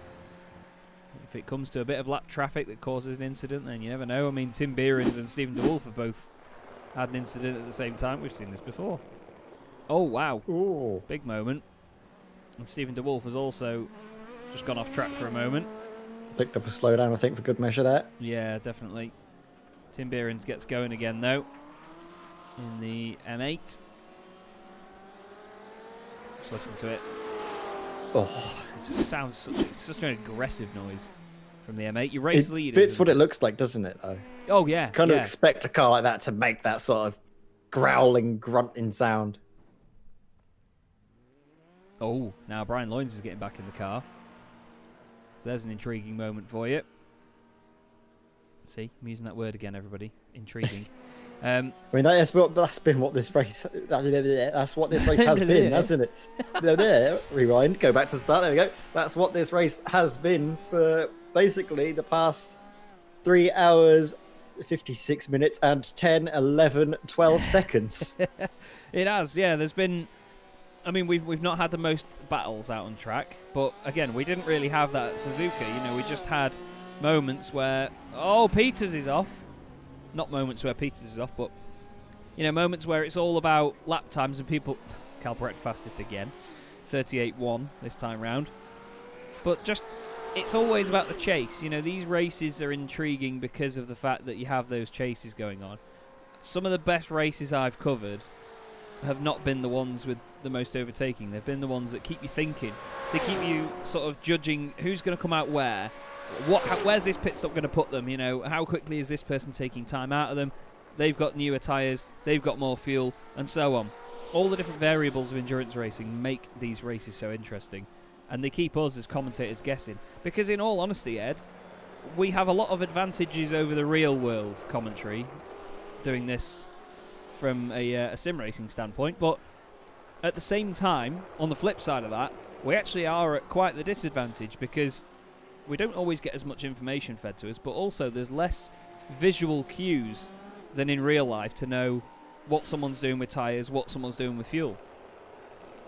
Yeah, exactly. And I think we have to sort of always have a look at all of the information we get and then try and make conclusions from what limited information we get that oftentimes are wrong, but sometimes 1 in a million we get it right, and then we look like heroes, don't we, Chaz? So yeah, we're gonna see what the likes of Thomas Peters, Peter Lemkins, and Stefan Kalbrecht do when they come on into the pits. In fact, Kalbrecht is closing in on Peter Lemkins to lap the entirety of the GTE field, which, I'll tell you what, that will be a big achievement if he is. So this is Peter Lemkins now, and just behind him is Stefan Kalbrecht, our class leader in GTE. Nearly a minute and a half ahead. Although, to be fair, judging from the time, and it's actually 1 minute 37 seconds. So, yeah, over a minute and a half. Awesome stuff. And, I mean, if you ever wanted a buffer for your race lead, Ed, there it is. They could do 3 pit stops without taking tyres, even if Peter Lemkins didn't do any. Although, no, actually, in the pit lane, it costs you, what, a minute? Yeah, the entire pit lane time, if you have a minute-long pit stop, it's about 1 minute and 39 seconds. If you don't take tyres, you're in the pit lane for about 1 minute and 15 seconds. So, usually, yeah, they could have an entire pit stop extra now and not worry about losing the lead. They'd be a lot closer together, but they could have an They've got a extra safety stop. margin as well, don't they? Because they have that fast repair still. Yeah. Well, I mean, judging by the times, if you pit and take tyres, it's pretty much exactly a lap. It's 1 minute 39 seconds. And these are doing 1 minute 38.6, 1 minute 39s, 140s even. So you lose exactly a lap if you take tyres to nearly the nearest second. I'll tell you what, now we've had a bit of a transition, haven't we, into the darker phase of the evening. And This BMS Esports car paint really comes into its own at this time. You look, the sunlight shines a little bit on this start-finish straight. Oh, it's beautiful. You can also see just the amount of rubber pickup as Stefan Cabret goes down the inside to put an entire lap now on the GTE field. Amazing job being done by the BMS Esports car, and tell you what, they're threatening to extend that even further come the end of the race, because we've gone past the 4-hour mark. They don't need to take a splash and dash. No, in fact, Stefan Cabret as well. I think he's going to save the fuel a little while longer as well, and maybe we might see him in 10 minutes time, because they've always been saving fuel as BMS car. Every single stop, they just drag it that little bit longer, that little bit further into the race. So technically, their final stop will be their splash and dash, just because of how long they've been going. It's crazy, really. They have really worked it to their advantage. And the thing is, you can always try and do stuff like that, and it doesn't always pay off, but they have really made it pay off at the minute. They're doing an absolutely stunning job. This is Matisse Groen coming in the pits from second place. Stephen DeWolf is part way around the lap at the moment. Brian Loynes leads the race for Sim Stickers Racing Blue. He's back out on track. Now, to be fair, I don't really think this team's had that much come their way other than the 2 spins. It still shows that they're not immune, but they've dealt with them very well. Cone Klotman, by the way, is back in the Team MRS Audi R8. Now, I want to just quickly mention something here, and that is iRating. It makes a lot of people irate, to be fair, because there is a big spread of it. In this field, there is quite the spread. I mean, Brian Loynes, who we saw there, 2,650 iRating. I mean, if you've got 2,000, it's a good number. You're considered competent if you've got 2,000. You know what you're doing. I'm not saying any of these other drivers whether are incompetent. It's just if you stick at officials long enough and get 2,000, you've done all right. Stephen DeWolf is 2,500. There's only 4 more drivers on track that have over 2,000 iRating, at the moment. But one of them, basically the second highest iRating in the field on track right now, is this man, Ronald Moons. He has 2,778 iRating, which is a good amount. A very good amount indeed. Cone Klotman has 7,132 iRating. Now, Cone has been around on iRacing for a bit, not the longest, but he's been making iRacing videos. He used to make like crash videos, just compilations from officials that he'd been in a long time ago, and I became a big fan of his work on YouTube. Still am. But, yeah, Cone is a very, very talented individual. Like I say, Virtual Bell Car E-Series champion, Virtual Bell Car Winter Series champion, with Thomas Stockmans in the first season and Fabrice Cornelis across both seasons. So, if you're Jeremy van der Kratz right now, you're just going to push hard, because at the end of the day, iRating to me doesn't really mean that much. It's nice to have that measure of how good people are, but I don't do officials. I haven't done an official race since the 2020 Bathurst 12 hours, so it's been over 12 months now. I've not done a single official race on iRacing. It's all league stuff. I know people with 800 iRating that are as quick as drivers with 5,000-6,000, and it's only because they've done leagues only, and then when they've gone in officials, it's gone downhill. So, I'm by no means saying that it's a definite I'm better than this person or this driver's better than this person, but it's just an interesting fact there, because I know that Cone Klotman has a lot of iRating. So I just thought I'd bring that up there. It's a hats off to him, really. Nick Poilart's had an issue though, Ed, and I think we know where this is going to be. Oh no, it's not. It's not Rivazza. It's Piratella, and that's a weird one. It looks like you took the right amount of speed in, but it just doesn't want to turn. But then again, that's classic for the Mercedes, isn't it? It's a bit of a barge, at least from my experiences racing with it back on previous tyre models. It just chundersteers. It goes beyond understeer. It's chundersteer. It's a car that's so heavy at the front when you try and turn it in, it doesn't listen to you. And I've gone from one understeering car to another understeering car of the BMW, but luckily that one is less chundersteery, more understeery, which I'm happy with. I can deal with that. Yeah, no, I agree. I've always said that, to be fair, I'd rather have a car that understeers than oversteers, because if you can't catch a car, it's sliding too much. It's a lot more scary than it doesn't make the corner. You can adapt a lot more easily to a car that's understeering. You know, you can just be more patient with it. But if a car's trying to kill you all the time, then it's, you know, it's a lot scarier and a lot harder to deal with. So. Absolutely, but the good thing that iRacing have done with the recent GT3 tyre updates is that they've made them all a lot more drivable. Even the Audi is actually nice. Oh yeah, doesn't want to bite your hand off at every single time. Oh, I know. I did an entire season in the Audis, and yeah, a 130R. Nah, mate. That's all I have to say about it. I did a series called the World GT Championship. It's a league that I've raced in and been an admin of, and I now commentate on. And I've been involved with it for a good 4 years now. They've done 9 seasons, getting close to their 10th. And in season 7, I drove the Audi R8 for a Team CQR club. And every single round, it wanted to kill me. But they did 3 20-minute sprint races in GT3 cars each night in that series, and it was great.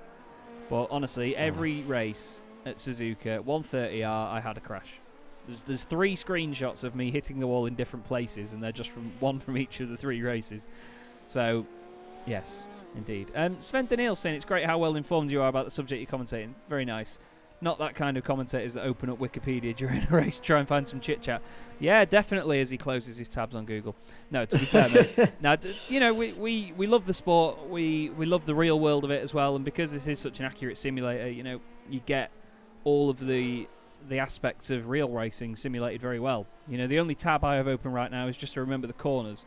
Because honestly, I'm so bad with corner names. Really bad. And it's the one thing that I wish I could be better at.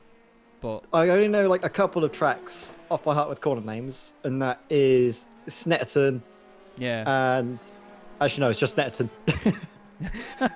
Just Snetterton. I can't even remember Silverstone. I'm that bad. Oh, now Silverstone's a bit of a tough one because I always think I've got the right names. Yeah, to be fair, I do get confused. And Donington I know as well. Donington, I've recently dedicated trying to know where Coppice and McLean's are. And I'm really glad you brought that up because I didn't know whether it was McLean's or McLean's because I've always known it as McLean's, but I didn't know whether that was just because Charlie Cox had an Australian accent in the 90s. Well, I imagine that could be. It might have been that. I've always got it at McLean's as well, but it could be McLean's. I know that Charlie Cox. You've put that in my brain now, Charles. So I'm gonna, yeah, I'm googling it as well. There we go. Get your tabs open. Meanwhile, I'm going to try and focus on the action on track and see Nick Sherman's. What times have we been seeing getting putting well? It's McLean's. McLean's. Oh, we're getting it wrong. Well, I'm going to call it McLean's because it sounds better. Yeah. Okay. Yeah, it does. It does sound better as McLean's, to be fair. But yes, McLeans, McLean's. So I get your words out, Chaz. I'm going to get a solid blame for Charlie Cox and his Australian accent on that one. There you go. I'm sure he won't mind that. I'm sure he'll be fine. Definitely. Yeah, it's like what you were saying as well, that we care so much about this sport, both real and virtual, and the fact that we race it as well, Chaz. You were mentioning World GT, you said. Yes. Because I took part in, I can't remember what season it was. It was a little while back. They were doing GTEs. Because I know they've gone between doing GTEs and GT3s a few times, if I remember rightly. Mm. And I was shocking. I was in the I was just hopeless in that. That was when I was like getting started on iRacing, to be fair. That was probably like 3-4 months into driving it, and to be fair, I was horrible. I was very not good. If I was in it now, I might be able to, you know, actually string laps together and not die. But honestly, the level of competition in iRacing has really stepped up. I think it's unbelievable in every single season in both Sim Race World and everywhere else. It's just incredibly high with just the level. I mean, I was commentating a BSR 3-hour endurance race at Silverstone, and there were really good MX-5 drivers. There was some top level like Movano. They had someone with, I think, 9k or something ridiculous in a Mazda. Yeah, it's nuts, isn't it? And honestly, it's just testament to how big it's become, and that's partly down to, I guess, lockdown getting everyone involved in virtual motorsport. But the signs were coming a lot longer before that. I feel like it was only a matter of time before iRacing and sim racing in general really exploded out onto the scene, and I think we're certainly seeing that now. Meanwhile, Colin Klopman has set the fastest lap of the race, as Brian Loynes as well set the fastest lap of the race in his car as well. So what is the track temp going down to, Chaz? It seems to me that the times are getting faster and faster as the minutes tick by. It's a degree cooler than it was last time we checked. So it shows that smallest little differences can have a big effect on the race pace of some of these cars. And it's as well down to setups. Do you have a car that's set up for hotter tracks, and then towards the start of the race you're really quick, and then at the end you might drop off a bit? Or do you have it set up for cool tracks, struggle with the car at the beginning, and then come the end of the race your car starts to come into its own? What would you do? I'd rather have a car that's set up for the hot conditions, to be honest. It's ready to meet a track that doesn't want to help it. I was going to quote Jeremy Clarkson there when we saw it had gone down a degree cooler. Just go, wow! But probably wouldn't have had the same effect. Now, Lucas Romano has just been off the circuit. I think this was the pull for smoke. Oh, go on, mate. Off you go. He's gone way, way off after a bit of contact there with, who was that? Bart Ooms, or more Bart Oops in this scenario. As Lucas Romano has a nice trip off to the beach and manages to get back on circuit. But yes, Brian Loynes and Ross Nicholson have been fantastic so far for SimStickers Racing Blue. Stefan Kalbrecht has been amazing, and so too as his teammate in the earlier stages of this race. Olivier Bultink was just off and away, wasn't he? It's just fantastic stuff. And away he goes. And of course, I mean, the DSCDA car in GT3, we've had 3 very, very strong performances by all of our leaders so far. You know, they had to really work for it in the GT3s, and I'm not saying that the other guys haven't worked for it, but they've not had anywhere near as much of a battle in the other two, have they? The first hour and a half, at least, for GT3s was very tense. Oh yeah, absolutely. It's calmed down a little bit, but I definitely think Colin Klopman has been setting in very quick times, isn't he? He's currently the fastest driver in the GT3s, but he was just able to capitalise on a much sort of quicker middle phase of the race, I think, for the DSCDA esports guys. And they're not back saying, oh my word, Brian Loynes is now into the 1 minute 30s, 1 minute 38.0. Oh my word. If he goes any quicker, he'll be taken off. Indeed. Just needs to flip it upside down, and that downforce will become lift. And then he'd be away. But yeah, it's been awesome stuff from these guys, to be fair. And I mean, the guys behind, you know, they're no slouches at all. But I mean, you look at previous laps, they did a 1:30.8. Stephen DeWolf did a 1:32.7, 1:32.2 for Nick Sherman. So the closest car is 1.4 seconds a lap off them currently. We'll see what Nick's previous time is. He crosses the line here. There's the line.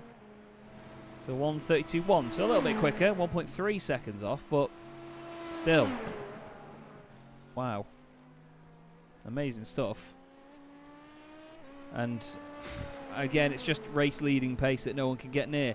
Now in the GTEs, we've got 8 seconds between Ronald Moons and the RP Motorsport Ferrari ahead.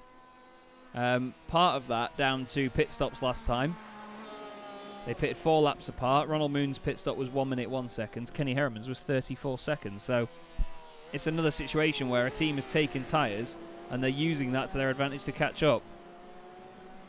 Absolutely, yeah. And it's this phase of the race where I think the next, well, Ronald Moon's, when they've taken fresh rubber recently, that means that this is probably the tyres that I'll take till the end of the race, I'd imagine. Whereas Kenny Herriman's potentially would have to take a pit stop. An extra pit stop with tyres, do you reckon? Well, maybe they could try and do a Kalbrecht and try and, you know, make the tyres last for 3 hours. Something insane like that. It's difficult, really, to imagine what's going through all these drivers' heads at this point of the race, because it's where they can see the end is slowly but surely getting closer, but you can't really focus too much on it. You just need to have it in the back of your mind. Yeah, that's a good point.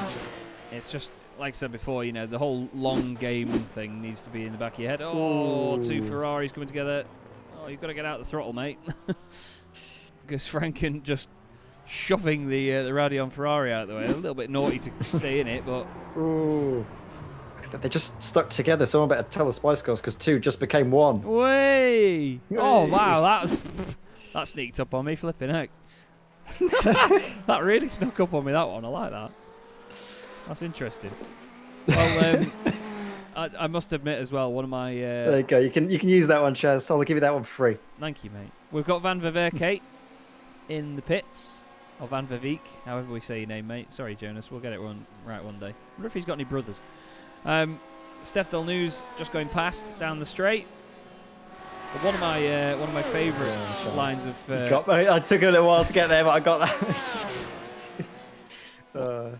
One of my favourite lines of the recent commentary age, or modern commentary age, was actually by our wonderful David Addison. And he said the phrase, I can't remember what context it was in. It was actually on the British Boring Car Championship. That's what it was on. And someone had tried to make a move or something, and it had backfired, and he hadn't gone anywhere. And he said, well, what he's done there is... what was it? Oh, yeah, he's accomplished 2/5 of NAFL. Which is just a corker. And, I mean, anybody that watches the British Touring Car Championship will know just how good David is at his craft. And some of the puns and things that he comes out with are just unbelievable. The analogies, brilliant. Like Ingram and Camish, a fat pigeon on a chip, are just... I don't know why it's as funny as it is, but it just is. It's the mental images that it gives you. Because, I mean, I personally like saying it's like herding cats, but I know you said it's like herding mist or something. Oh, yeah, I just love the image, though. I like the image, though, of just someone just trying to herd a group of cats. And if you've ever had a cat, you know that they don't do what you want them to do. So it's just imagine just cats just running everywhere, causing chaos. Oh, yeah. My cat, you know, if you're not feeding him, he's clawing you. He's at my dad's house. Well, I'd say at the minute he's been at my dad's house for years now. My dad stole my cat by default. I moved back into my dad's house after me and my partner split up, and I took the cat with me because he was mine. She had her own cat. And then about 3 weeks after I'd moved back, a letter came through from an unnamed pet company thing, so like pet insurance or something, saying my cat's called Rick. And it was Rick in the care of David Dracon. I was like, you've stolen my cat by like legal registration. You bonkers man. But yeah, he's to the point now where you walk past him and he's got his little box in the hallway that he always sits on. And if you're going past and you're not giving him food, he just swipes at your ankle as you go past him. He's hilarious. But that's the thing with cats. They've just got this sort of I'm a demon attitude about them where they just pretend to be all innocent. Anyway, we've got two RP... Oh, there's a race going on. There's two RP Motorsport Ferraris flying formation down the straight here at Imola. What more could you want? Two Ferraris at Imola in the same livery.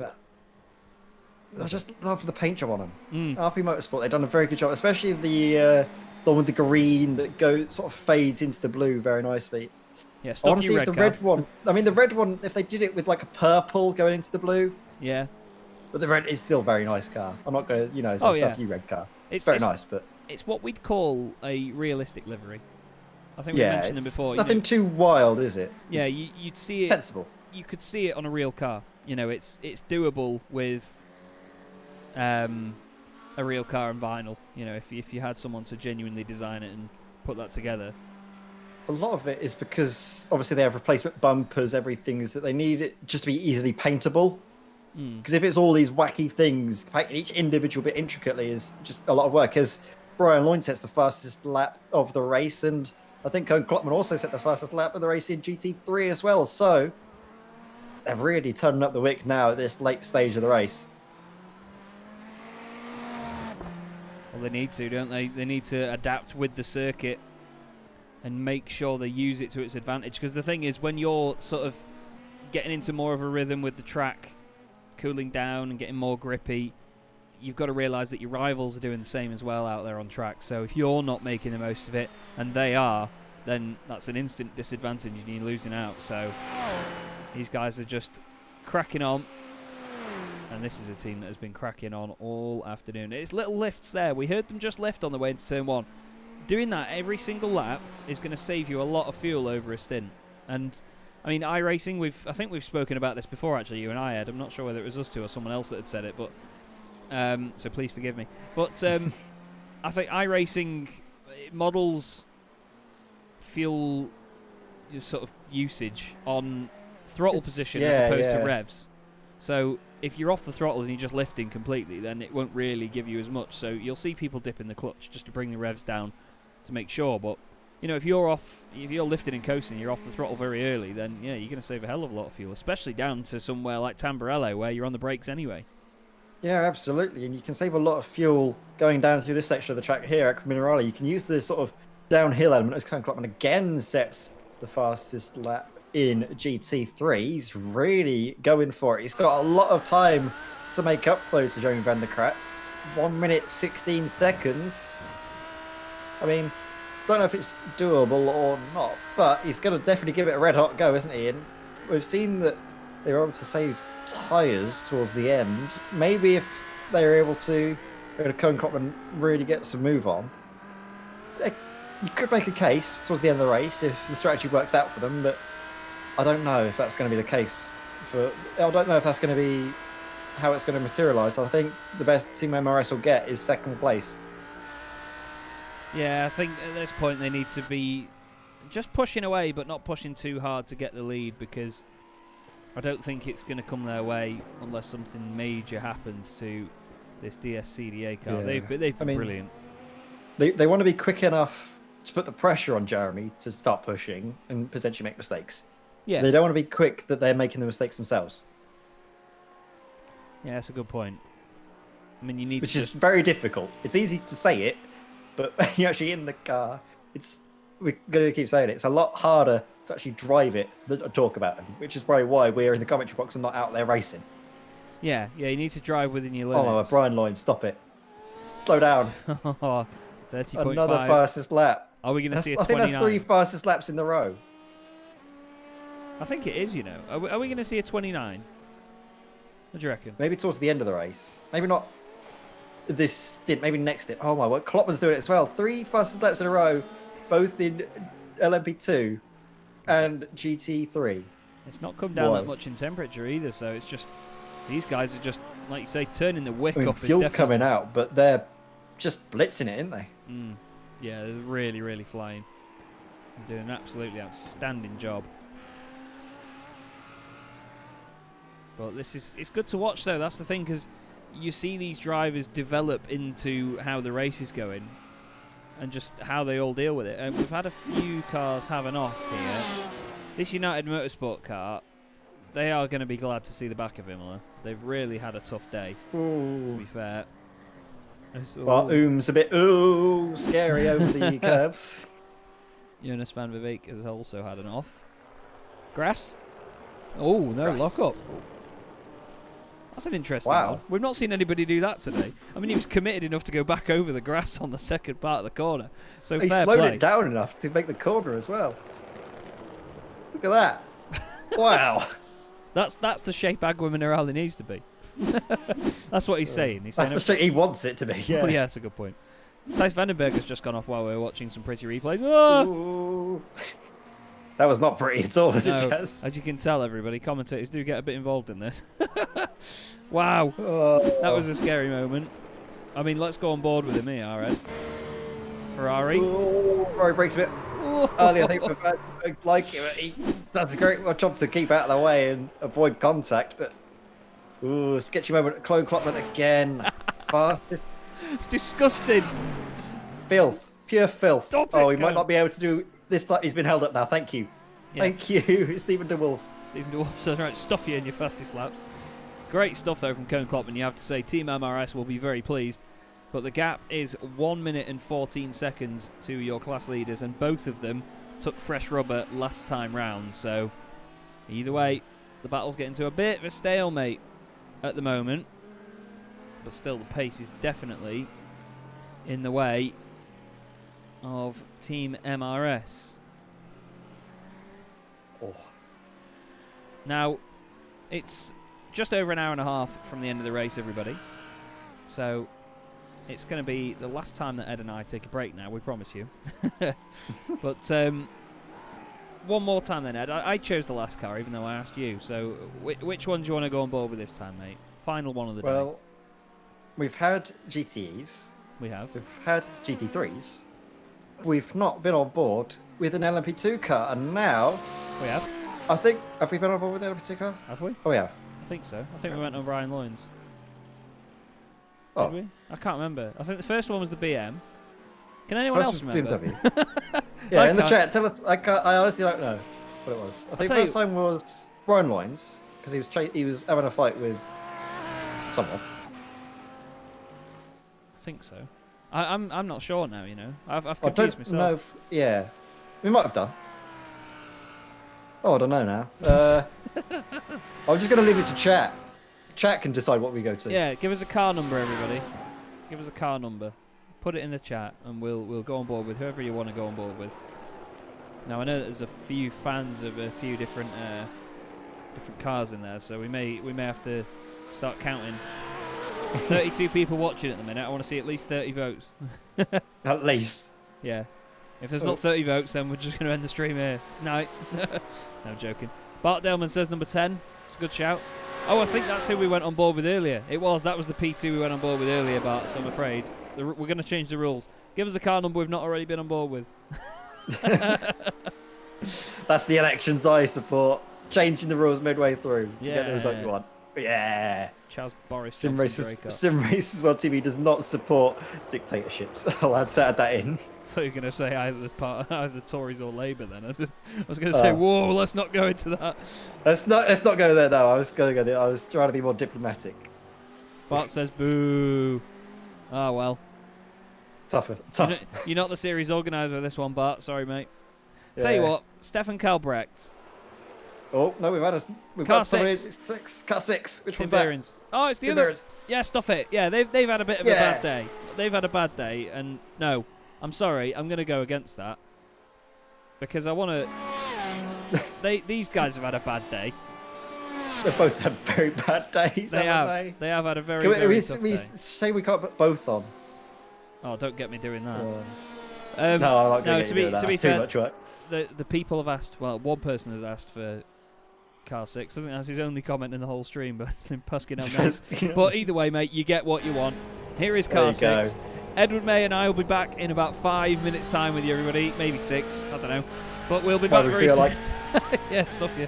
No, in honesty, everybody, thank you very much for your patience and everything this afternoon. I know that earlier probably wasn't the easiest thing to hear, so thanks very much. And Ed and I will be back with you in a few minutes to round out the last 90 minutes of the 6 hours of Imola. We'll see you in a few.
Hello again, everybody. We hope you enjoyed your ride on the BMW M8 GTE bus there. This is Chaz Draycott and Edward May in the commentary box for the 6 hours of Imola, the third round of the DynamiXX Endurance Series here on Sim Racers World TV. We're into the last 90 minutes of this race now. And to be fair, Ed, I mean, if we looked at the track map, it's spread out quite a bit now, although I'll say that. The whole field except 2 cars is on one half of the circuit, so shut up, Chaz. Oh no, sorry, there's 3 of them there. But even still, within each class, it has spread out quite a lot in the positions. I mean, the smallest gap, well, we have this going on. That's 2 cars overtaking one another between the 2 classes. Obviously, Sven Daniels and the Reaction Motorsports red car out of sync slightly due to the pit stops. But the closest cars on track are actually these 2, Heremans and Ronald Moons. They're just under 3 seconds apart. Other than that, battles for position, not really any within 10 seconds other than 19th and 20th in GT3. Yeah, exactly. But this is the point where we're seeing a few pit stops coming in from some GTE runners. So that's sort of extending the gaps more than what they would appear to be. And I think later on, as we come into, not even the final round of pit stops, but the second to last round of pit stops for some of the drivers, of course, some have splashes and dashes to account for what others will be taking fuel till the end at their next stop. It's going to really change the complexion of this race in probably the last about 5 or so minutes. So I'll tell you what, Chaz, we're going to have our work cut out for us in the dying embers of this brilliant 6 hours of Imola. The DynamiXX Racing Simulators Endurance Series is throwing yet another exciting and really, I'm going to say it again, Chaz, intriguing round. Intriguing indeed. They're the 2 words that I use way too much in commentary. Intriguing and indeed. But mine used to be incredibly. I used to say that a lot. An incredible amount. Yes. Now, in fairness, though, this race has once again proved that you don't need to have a massive field of cars to have a good race. Just get a few in each class, and you can have a real belter of a race, to be fair. And we've seen that once again from this championship. As mentioned, we've got Jeremy van der Kratz and Sven Daniels close together. This is actually for position overall in the race. But obviously we have 2 different classes. The BMW just having a few incidents and offs earlier. Just not quite having the rub of the green that they would have wanted. And it's actually 2.5 seconds now between Heremans and Ronald Moons. What's that coming over the hill? It's a Race Masters Esports Porsche. I don't quite think that's the lyrics, but that's how it goes in this scenario. But yeah, now Heremans is behind Dries Mujdi in the Corvette there. Not seen too much of Dries in that car, really, over the course of this race. It's sort of stayed out of trouble, but not really set the timing screens alight. So they're just cracking on as they need to. And that's the thing, a lot of the time, no news is good news, isn't it? Yeah, especially in endurance racing, you don't want to be involved in all these incidents. We haven't actually seen them. I can't remember we have or haven't, Chaz, but I can't remember them going off track or having any of these little moments that we've seen other drivers do, as we see Kenny Heremans making his way through past the GT3 car of the Radio Motorsports machine. And yeah, I don't think I've seen them have any incidents at all, at least not ones that I remember seeing on replays. There might have been a couple here and there, but definitely not as many as the rest of the field has. Yeah, that's true. I think they had 1 or 2 earlier, but only tiny moments, nothing major. Nothing to completely ruin the race, if you know what I mean. Which is absolutely still good.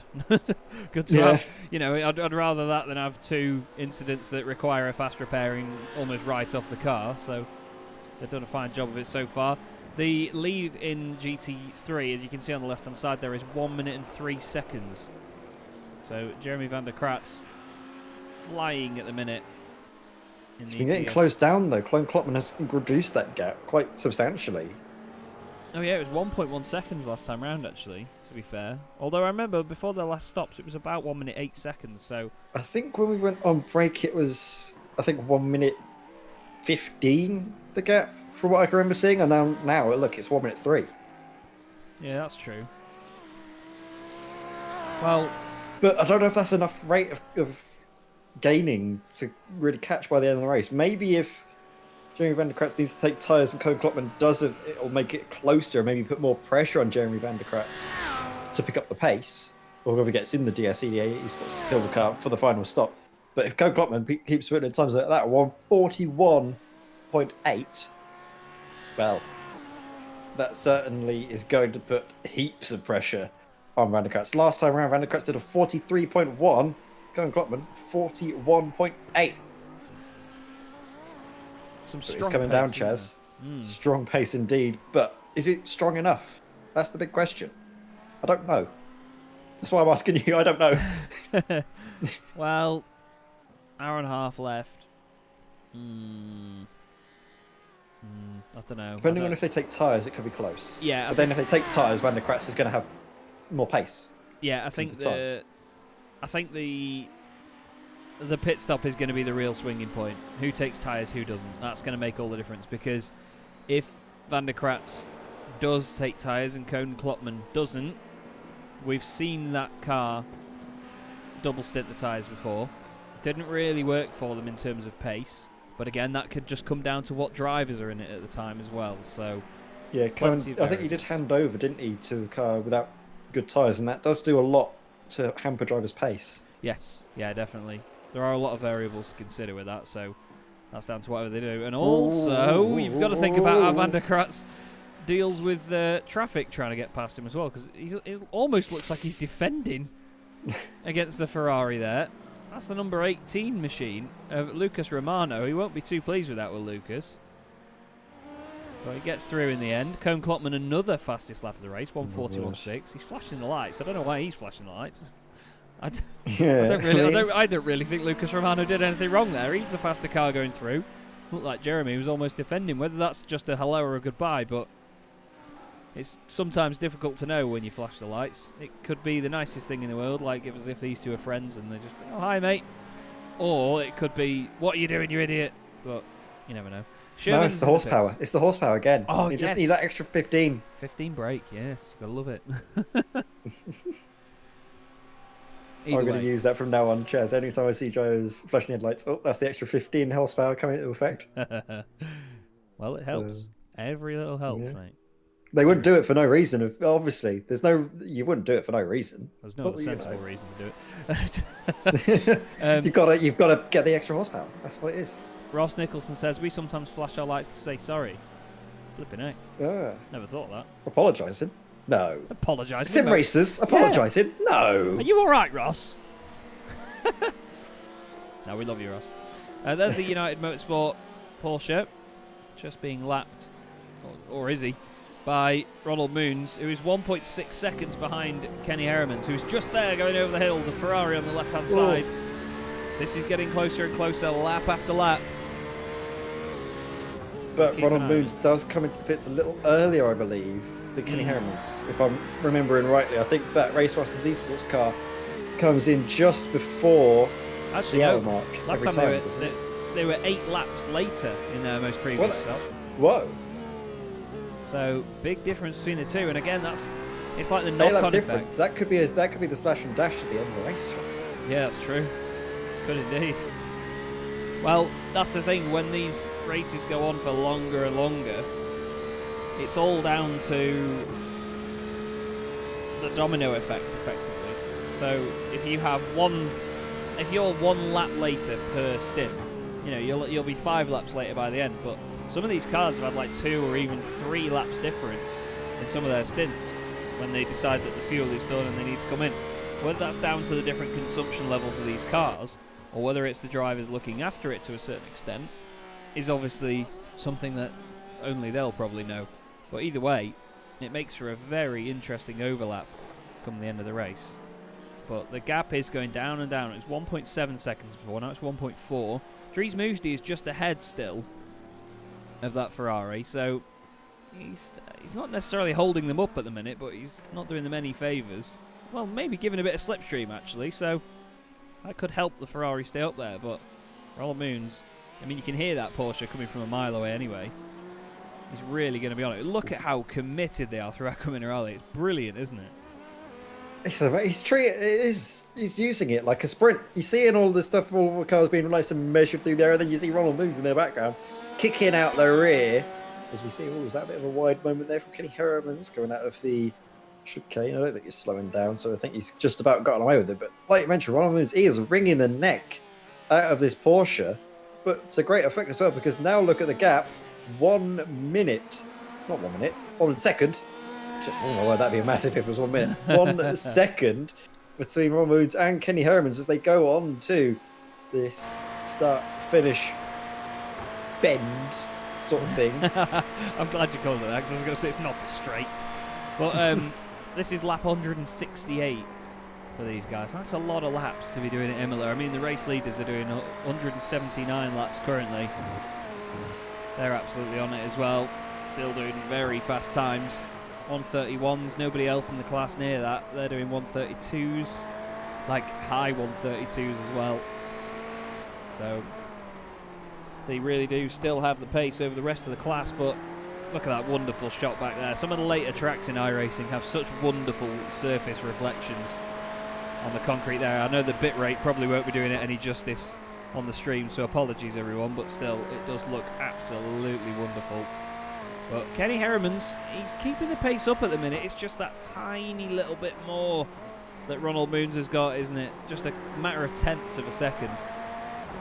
Yeah, that's what it takes in racing, isn't it? You're dealing with tenths and hundreds and thousandths in these scenarios, and over the course of an endurance race, those little bits of time add up to a whole lot, and that's the reason why we're able to see the likes of the BMS eSports car leading so commandingly in GTE, and also the likes of Brian Loynes seemingly having a stranglehold in the the LMP2 field. But margins are closing down now in the GT3s as well, because look at that gap, under 1 minute between Van der Kratz and Koen Klopman. Yeah, indeed. Actually, Koen's really bringing that gap down. Mega pace. He's really turned it on. Last time round, they were half a second different. Wondering whether one of the laps there was a much bigger gap than that, whether it's been a mistake by Jeremy. Either way, he's pushing on. It would be more concerning, actually, if there wasn't a mistake from Jeremy for that time to be caught up where it is. Yeah, definitely. That's the thing. You know, it could have just been a poor lap. Now Hermans is really getting reeled in now. Really getting reeled in. We thought that at the same moment, didn't we? Ronald Moons, though, he's looking to make this work now. I was surprised you didn't think of it before you said it. I know, yeah. I mean, I'm disappointed in myself. I'm proud of you, Chaz. I'm always proud of you. Very well. Look at this. Ronald Moons right up behind Kenny Hermans. Look at that going out of that Minerale. They've got the Corvette in front, but I don't think the Corvette's really hampering Kenny Hermans at all. So as you mentioned, going out through very anti-alta, plunging down the hill. Are we going to see any difference in speed on the brakes? We know the Porsche is a very strong car on a deceleration, but on an acceleration, that's when the Ferrari comes into its own, coming out now of the final corner. Well, this is close, but Kenny Hermans does have that slipstream from the Corvette in front, helping him along. I mean, the Ferrari's strong enough as it is in a straight line. I don't know if it needs any extra help, but look at Kenny Hermans.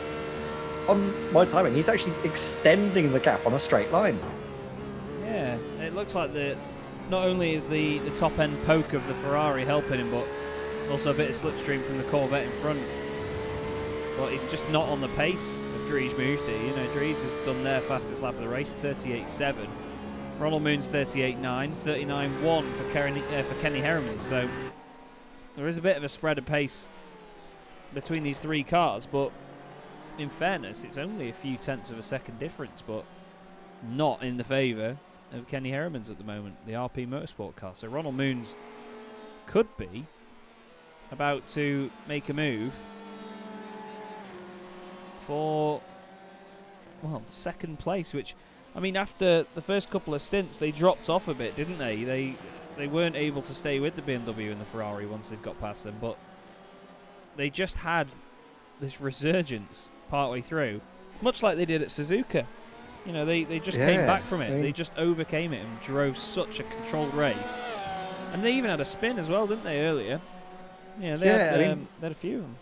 when you commentate these sorts of series for a long time, you get to realize the different drivers. You get to see patterns forming as well, especially in endurance races. You know the drivers, you know the teams, and you know how they sort of take all of the races. And I was saying at the start, Ronald Moons was down the order at the beginning of the race, but that Race Masters Esports car always comes good towards the middle and latter stage of the race, and they're really showing that now, sitting in third position, and well, it certainly by the end of the race could be a second because the pressure is mounting on Kenny Harriman's shoulders. We expect him to come into the pits sometime soon, judging on when he last came in, but well, he's gonna try and make sure that he's ahead of Ronald Moon, when he comes into the pits. I don't know if that will be the case though. Yeah, because we saw. If Dries Mousty builds the gap, leaves Kenny without any slipstream, he's going to be a sitting duck. Yeah, definitely. That's the thing. I think Mousty is just helping him a tiny, tiny bit. He may not even know it, but I think it is just dragging him along. But I think it was Steph Del News, wasn't it, earlier that we saw made a great move to get through, but then jumped straight in the pits. Now I'm wondering whether Ronald, he'll just go for the move and he just thinks, oh, stuff it, if I get through, I get through. Or whether he's just going to stay behind, wait for the next pit stops and then crack on from there. Yeah, I mean, that's the real question, isn't it, of what they're going to do from now on. Because they can see the battle here, but it's unrealistic to expect that battle to carry on whole race long. Yeah, and that's when the mind games, I guess, start to come in, start to think about the strategy, try to think of different ways you can hold on to these positions and different ways to make up the positions instead of just on-track fighting. Yeah, because... There's Cone Klopman again. Oh, my word. Into the 41.5s. That's crazy, isn't it? And to be fair, Van der Kratz ahead. The gap is now 56 seconds. Van der Kratz did a 1:43.1. Ken Klopman did a 1:41.59, so epic pace again from that second place car. But Van der Kratz still holds on to the advantage, and they'll be pleased to do so. But it can go away in the blink of an eye, so they need to have their wits about them.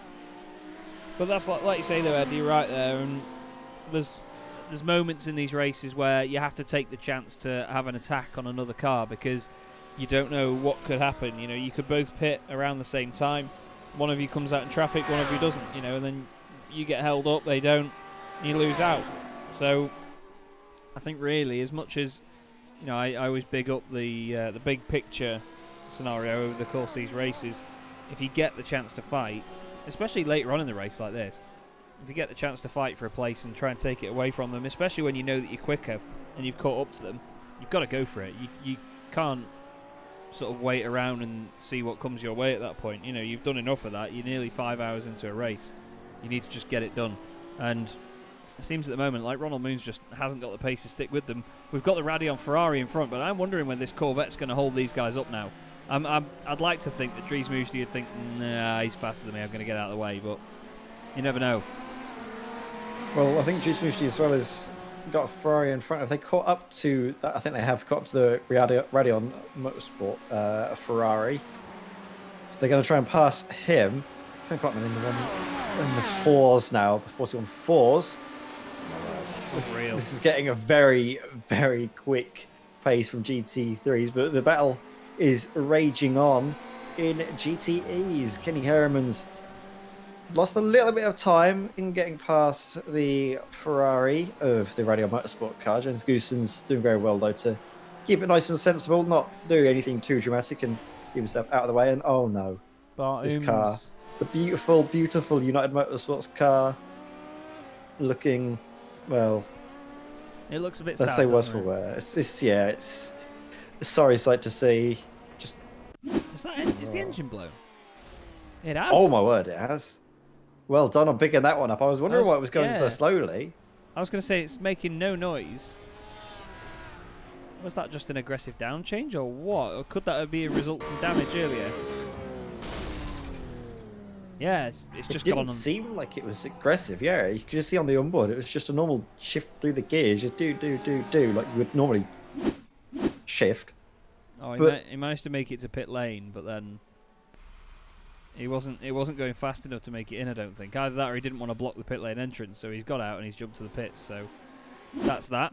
Now Ronald Moons, in the meantime, has got past Kenny Herriman. Stefan Kalbrecht does the fastest lap of the race. He's like, right, Ronald's coming. Run! Leg it. Run! Get on with it. Right then, we'll see. Here's the move, Ed. Take us through this one.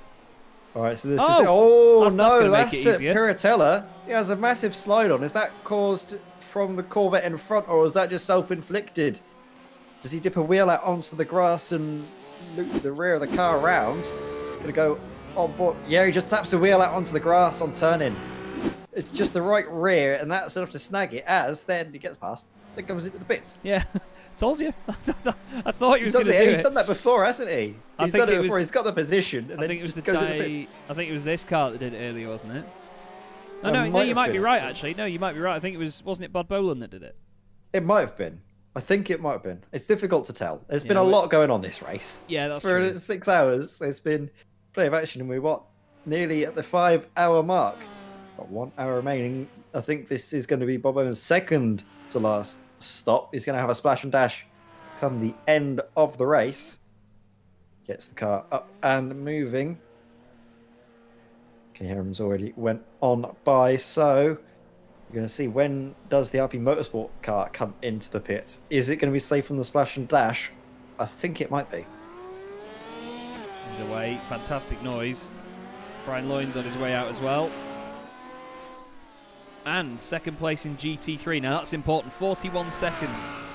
So they took fuel, but not tyres, but it was a driver change. So Thomas Stockmans is now in until the end of this race. Thomas Stockmans is another one with a very, very strong I rate. Number 5,042 I rating for Thomas Stockmans. So they've put him in the car and said, right, off you go, mate, crack on. What is Jeremy van der Kratz and the DS CDA Esports Silver team going to do? I don't think they've got an option here. I think they have to pit for tyres. They just need to make sure they've got all the pace they can have at the end, and they've still got that 30-second gap. What do you reckon? Well, the big thing as well is if you don't take tyres, you don't have the grip, and that means that you can not only lose time, but also be prone to some mistakes. And that's the one thing you want to eliminate at this stage of the race. You don't want any mistakes whatsoever. You want to keep it nice and clean. Sure, you can lose a bit of time going into the pit lane and taking tyres and all of this other rigmarole. As long as you've got a stable car, as long as you've got the tyres underneath you till the end of the race, I can't see the DSCDA sports car losing this race. But they're not coming into the pits. I don't know when they come into this relative to the Team MRS cars. And if they can carry it on, go to the 5-hour mark, they won't need to do a splash and dash, because Team MRS, they just come into the pits. The fuel's not going to last that length of time. That's very true.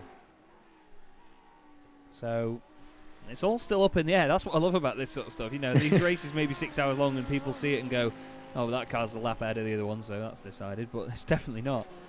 It can all go very much one way and then the other in these things, and it's very cutthroat. You know, just because a race is longer doesn't mean that it's more sorted out. Stefan Kalbrecht, 137, 787.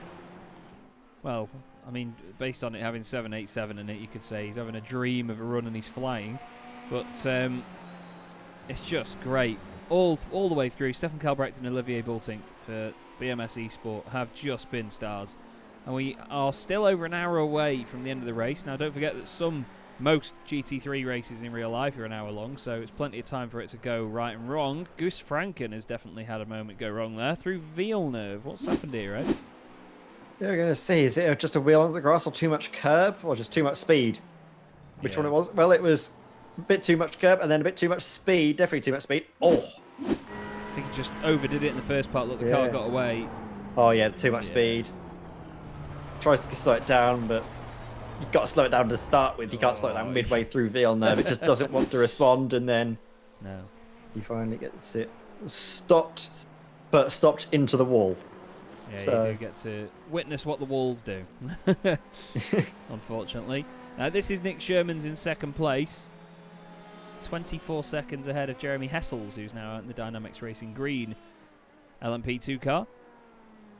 He's doing his best at the moment to try and close that gap down, but I mean, 23 seconds isn't that much over the course of this race. I mean, with an hour, we know how that'll change around. So, I mean, they're pretty safe over. Well, there's the next car behind them, funnily enough. Esmeralda van der Nald still pushing on, though. This BMS Q-Tox eSport car has had such an eventful race. And they're 6 minutes off the car in front. 7 minutes ahead of the car behind, which is the lead GTE car. But they're still in it, you know, they're still going, they're still driving as quick as they can, and they're still going to get the points, which is the main thing here. Jonas van Verveek has just had a little dabble off circuit. Let's have a catch of what happens here. Oh, it's just through Tamburello. Ooh. Did a good job again to avoid those curbs. Yeah, especially in the M8 where the cars, I mean, all of the GTs are so low to the ground, you can't really clatter the curbs that you could say in other cars. I know the BMW GT3 car, you can get away with it a little bit, but GT's whole different ball game. They aren't as receptive as Esmeralda's. Does get a little bit over the curbs there, but just taps a wheel on it. Not too bad. Living to fight another day. Like you mentioned, the BMS Q-Tox eSport car not having the same luck that the GTE BMS eSport car has. They've really been in the wars a lot, as, oh my word, Brian Loins. We're going to see, we might be seeing the 29s.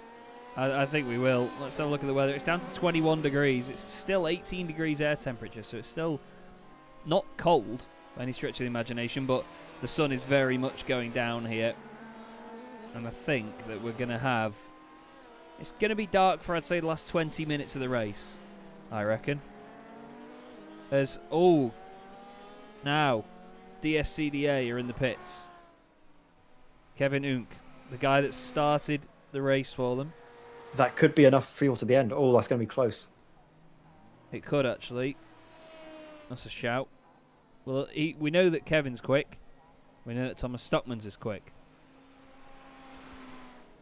I'm just trying to think what other variables can get involved, but we know that there's so many of them. We also have Dries Mujdi in the pits. Jeremy Hessel's just had a moment. And one of the other Dynamics cars just going to Variante Alta. Excuse you. Kisses the wall. Doesn't seem to damage the bodywork, so gets away with that. Now... is Kevin taking tyres? No.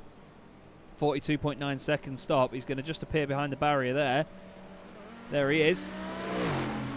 And the gap, we will soon see, it's quite a big one. I think it'll be roughly about 50 seconds, which I think is enough of a margin. They've got to say, look, they're basically on the complete opposite ends of the track. Mm. And that's the gap after the pit stops, everybody. So they couldn't get further apart from one another if they tried. That's very true. Look at that. They are literally literally at opposite ends of the track. I love that. But either way... Very socially distant of them. I'm proud. Oh, yeah. Yeah, it's more than 2 meters, isn't it? But just a bit. A little bit more. Well, Stefan Calbrett does a 37.7. Oh, that's only, to be fair, that's only 7 thousandths faster than his previous one. Just shows consistency on another level, though, that doesn't it? That's incredible. Yes, I don't like him. He's consistent and quick. 2 things that I don't like in a driver, because that means they're better than me. Oh, mate, I watch all these drivers and think, oh, they're better than me. Although... It's one of the things where you just feel envious, isn't you? You're like, oh, he's quick. You can't like... but then you can't not like him, because I think we've interviewed him before, and he's just a nice guy. Yeah, so, yeah. You know. Although if it's the worst. It's just the perfect, all right, he's quick, he's consistent, but you can't get angry that he's a not very nice guy, because he's just lovely. It's frustrating.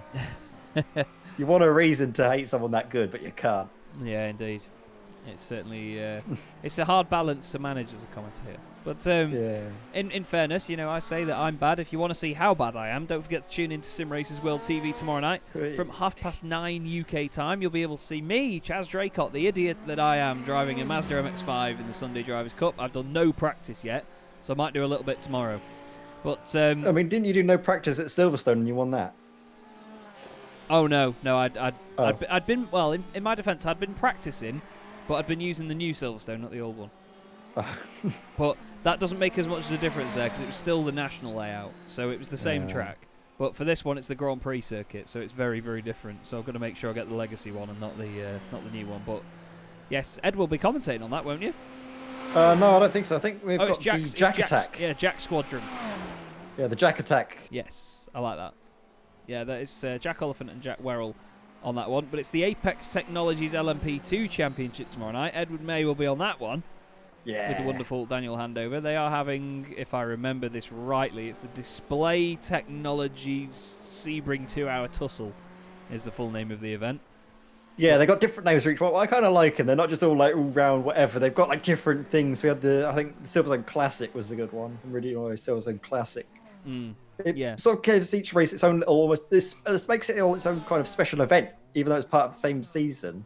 Yeah, it's part of its own like event, which is a very nice thing that they've done for that league, and I'm very glad to be on board. As Ron Lyons, he's flirting with the 29s. He is. Well, I'll tell you what, everyone. We'll just enjoy a lap with Brian Loynes. We'll just go quiet for a moment here on Sim Races World TV. You can just enjoy the pace of this Sim Stickers Racing Blue machine.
There you go, everybody.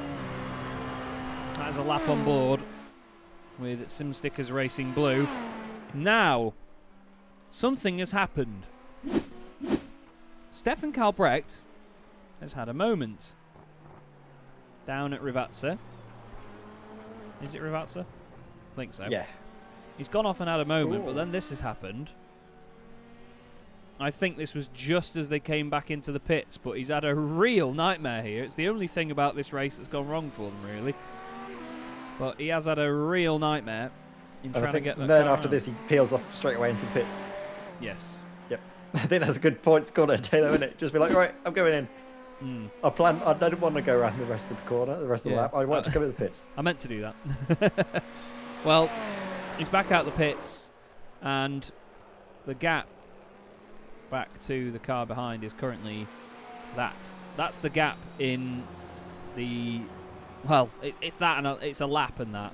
So it's an entire lap back to Bod Boland in second place, but still, what an epic performance so far it has been from BMS Esport 1. We're into the final hour of this race here, the 6 hours of Imola in the DynamiXX Endurance Series. Chaz Draycott and Ed May here on Sim Races World TV. Don't forget to like and subscribe as well. All the wonderful stuff. Support the channel, support the series.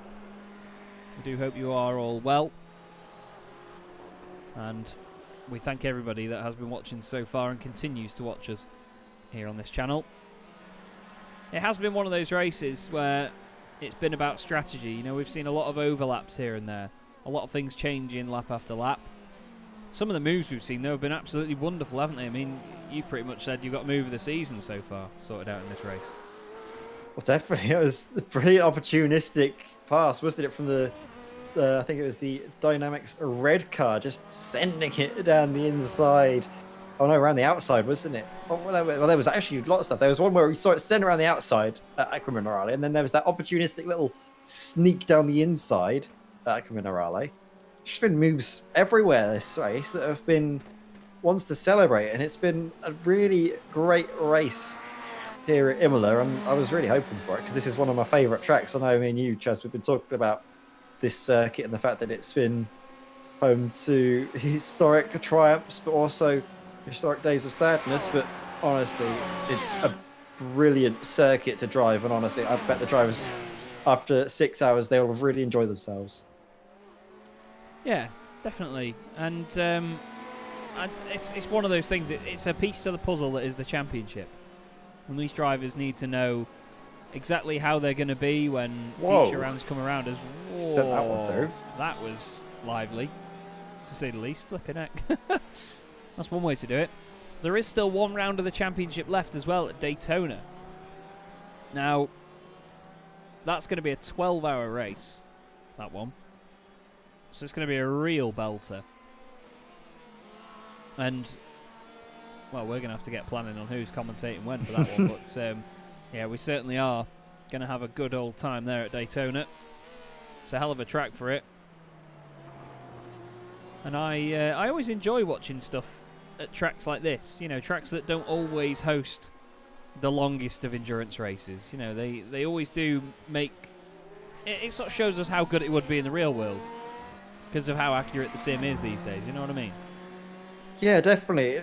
The best thing about this whole iRacing thing is that you can put cars in places that you wouldn't necessarily expect them to go, put different races on that you wouldn't necessarily expect to happen, and then just sit back and watch it all unfold. And honestly, this has been a really good circuit for endurance racing and multi-class racing. So I hope that we can see a few more series take this race as an example of Imola. Brilliant track for endurance racing. And I don't think many people would have expected that coming into it. No, definitely not. And on a different sim, I didn't commentate on it, but some of my colleagues commentated on I think it was a 2-hour endurance race, or even a 3-hour endurance race at Imola as well in GT3 machinery, and it was a phenomenal race. Phenomenal race. And it just shows how it's a very, what would you call it, versatile circuit. You know, it can do sprint racing, it can do open wheel racing, it can do prototypes, GT. You know, there are circuits out there that don't suit every kind of racing. You know, they have their bag, or cars that suit it, cars that don't, based on how quick the circuit is, how narrow, and so on. As that was Jonas van der Veek having a bit of an issue. He gets back on. He's got his teammate just behind him as well. This is the Reaction Motorsports yellow BMW, and the Reaction Motorsports red BMW just behind. Two very angry-looking cars. One's got a black eye at the moment, which is the front left of Sven Daniel's car. But I think a lot of them, by the look of it, over the course of this race, Ed, they've actually managed the fast repairs quite well. We've not really got any battered and bruised cars that stand out in terms of damage out there, have we? No, I think the only one that you could say stands out was probably Sirius Ronzani in the United Motorsport car, but that was sadly peeled off and retired from the race. It's a shame, but they were involved in quite a few incidents. I think they had damage on the car, which was probably the reason why we're seeing so many accidents for them. And unfortunately, they've had to call it a day, which I suppose you can understand if they're having accidents and incidents. They feel like they're either in danger on track or just not enjoying it, as Ryan Loynes goes into the 29s, a 29.76. Wow, oh wow, oh wow. What a lap time there. And I knew you said that you might expect, I didn't think we'd see it at this stage. I don't think the track temp is even cooled down that much. I was thinking, if you get 19 degrees, we'll be there, but no. No, 21 degrees. 21. Oh, no. I've done it. Oh, You've done it. Oh, I Chaz, hate that. Why have you done that? My partner, my girlfriend Beth, every time I say the number 21, she does that. She just says it. Just 21. Oh, no. I hate it. Why have I done that to myself? You've got to show her it now and realise that what she's done to you. I quit. Yeah. I quit. Right, bye Ian. Love you. But no, to be fair, Brian Loynes, coming back to that, wow. He honestly is flying at the minute. Him and Ross have been great all day. You know, there's been the odd mistake here and there, but no one's invincible. Oh no, Jon Polinus. Well, the plants. He's actually had a big one. Look at the front of it. What's happened here? Oh, is this going to be a big curbo? Is he just going to hit the curb and go straight on? Oh, the back end's away. Oh, that's a big old hit.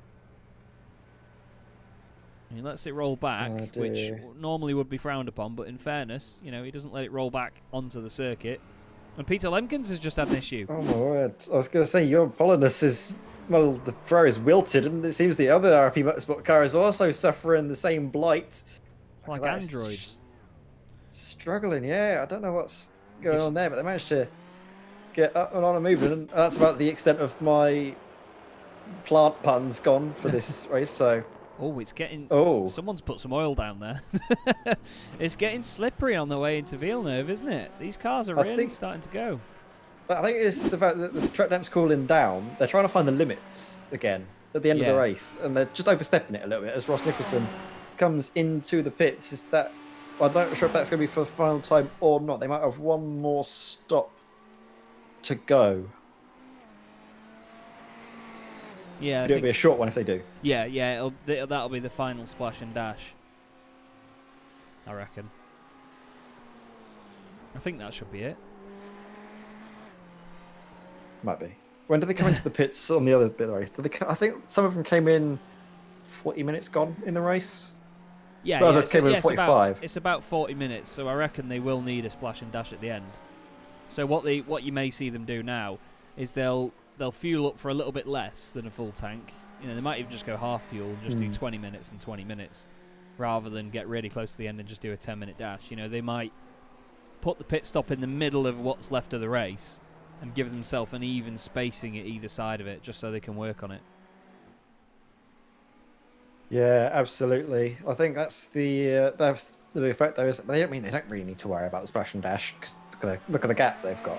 Yeah, you know, they're like a lap closing on 2 laps probably on the rest of the field, so you can allow them to have a splash and dash. Oh my word! Oh, another what car is going on? Is that another one at Villeneuve?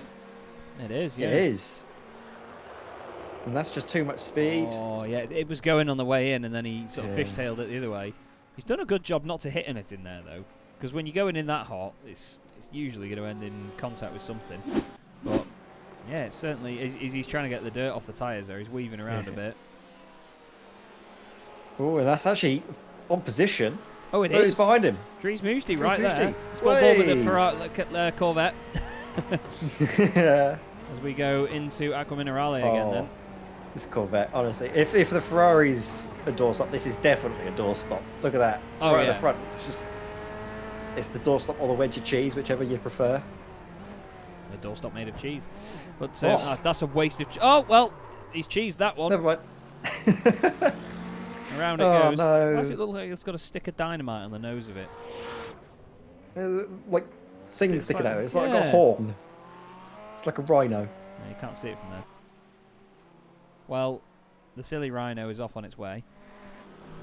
Looks good from the front, but I mean, it looks great from the side. Look at that. It does look good, but it looks like they put it in the wind tunnel and it's bent the wing. Doesn't it? Yeah, it does a little bit. But, I mean, look at that. It's a lovely little bit of kit. It looks very nice as well with the DynamiXX Endurance paint on it. Mm. Yeah, it's got like that's got sort of like an aerodynamic sort of flow to it. With all the stripes. Yeah. Oh, Van Verveek's gone off again. Not at Villeneuve. Oh no, it's at Rivazza. Is it Rivazza? It's the other corner. It's the other corner that everyone's having mistakes on. Oh no. It's dear falling me. apart here. Could it be tiredness? I mean, 6 hours is a long time. Oh, there you go. Dries is like, look, here's me. Flash. Hello. 15 horsepower, DRS, whatever you need. Go for it, Dries. But He knows he's on stream. He's waving. yeah, indeed. There you go. There it is again. But oh, you know what? I'm gonna get bitter now. Oh dear. Yeah. What? If you look at this car, let's play a game, Ed. If you look at this car, what will Chaz say about not about this particular livery or anything like that? Not the fact it's the Dynamics car, the Corvette. Looking at it. Is it the numbers? Oh. There's green on the back. Oh, I don't mind that so much. Oh, I think that's a bit out of place, personally. Yeah, if you could change the colour of it, it might look better. But you're very close. There's something else that bothers me about this car, and I know it's based on a real one, so you know. But what would annoy me? We'll do this. What would annoy me about that? I don't know. Number boards, probably. Yeah. That's so you don't. Is it just? Yeah, some number boards is something I'm too passionate about. But why would that number board annoy me? I don't know, green and yellow don't look nice. Because it's right in the middle of the best real estate on the car. It's like It's true, yeah. It's it like is, with to the be Kia fair. Optima. You know, it suits the livery in real life, but I know iRacing do a mega job of simulating them, and you know you get the same aspects that you do. Also, I'm on a tangent now. I'm getting going. There we go. Let's go. My legs are shaking. The McLaren, the new one, the 570S GT4. What a car! Great car. Always loved watching them in the British GT Championship. I've always enjoyed watching them in everything else. Ed, what colour are the numbers that are stamped onto GT4 cars? Oh God, are they black, green, yellow, orange, pink? They're white. White. So, I bet they're all of them. Apart from that. Oh, so it's going to have the BMW effect. so what colour are the numbers that should be stamped on the McLaren? White. White. What colour black. are the numbers that are They are stamped on the black. They're I drive them as black. Yes. Thank you, iRacing. So league organisers can have lots of fun in the fact that they're going to have number boards that are the same colour that show up white, but also you can read black against it very, very easily. So have fun with that, organisers of series and stuff. Because I believe in the paint shop, like you can on the BMW, as I've done a video about, I have basically... Oh yeah, your pointed favourite out- nitpick, isn't it? Yes. BMW, GT4, GT3. Sorry. Yeah, that's it. You can change the livery, the underlying livery on the BMW, so that you get black numbers on it rather than white, and that's fine because that's all good, you know. And then everyone can have black numbers in GT3s, and it just works. On the McLaren, we do not have the option by the look of it. I've only seen brief shots of the paint shop, but it doesn't look like you can choose a livery that puts white numbers on it. Now, I love iRacing. It is probably one of the main reasons that I am where I am in my career. But, because without it, let's face it, I wouldn't have much to commentate on. But, please, please sort that. Actually, I'm going to go into the suggestions tab in the forums later. Anyway, there is a race going on. Ed and I are going to run through the order for you. Ross Nicholson and SimStickers Racing Blue lead the way in LMP2, with Nick Sherman's driving the Sim Racers World Esports Academy P2 car in second, or P2 you could say. Dynamics Racing Green a third, and BMS Q-Tox Esport, after a very lively race, are in fourth. Ed will take you through the GT3 class. No, he won't. This is GTE. GTEs. Run! GTEs. Stefan Karlbrecht in the BMS eSport 1 car led since the start and has not looked back since. The gap now 1 lap to Bob Bowler behind in the Racemasters eSports machine. Just behind them is Peter Lemkins in the RP Motorsports Ferrari. Then further back, Jonas Van Vaveke, who we've been seeing in chat from Steven Verlest, his teammate, has said that Jonas has had some problems with his desk and office chair. He's, like me, races on his desk with a Logitech wheel, so all power to him. Dries Mujdi there in 5th position in the Corvette, just ahead of Bram van Uitven in 6th position. Joel Olenbroek in the Radeon Motorsport by QSR car is in 7th, ahead of 8th position. This is Dirk Bouts in the RP Motorsport Azul machine. Then we have... Sorry. Yeah, or thereabouts. Luke Tees, then in the Team Tees machine, going through Aqua Minerale now, ahead of Sven Daniels, who is in 10th position in GTE class. Then we have Jorn Polinus with, well, a lot of damage on the front of his car. I don't know if he's going to be taking any further part in this race. Currently having to repair massive damage, unfortunately. And then we have, of course, Cesar Ronzani not in the race either. Yes, and then, Chaz, you can run us through, this time, the GT3 field. I don't think we've got long enough until the race finishes. Kevin Unk is currently the race lead at DSCDA Esports Silver. After the first hour and a half, they have been flying away from these boys. No, not the Porsche, the Audi. Team MRS, Thomas Stockman's behind the wheel of that car. He's on it at the moment, but he did a 144.4 last time round, 142.6 from Kevin Unk. So DSCDA looking like they're on the way to a win, but you never know. Jürgen van der Peer, the only non-Audi in the field in the Mercedes, currently third for Dynamics Bell Speed.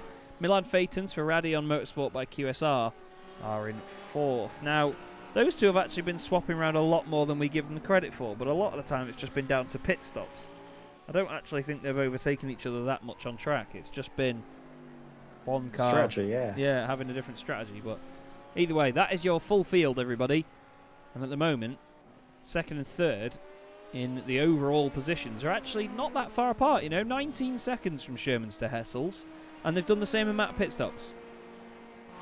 Yeah, I mean, it's very good to see that the racing is still as close as ever on track. Jamie Hessel's trying to close in on Nick Sherman, who's just recently exited the pit lane for his final stop. But does Jeremy Hessel's need to take another stop? That is the real question. When did he come into the pits? Does he have enough to last till the end? Let's have a look. When did he pit last time around? He pitted on what lap? 194.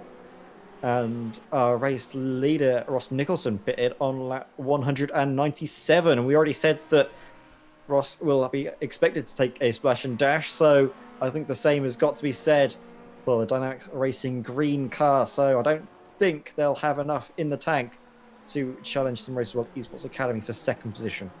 No, I don't think so. They might have to just take their time. It's just intriguing because, oh God, I've said it again. I don't even mean to, I'm sorry everyone. But the thing is, it's how they manage the splash and dash. Some teams are so good at calculating fuel, others not quite on the mark with it. They'll lose a few laps here and there. But, I mean, I've never been good at it, trying to convert time into litres. How on earth are you meant to do that, How are you meant to make one thing into another? It's like trying to convert... I've heard people trying to convert thrust into horsepower. Like pounds per foot of thrust. Is it pounds per foot? Yeah, pounds per foot of... No, pounds of thrust, not pounds per foot. That's torque.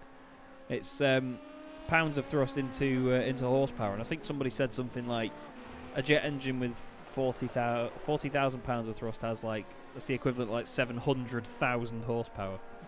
But I don't think that's that correct because it'd probably be more. But sounds, yeah, I think it'd probably be a lot more. I'm not sure if we've seen any.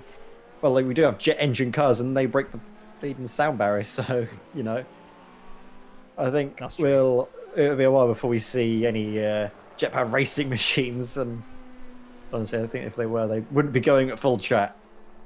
No, definitely not. Well, that what was it called? The Bloodhound with the Eurofighter Typhoon engine, the EF2000 engine in the back of it, was meant to do 1,000 miles an hour, wasn't it? I think so, yeah. But I don't know what's happening because there's been all of the time and stuff going on with that project. It's been canned. It hasn't been canned. It has been canned. It hasn't been canned. I think we're in the stage now where it has been canned, but then maybe in 2 months it'll come out that it hasn't. Yeah, it'll get scrapped. I'm not optimistic. It'll get scrapped because it's a British project that costs a lot of money, so it's just going to get scrapped. Which is a shame, because I learned something when I saw it at the Goodwood Festival of Speed a long time ago when it was first built, and it has. I'm pretty sure some people in the chat like this. It has a 5.5 litre supercharged Jaguar V8 as a fuel pump. Whoa. It's got a 550 brake horsepower fuel pump. That's wow. all right, isn't it? That is just engineering. Well, I'm not sure if the word will get us demonetized, but you know what I'm saying. It's just pure pornography. Yeah, that's the one. I don't know if that would or not, but it's just pure engineering filth. Oh, it is, isn't it? It's fantastic. It really is. And I mean, I'm not sure how into it you are, but honestly, aviation. I mean, I adore the whole stats and numbers and figures thing in motorsport. And just cars in general, just the motor industry. It's always intriguing. But when you step it up to aviation, it's numbers that aren't comprehensible because in cars, we know how fast a car is. We've all been in a car. We've all watched cars. You see how they behave. You know about horsepower and relative speed and so on and G-forces. When you step into the world of aviation, these numbers just absolutely go out the window. Things like the SR-71 Blackbird, for example, it does, from what I remember, don't quote me on this, I think it's 2,195 miles an hour. Which is just over Mach 3, so 3 times the speed of sound at full chat. Now, they did a run of it, I believe, from New York to London to see how fast it could go, from one to the other. And it was going that quickly that when it had gone over London to turn round and go back, they ended up over Norway. Wow. That's some poke. Like we say, the Ferrari's got poke in the straight line, but the SR71 Yeah, Blackbird has some poke. Oh, honestly, like you mentioned the S71 Blackbird, that's That's of the greatest sort of That's just one of the greatest man-made things ever. Man-made things, yeah. It's just. I don't think there's anything like it, really. I mean, there is, of course, if you're going to talk about military aircraft, then there's the A-10 Warthog, which is basically a gun with a plane built around it. Yeah, and to be fair, a gun that powerful, the GAU-8 Avenger gun, which is that powerful that it slows the aircraft down when it's fired because of the pure kick. Yeah, I think it's something that you can't fire it for like too long because not only will it overheat, but it also slows the plane down to the point where it can't actually like stay in the air. Yeah, it starts to stall the aircraft. That's a powerful gun, everybody. But either way, away from aircraft, which I could probably talk about for hours and hours and hours, we have Jürgen van der Peer, not that one, there he is, in the pits. He's there somewhere, there he is. Gradually moving towards us in the Mercedes, which again sounds like a Lancaster. It's such a grunty bit of kit. I'm lucky enough to live in Lincoln, and in my first month of living here, there was a Lancaster that was flying overhead. Oh, yes. Oh, my word. I was like, right, I love this place. Yeah. I'm loving it. That's the thing, like, appreciating the older stuff it's hard to do, because, I mean, I'm a humongous fan of air shows. I go to the Royal International Air Tattoo every year. Everybody loves jet noise. Jet planes are exciting, and they're noisy, and they're fast, and they're all technology, and but then you see, a Lancaster, and you see... Yeah, I mean, even things like your old Mosquito that used to go to air shows, the whole thing is made of wood and canvas, and it's just fantastic. But the noise of older engines that are more... They're like just bigger versions of car engines that just power propellers instead of gearboxes and wheels. They are very similar. They're four-stroke engines. Simple. I know, they're just amazing, aren't they, though, that they're able just to take to the air like that. And I mean, I've been to... I've grown up in Norfolk, so I went a few times to the Imperial War Museum at Duxford. Oh yes, and many a trip there. That's an amazing place. Honestly, I've not been there for a while now, but seeing the bits of kit that are in there, wow. Yeah, it's pretty scary. They've actually got an SR71 there as well. Yeah, they do. It's really nice, and you can get inside Concorde as well. They have a little Concorde that you can get inside of. Oh. So welcome. Sorry, we're getting sidetracked again. Yeah, welcome to the Aviation Hour with Ed May and Charles Draco, everybody. No, in fairness, we're into the last half hour now, and I mean, to be fair, no offence to anyone involved, but this second half has really stretched out with these pit stops and strategies and overlaps. There's been a lot of thinking needed for this. Something that we're not very good at. Yeah, thinking. That's true. Yeah, I'm not a good thinker. I want to point out this cheeky beggar. Bart Daleman. Yes. Bart has gone out on track simply to try and beat Ross Nicholson's fastest lap of the race.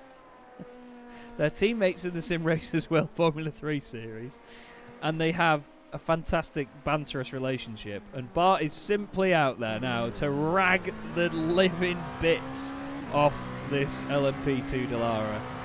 And, he wasn't feeling well. He races in VR. He had to pull out of the race early on. But bless him, the committed lad that he is, he's gone out there just to try and beat it. It says he's 5th. He's 21st overall. He's 5 hours and 25 minutes down, which I never thought I'd say on a broadcast. But he's cracking on. Now, we've got cars going off all over the place here. Jorn Polinus has made... Oh, that car needs retiring, doesn't it? They've gone off at the same corner again. Luke Tice has just gone off a few times. He's going to clip the grass. Again, same corner. Oh! Out the wall. Oh, no. Did all right. No, he did Light all right. nudge. Yeah. He'll take that. Take that over rather than headbutting the wall. Milan Phaeton's followed up by the next corner. Runs wide. Grass. Oh, no. Wow. Oh, into the wall on the right. And then Jorn Polinus, unfortunately, having a real moment. Oh, the car's already damaged, so maybe just a slide. Whoa, that's gone. Yeah, that is, unfortunately, I'd say that'd probably be curtains for the RP Motorsport Milho car. It's a shame, because they were doing so well early on. They haven't good pace, showing good promise, but it's just gone away from them a little bit. They've got damage. They tried to repair it, but no, with a car like that, so I think it's safer and probably more enjoyable for them to not be on the car out on track. It's a shame, though, isn't it, Chaz? Yeah, that's it.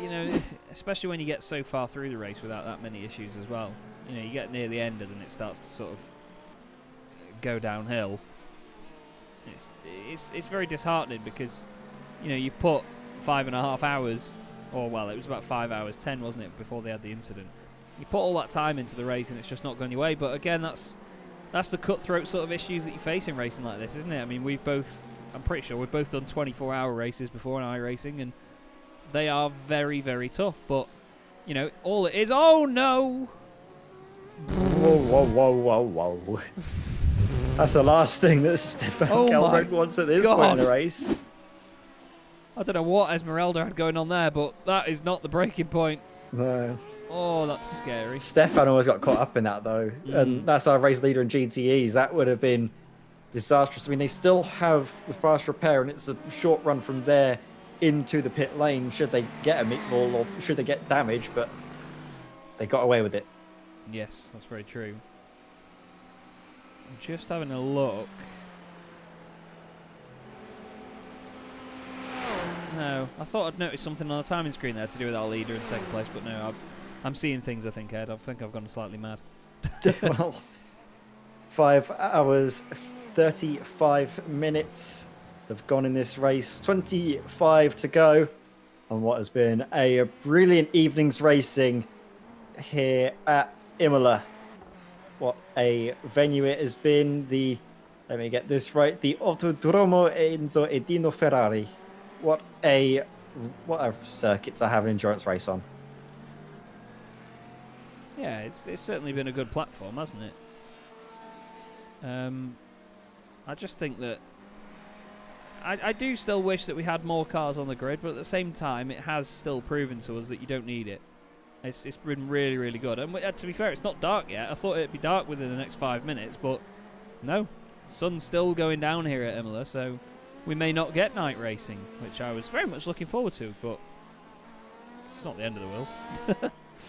There's two of your leaders, though, right together. P2 and GTE leaders. Just phenomenal performances by the pair of them so far. It looks like it's going to take a lot to stop now, doesn't it, mate? Yeah, definitely is. But Dale, we're keeping an eye on what his lap times are looking like, and he is currently the second fastest LMP2 on track. But actually, currently, with the lap times that have been put in, Dale is the fastest LMP2 out on circuit. Just about 5/100ths of a second quicker than Ross Nicholson's last lap time, and that was his first flying lap bar. So we're going to keep an eye on what he's going to be doing. If he's going to be able to achieve the goal of being fastest LMP2 on circuit. Well, he's done his personal best to 30.9, so it's not bad. He's still pushing hard, though, isn't he? Do you get championship points for doing the fastest laps? I think you might do. I don't know. I think you have to do a certain percentage of lap times, so maybe that takes away a point from Simsticker's Racing Blue, unless it's then the next fastest lap time. I don't know. I hope it counts. I hope Dale will get something from this, because he was feeling unwell at the start, and honestly, credit to him for getting back in the car. It can only really be applauded. He's probably not gonna get involved in any incidents. He's all off by himself, isn't he? Basically hot lapping by himself. So he's not going to be interrupting anyone's race. You know what? Sure, I think we can let Bart Damon get out on the car and have a bit of fun. Yeah, that's it. It's all about fun. The one thing that I've been speaking to people about recently with sim racing is, I mean, after going full time in commentary and spending so much time on sim racing and doing what I do day in, day out, which, don't get me wrong, I don't mean to sound ungrateful. I know a lot of people would love to do it. It is phenomenal, but it makes me learn more and more each day how much you really need to keep the fun injected in it. It's easy when you do stuff, when you start to do something as a job, it's easy to fall out of love with it, lose patience with it. But whoa, Bart lost patience with that. Injecting the fun in it and still keeping it light is one of the most important things you can do in everything. I must say that, everybody. It's a bit of a life lesson, really, to make sure you just enjoy what you have like this. And sim racers are renowned as a moany bunch. We know that. You know, everyone loves a moan.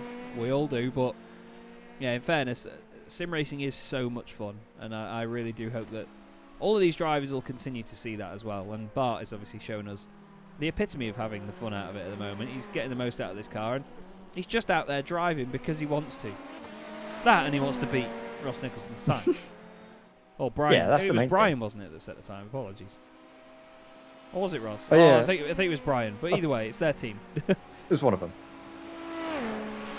It was all it matters is that it's the sim. I think in terms of the points, all it matters is that it's the Sim Stickers Racing blue car that's currently got the fastest lap of the race. But Daleman, he's out on track. He's having a bit of fun. You know what? Let's let him have it. Let's just keep the eyes on him for a little while as we see in the background that very stricken Ferrari still actually going on track. So I mean, credit to Jon. He's not giving up one little bit, is he? No, definitely. He's still pushing hard. Sorry, I'm just trying to sort something out here. My timing screen seems to have frozen, so I'm trying to switch away from him, but I can't. We've got 2 P2 cars in the pits, though, so it's still showing the right info, which is nice. Yeah, is Jeremy Hessels and Vandenberg. Vandenberg in the Qtox Esport car, and Jeremy Hessels going for their splash and dash. Final stop of the race before they see the checkered flag.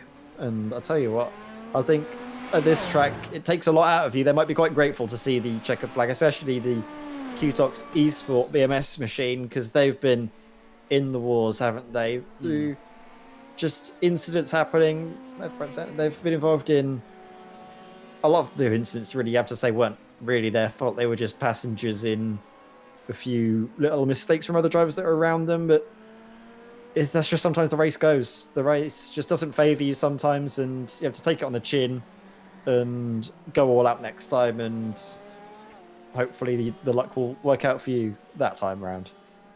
That's the only really thing you can take out of a race like this, I think.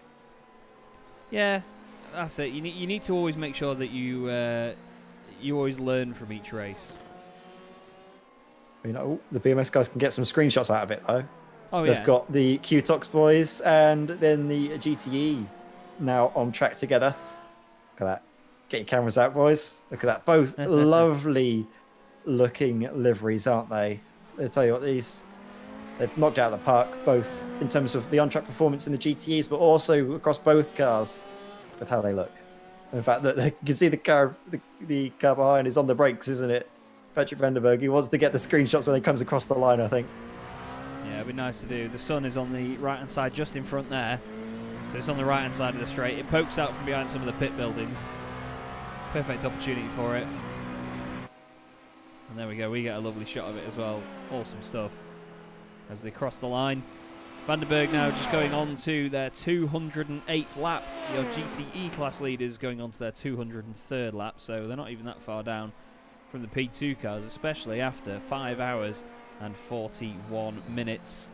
Closest battle on track at the moment, though, is this one. Dries Moosty is 6.5 seconds behind Jonas van der Veek in the BMW. 4th place in class at the moment, just outside of a podium spot. And if anything does happen to Peter Lemkens in this RP Motorsport Ferrari, then we'll have 3 different manufacturers on the podium. But at the moment, it's 2 Ferraris with Bob Boland very much the filling in the sandwich. Although, don't forget, Bob Boland does need to take a splash and dash at some point, I think. And I think that could be coming in the next, say what, sort of 10 or so minutes time. Yeah, it's going to be intriguing to see how far they come back, because they're 36... Intriguing. Oh, for God's sake. 36 seconds ahead. No, it's fair play. Yeah. They're 1 minute and 13 seconds ahead of the BMW here, Jonas van der Veek. And if they just take fuel, but that's if they brim the tank. If they just took fuel and filled it, that would be a 1 minute and 13 second pit stop, including time in the pit lane.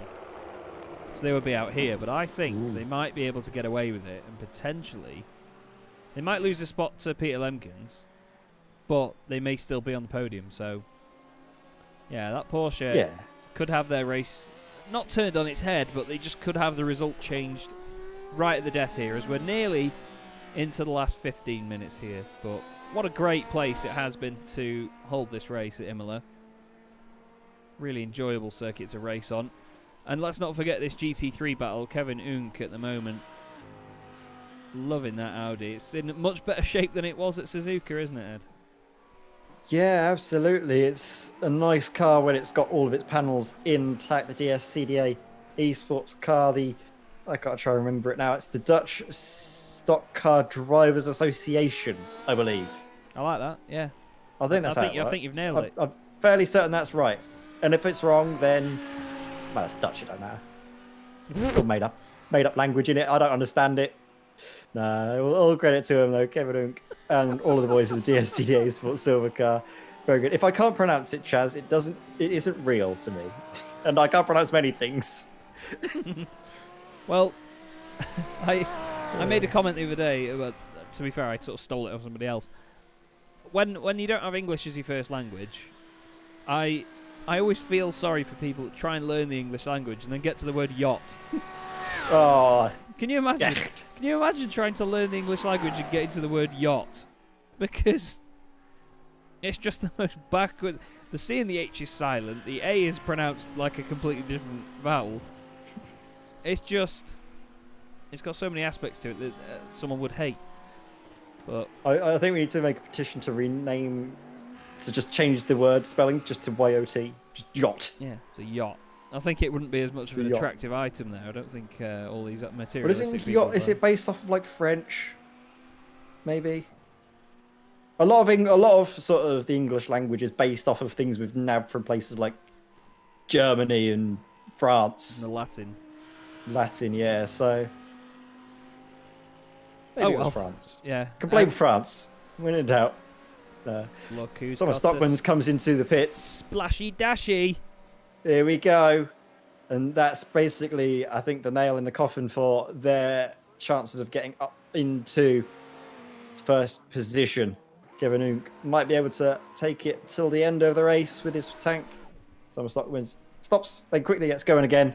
The splashy dashy has been completed, and that's the final stop his team MRS car is expected to take into the pit lane.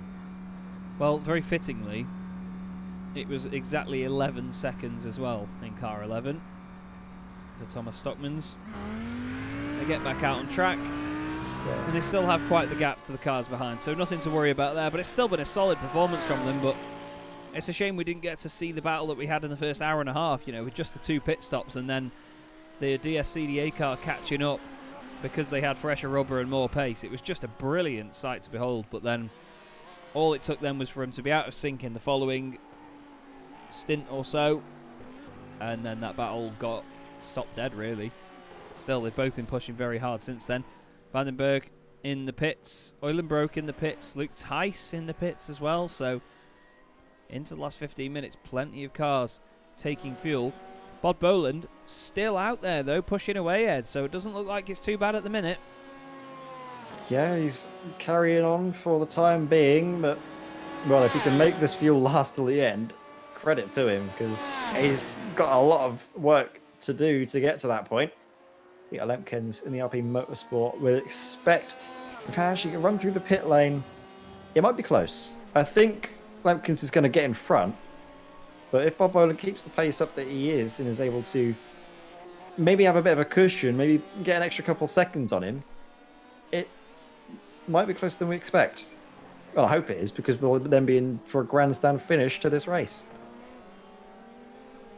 Yeah, it was always what we want, isn't it? At the end of the day, we always like these battles towards the end, because a lot of the time in races like this, when you have 6 hours of racing, I mean, we've seen it before. I know a few people that they posted, I think they posted about it in the Sim Races World Discord, during the Daytona 24 hours this year. There was a team that finished, they won the race by 17 thousandths of a second after 24 hours of racing. They crossed the line in a dead heat with the car they were battling all day, and after 24 hours the only difference between them was 17 thousandths. It's just unbelievable, like absolutely unbelievable. And we can get that in a 6-hour race as well. We've had so many close battles before for the win that can just get decided by the tiniest of things. And I mean, sometimes you can look at it as if a team loses out by a second or 2 seconds. If you've got one car that's chasing the other right at the end of a race over the last 15 minutes, like after a splash and dash, you've got one team chasing another and they lose by a second. They can look back and say, that second that we lost by overtaking that lapped car, that could have been the moment that lost us the race. And it happens that way. It's so cutthroat. You've got to imagine as well that over 6 hours, if the gap across the line is 1 second, if the race was compressed down, if you squidged it down over, a 20-minute race, then the margins between each lap between you and the cars in front of you, they would have been ever so small, wouldn't they? They would have been tenths. And then you extend that out, the gap over each single lap then becomes thousands. Yeah, that's true. And that just shows how evenly matched they are, is that to consistently put in laps in the ballpark that end up to be just within thousandths of each other, that's just brilliant. And I think that's something that we see come to effect in these races, partly because of just the ability of the drivers sharing the car on track, but also strategies coming into effect. Some drivers might choose a more optimum strategy, but as a result, their race pace is hampered. Then it all comes into together with each other, and I think we've still got a few splashes and dashes, splashy dashies to account for. We might still see some cars coming out in surprising bits of track and finding some late dramas. And I think actually there's a little bit of fight brewing. Is that Joel Olenbrook closing in on Dirk Bouts, actually, I think in GTE for 7th position. I think it's a 3-second gap that's been closing down. In fact, actually, no, Joel Olenbrook just come out of the pits from a splash and dash. Ah, okay. So, Last lap was a 1 minute 55. Yeah, 55 for Luke Tice as well. So, yeah, they definitely pitted together. Dirk Bouts has actually just done their best lap of the race. Oh, Milan Phaetons has had an issue in the Radeon Audi. That's into Villeneuve. Oh, the curb just unsettles the car. It doesn't go to the right. Oh, there's a wall. Yep, and they've hit it. Nicely lined up for the service road, though, on the way out. Well, that's silver lining for a very dark cloud. It's the thinnest of silver linings, that is. The very thinnest. Tell you what, though, if Joel keeps up this pace, towards the end, we could be seeing a fight brewing, because it was 7 tenths, just about, there or thereabouts, 7 tenths faster than Dirk, there or thereabouts, up in front. And if he keeps that up towards the end, they're going to be right on the same bit of track together, fighting across the line. Yeah, that's a good point. We always have these moments where a team could look fast for a minute, but then suddenly another one will just turn it on. They get this motivation, don't they, in the last 10 minutes, and they just go, right, let's go get them. Let's get that position. It's more championship points. It's what we need. They have to think of the bigger picture, and that's one of the main things these drivers have to remember. As in comes the race leader, and in comes Bob Boland as well. So there is the splashy dashy. But let's see how long they're in the pits, actually, Ed, because that's going to be very important. Yes, it is, and keep an eye as well on where Peter Lemkins is out on track. The Alpine Motorsport car, you wouldn't expect Bob Boland to spend too much time stationary. I think, where is Lemkins actually on circuit now? That's the question. Bob Boland gets underway. Makes his way towards pit exit. Can't see Peter Lemkins yet. In fact, I think there he is now. It is. And I think he just comes across in front of him. He's just done it. So Bob Boland only just missing out. The gap is still getting bigger as he catches up. We'll give it a few corners to even out. It looks like it's about 4 seconds to Peter Lemkins. Now, does he have it in his locker to go after him? What do you reckon, Ed? Is this Porsche going to gain second place again? He's got 8 minutes to do it. Well, Bob Boland, he's got the target, doesn't he? We know, I don't know, from racing with against Bob Boland and seeing him race in several different broadcasts here on Sim Race as well, is that he never gives up, does he? He always tries to fight for that extra last tenth, and he's been showing brilliant pace to get ahead of Peter Lemkins earlier on in the race. As we see, there's a bit of a moment for the BMW up ahead. I'm not sure which one that is. That might have been was that Jonas Vivake in the reaction? What's the yellow car? It's one of the reaction cars. Either that or Sven de Niels. Both of those two cars have been suffering the maybe a little bit of damage or just suffering the lack of grip in these cold conditions. And I think, Chess, is what we mentioned earlier. They had their cars set up at the beginning of the race for hotter temperatures, but now it's gotten colder. They just don't seem to have the grip. No, there's a bit of a balance with it, I think. And as I said before, they just need to be careful with that. You know, the track can go away from you as much as it can come to you when it cools down. The Sven de Niels has gone off, by the way. And the reaction. Well, that was the car that we saw going off in front. Right. Okay, yeah. That was Sven de Niels. I put 2 and 2 together and got 46. Ooh. So, there we go. Not too bad against the wall. Yeah, it's all right. As he actually, Bart Daleman's done his personal best lap of this race, a 1 minute 30.64. Oh. Then, that's the race leader. Ross Nicholson going across. That's hampered Bob Boland, but also Ross Nicholson. Has he got damage on his car, or was it just a little bit of a spin around going through Tamburello? Or dips the wheel out onto the curbs, the anti-cuts, spit him out and around. Ooh, that's very close though, isn't it? To coming together with Bob Boland, who has the awareness to avoid the incident, but he has lost a lot of time. It's now 5 seconds on my timing, the gap between Peter Lemkins and Bob Boland. So I think that little unfortunate incident might have put an end to Bob Boland's charge for second place, but it's still a podium result, which I'm certain the Racemasters Esports guys will be very happy to take home with them. Yeah, definitely. I think that it's all. I mean, I mentioned it before, didn't I? You know, the whole bigger picture thing. It's still a championship. These are not one-off events. They do have to think about points and what you're going to get out of it. Oh no, Luke's pushed his luck there. He's pushed his Luke, as a Scouse woman would say, or man, or Scouse person. Let's not offend anybody. Luke Tice, though, manages not to hit anything. Sven de Niels, he's not enjoying this part of the circuit. It's wide through Aqua Minerale. Gets back on there straight away. Not any damage done there, but 5 minutes left to go. There's been the odd little flicker from SimStickers Racing Blue. They've had a few mistakes here and there, but similar to the performance at Suzuka, they've just been on a real mission, haven't they? Absolutely, yeah. Ross Nicholson and everyone in the SimStickers Racing Blue machine, very good job indeed. Brian Loynes, I think he might have started the car actually, and well, Ross Nicholson has taken over every so often and not looked back since. Great driving from them. We've been saying that and seeing that time and time again, haven't they? They've been the class of the LMP2 field. But I think, as they keep mentioning, they're only running basic iRacing setups.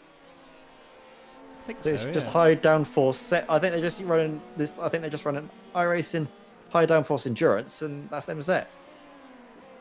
Which I guess shows as well the good job iRacing have done with the ability to give in these steps. Because I tell you what, when they brought out the BMW and the Lamborghini and the GT3s, I was like giving a run in those steps, and they felt really nice. There's just a few tweaks I did to the Lamborghini. Other than that, they were really sound. A friend of mine has just sent me a picture to try and cheer me up.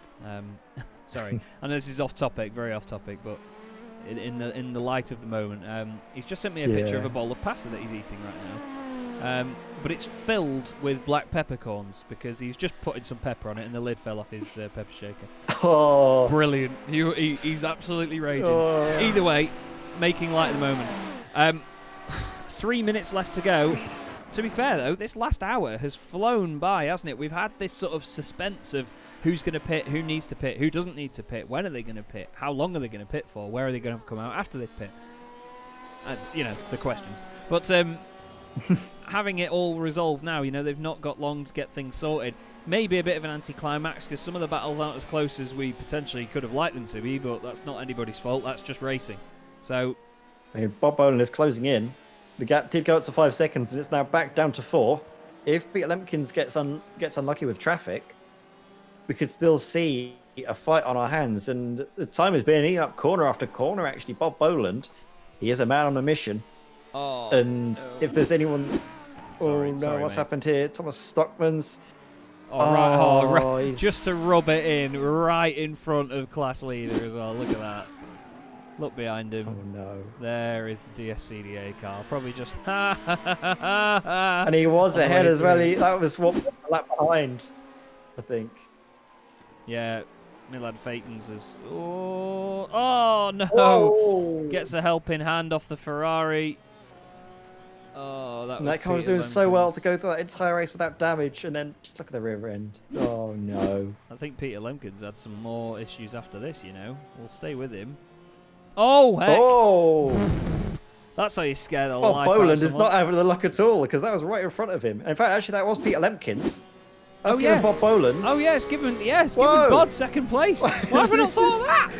Why have we just... Oh, my word. Jesus. I'll tell you what, this just shows what this evening's been like for us two in the commentary box, is that our brains have just completely shut down.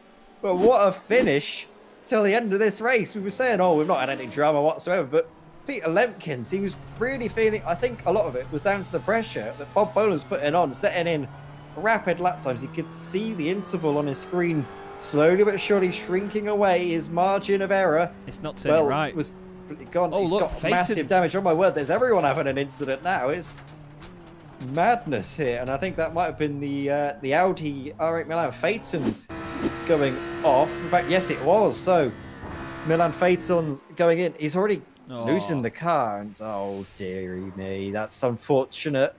The back end is just completely destroyed, isn't it? They've got nothing. I can't get over what we've just seen. What happened to Peter Lemkins? Literally, last few minutes of the race, they do not have a fast repair by the look of it. That was second place in the race. It's literally just gone 6 hours, everybody. And we've not got long now until Ross Nicholson and the SimStickers Racing Blue team are going to take the win in the 6 hours of Imola. Fantastic performance all day. And it's another win for the championship. Very, very well done. That sounded fantastic going past there. Stefan Kalbrecht, not too far from the end of the race either. They're just ahead of Kevin. Moushti takes the position. If Peter Lemkins' pit stall was a little bit further along, they would have held on to that position. They probably would have held on to positions ahead of... They probably could have actually kept on to third position, maybe. I think because they're on two laps. They will drop to fifth because they would have been class 2 laps down because they didn't complete that lap. Yeah. Oh, no. That's absolutely gutting for them. But what can you say about this car, Ed, other than fantastic, brilliant, dominating, absolutely destroyed the competition today? Oh, yeah, absolutely. BMS eSport in the GTE class have been a class above the rest, haven't they? Stefan Kalbrecht in the BMS eSports car flashes his lights and takes the race victory. This car has been looking like it was on track for a race victory in a lot of other rounds. The first 2 rounds of the championship, they looked likely, but it just didn't go their way. Meanwhile, Kevin Unk takes the second race win of the season for the DSCDA Esports Silver Machine. Another commanding victory in their class as well. All credit to them. But now I think that is the final car across the line, and Ross Nicholson take a bow. In fact, everyone in the SimStickers Racing Blue car, well, what a performance by them. Yeah, that was brilliant. Absolutely brilliant performance all the way through. Very clean race for them. You know, they had the odd incident here and there, but what team didn't? Stefan Kalbrecht and the BMS eSport 1 guys, they'll be very chuffed with that. They just drove off. Really did. DSCDA, they had a battle early on. They had something brewing with the second place car from Team MRS, and they put in a great fight as well, but still, these pair today have been amazing. So too have SimStickers Racing Blue. You can see they're very happy. They're weaving around. Absolutely loving it. But what we'll do here then is we'll just go through the class results bit by bit. I'll start you off with the LMP2 class. SimStickers Racing Blue taking the win, then a lap ahead of Sim Racers World Esports Academy. DynamiXX Racing Green get a podium. BMS QTOX Esport finish 7 laps down. And Sim Racers World 2 Salty. Bart Daleman finishing in 5th. And it looks like we might get some donuts actually from our race winner here, although that's not gone too well, has it? Oh, dearie me. He's trying his hardest, best his heart. Let's see, is he going to get it going? No. Well, we'll move quickly on and hide it behind the GTE results, Ed. Yeah, here we go. BMS Esports take the race victory 2 laps clear of the field, such as their dominance this evening ahead of Race Masters Esports with last lap drama. Don't forget, it was only a few corners that they had to last up for, but it was just not enough for the cars in front. Oh my word, they're all kicking off. Let's try and run through this quickly and get on with the interviews at the end. Reaction Motorsports Yellow takes a podium that looked very unlikely until the last seconds of this race. DynamiXX Endurance comes home in 4th, and then Peter Lemkins in the very stricken RP Motorsport machine in 5th place. DynamiXX Red coming home in 6th ahead of RP Motorsport Azul, 7th. Radar Motorsport by QSR2. What on earth is going on in the background? Let's try and compose ourselves and get on through. I lost track. I think it was Team T's that was in 9th position. Reaction Motorsport Red coming home in 10th. RP Motorsport 11th ahead of United Motorsport.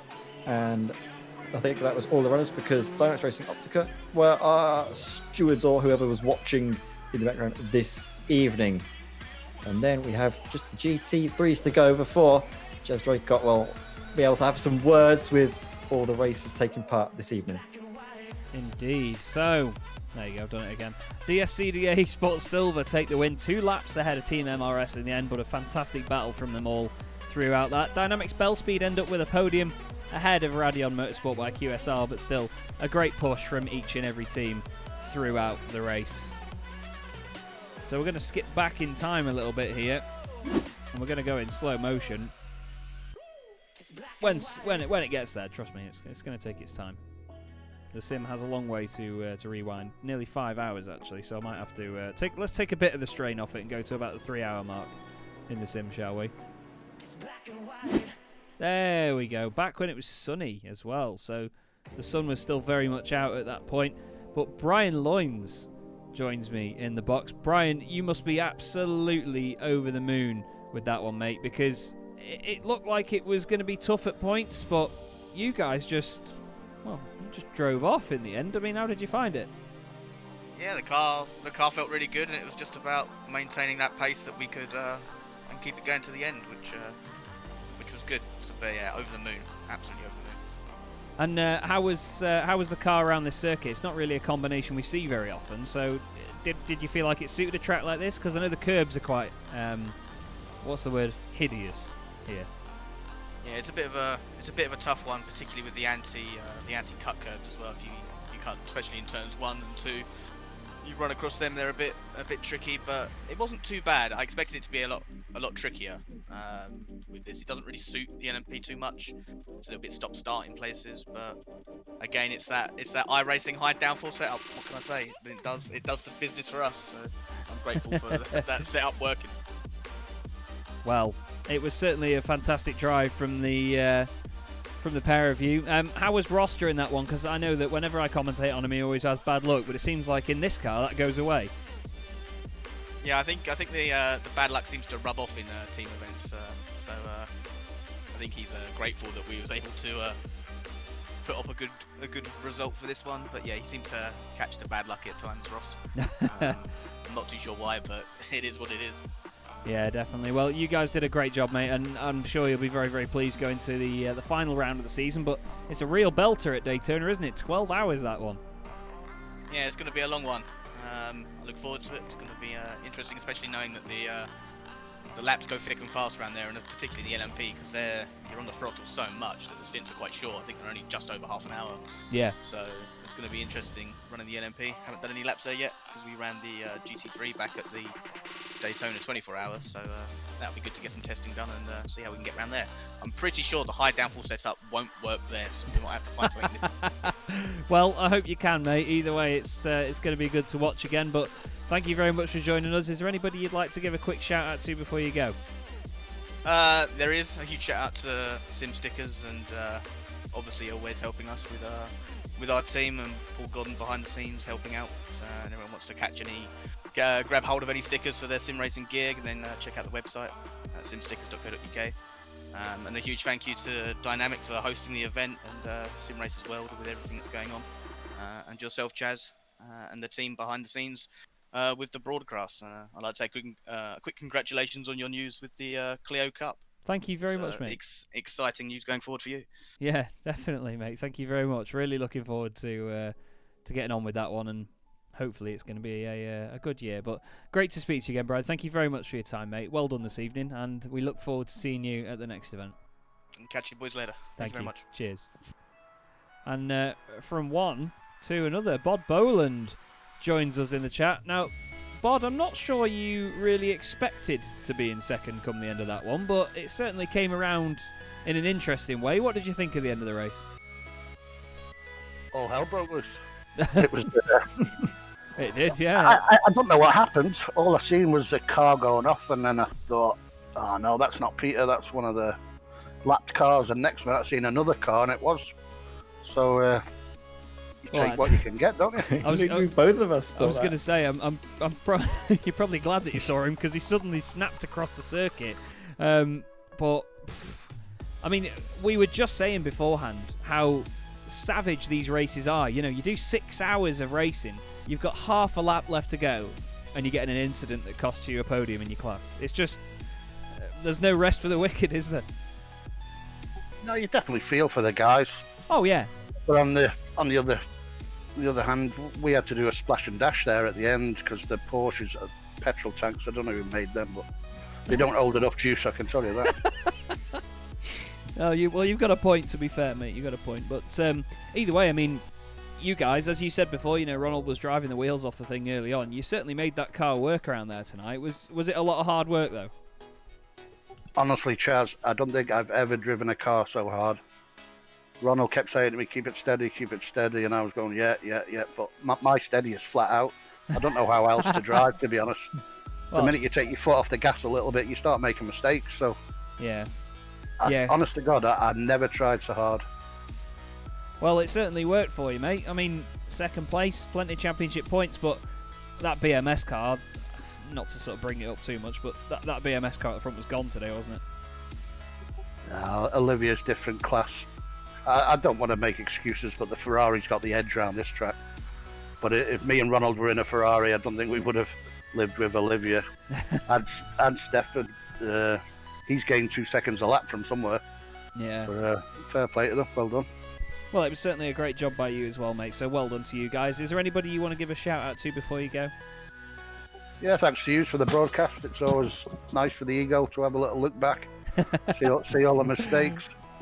And I've got to say a big thanks to Ronald. What a partner. What He's a teammate star, he is. He's apart from being the nicest guy I've ever met, he's such a good driver. He's so steady. Yeah. And he just makes my life easier as well. He's such a good driver. It's always a good thing like to have I a say, team, mate. Sensible one and a daft one. It's a good combination. Why do you think they put us together in the commentary box? You can figure out who's who. I didn't want to say that, Chad. Well, either way, though, Bod, great to speak to you again, mate. Well done today, and we look forward to seeing you at the next one, mate. Yeah, thanks, guys. Cheers, thanks mate. a lot. Thank you. Shut up. Proper bloke is Bod, isn't he? I love him. Absolutely brilliant. And one of the men that he mentioned there in that one is, of course, the fantastic Olivier Bultink. Olivier, you must be over the moon with that race. It seemed like no one could touch you in that. How you feel? Hello, Chaz and Edward. Oh yeah, it was actually one of the best races I had. It was perfect from start to finish. And yeah, tell me. I was going to say, what did you make of the car around there? Because I know GT3 cars are often raced here, but I've not actually seen GTE cars raced around here before. Did you find that it made much of a difference, or was it just like driving a GT3 car, you just have to sort of take it a bit easier? I need to take it a little bit easier compared to a GT3 because it locks up easy. Yeah, true. Compared to a GT3, you can stamp on the brake in a GT3. But I think we found the perfect setup, so... Well, it certainly went fast. I mean, we were just talking to Bod Boland then, of course, second place in the Porsche, and they said that, you know, they know that the Ferrari's good round here, but even still, if they were in a Ferrari, they don't think they could have lived with the speed that you and Stefan had out there. There was nearly a moment at the end of the race, though, where you got caught up in the odd incident here or there. Did you think that traffic was going to be a bigger issue today? Oh, I don't know. We spoke to each other and say we just take it easy in traffic. If an LMP is coming, we just open up easily. Yeah. If we come behind the GT3 and it's in a difficult part of the track, just wait the whole sector till it's safe to pass. So I think we stayed out of trouble because of that. Well, that's the best thing to do. Also, I think we had the pace to do this, so it was okay. Well, it worked out all the best, and obviously it's more championship points on the board. We go to Daytona next time round for a 12-hour race. Are you guys confident on that one? Well, I don't know. We still have to see how it all goes, and it's also 12 hours, so it will be more hard than a 6-hour race. Very true. A lot can happen. Yeah, exactly. And Daytona is the smallest step or crash you have is like a huge speed loss. So we will see how it goes. Well, I look forward to seeing how you get on, mate. And it's it's always going to be exciting to see you guys racing out there. You've got such great pace out there. So thank you. Fingers crossed to all of you. Is there anybody that you want to give a quick shout out to before you go? Oh yeah, I want to thank Stefan because it's also his team. So I want to thank him. I want to thank Lucas, behind the scenes of our team. He did great today also this week. And I want to thank DynamiXX and you guys for the perfect broadcast. It was really nice. Thank you very much, mate. Thank you very much, Olivier. Pleasure to speak to you again. Well done, and we'll see you in a few weeks' time, mate. Thank you. See you soon. Thank you. Well, another brilliant round of this championship out of the way, Ed. So much to see, so much to do. These drivers really had to work hard for that one, though, didn't they, around Imola? Yeah, absolutely. Credit to everyone that was taking part this evening, because Imola is a track, as we've been seeing time and time again tonight, it doesn't take any prisoners. Incidents happening all throughout the race, and then that last-minute drama between Bod Boland and Peter Lemkins that was on the last lap of the race, which really came out of nowhere, didn't it, Chaz? It was something that I don't think either of us were expecting to happen, but that's the way these races go. The endurance races, they always have one last little trick up their sleeve. And I'll tell you what, I'm very glad to be in the booth with you this evening to talk everyone through what's been a brilliant 6 hours, the DynamiXX 6 hours of Imola. What a race. Yes, indeed. It really was a corker. That is, unfortunately, all we have time for here today, everyone. Thank you, of course, Edward May. You've been an absolute star this afternoon. Thank you, everybody, as well, for your patience regarding the earlier news. Of course, it is incredibly sad to have lost Murray Walker today. An absolute inspiration to everybody here at Sim Racers World TV and everybody in motorsport. You know, what that man did for not just motorsport, but just the world of sport, commentary, everything. You know, he's an incredible human being who will be very sorely missed. But thank you, everybody that has been watching today. We really do appreciate every single one of you, all of those that have liked the stream and subscribed as well. And we hope to see you all again very, very soon. I've been Chaz Draycott. He's been Edward May. Have yourselves a great night. We'll see you in a few weeks.